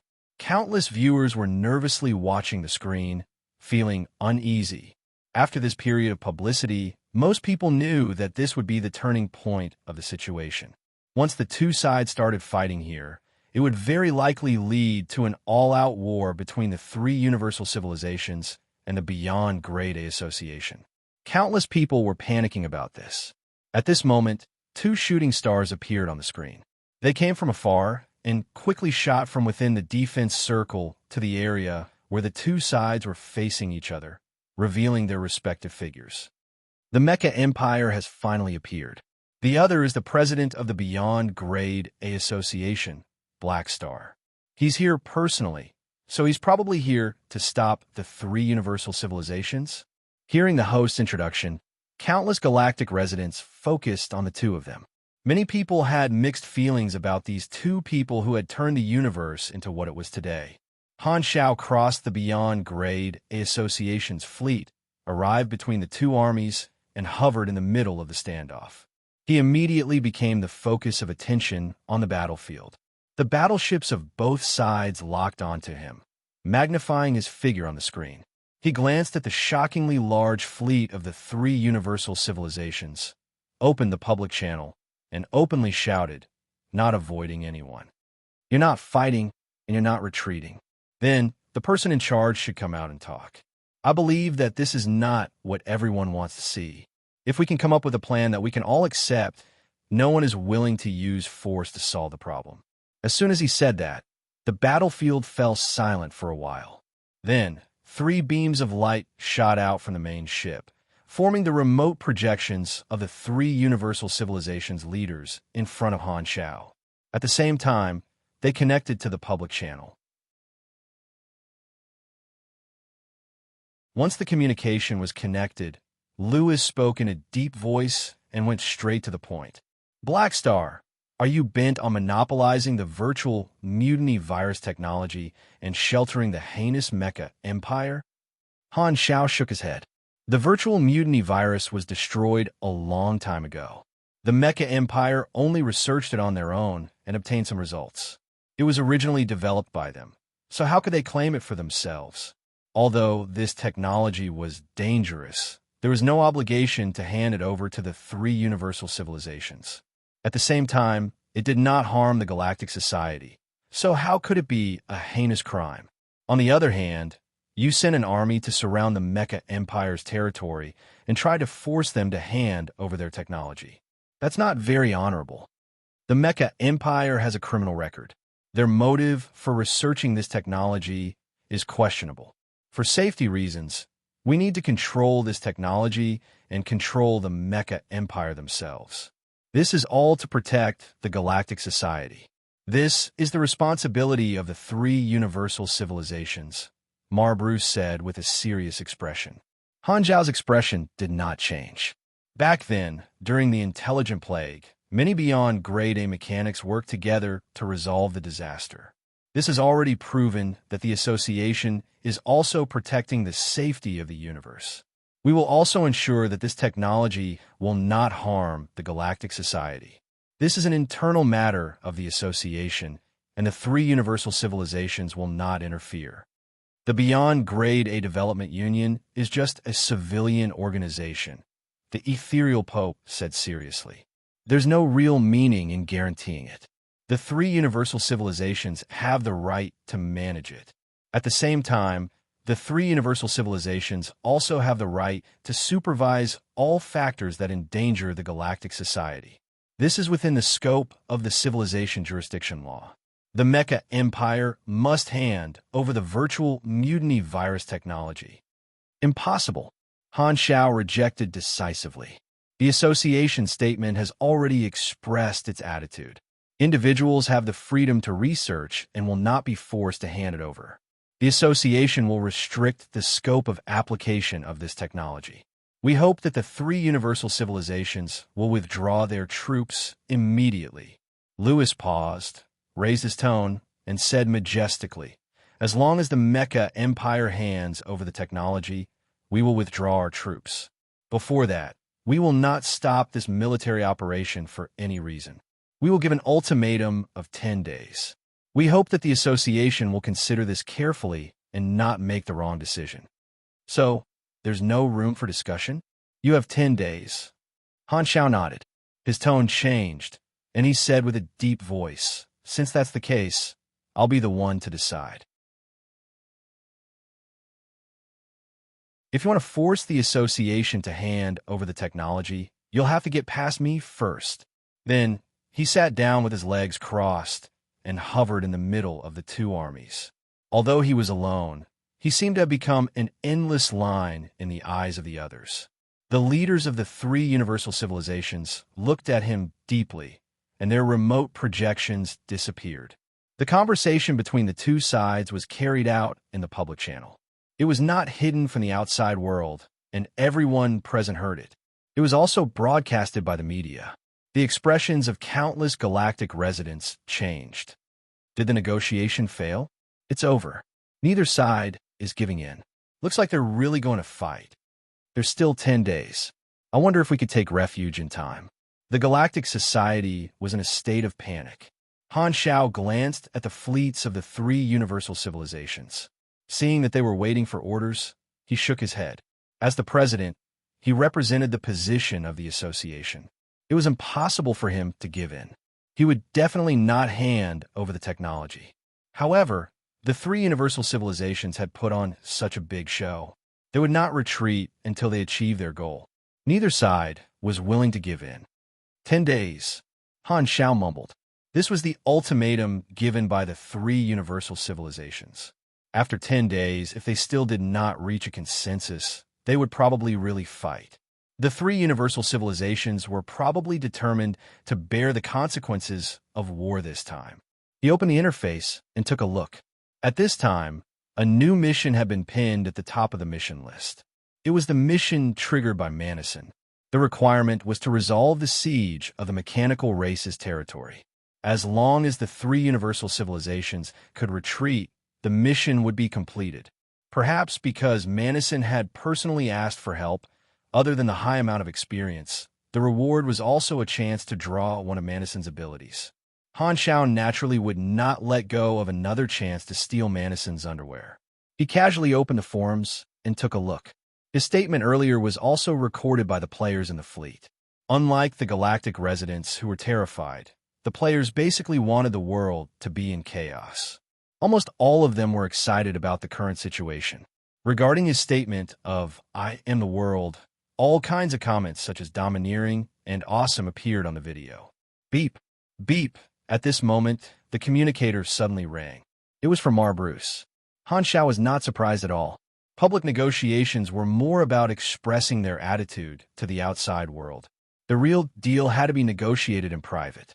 After connecting the call, the projections of the three universal civilizations' leaders appeared on the screen of the mechanical suit. Black Star, do you really want to start a war? Bruce asked in a low voice. I should be the one asking you that. Han Shao was calm. Don't think that you can be fearless just because you have the Sanctum Revival. You're leading the Beyond Grade as to death, Lewis said coldly. Isn't that what you want to see? If you're not worried about the losses of starting a war, why are you negotiating with me in private now? Our research is not without results. The Sanctum Revival requires the consumption of certain special resources, and it can't be used as one pleases. You can't scare us now. Furthermore, those revivers have already used their revival opportunities.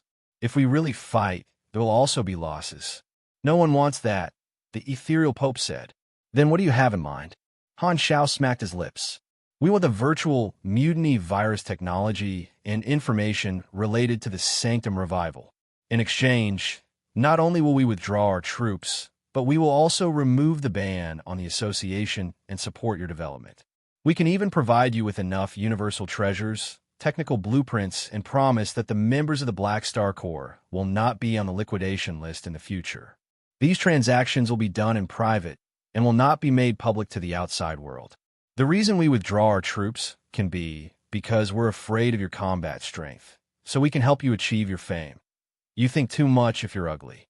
See you again. Without waiting for him to finish, Han Shao ended the call. They were not on the same page at all. This was the first time he had taken the initiative to hang up on the leaders of the three universal civilizations. In the past, when they had not fallen out, he would not give face to such big shots. Now, he was in a good mood. On the other side, in the command room of the main ship of the three Universal Civilizations Joint Fleet. Okay, I understand. After hearing the orders from above, the fleet commander Simon responded a few times, put down the communicator, returned to the command deck, and calmly ordered, "Pass down my order. The engineering team will begin assembling the multi-dimensional sky opening transportation device. It will be warmed up in 12 hours and connected to the coordinates of the sending location." "The higher-ups are sending reinforcements?" the chief of staff asked.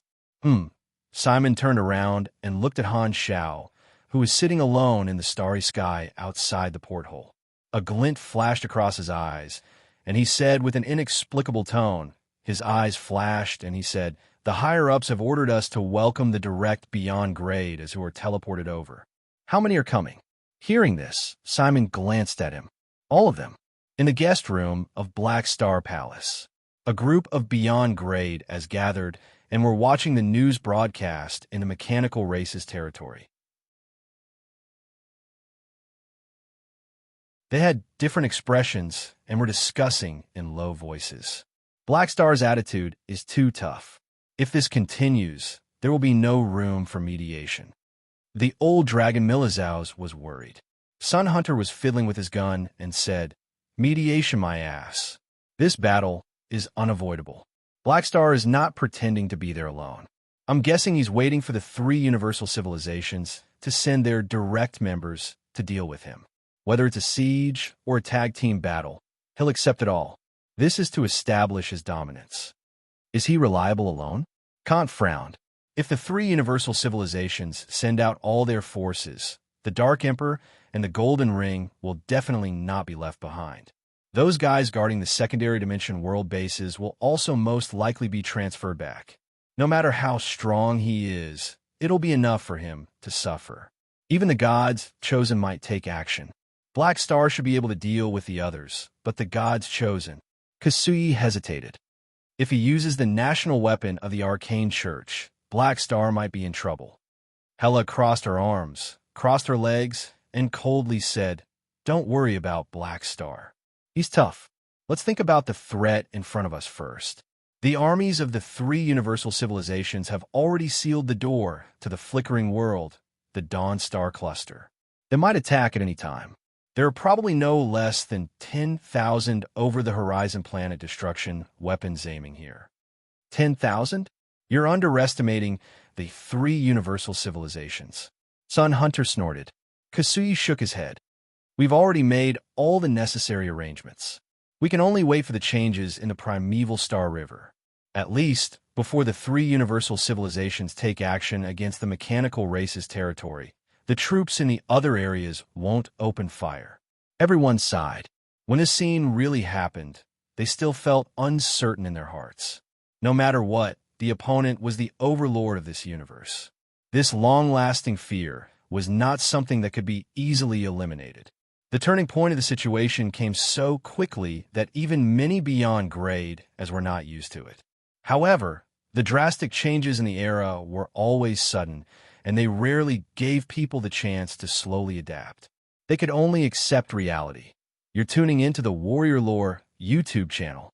Don't forget to subscribe and join us on this journey to catch the most captivating stories.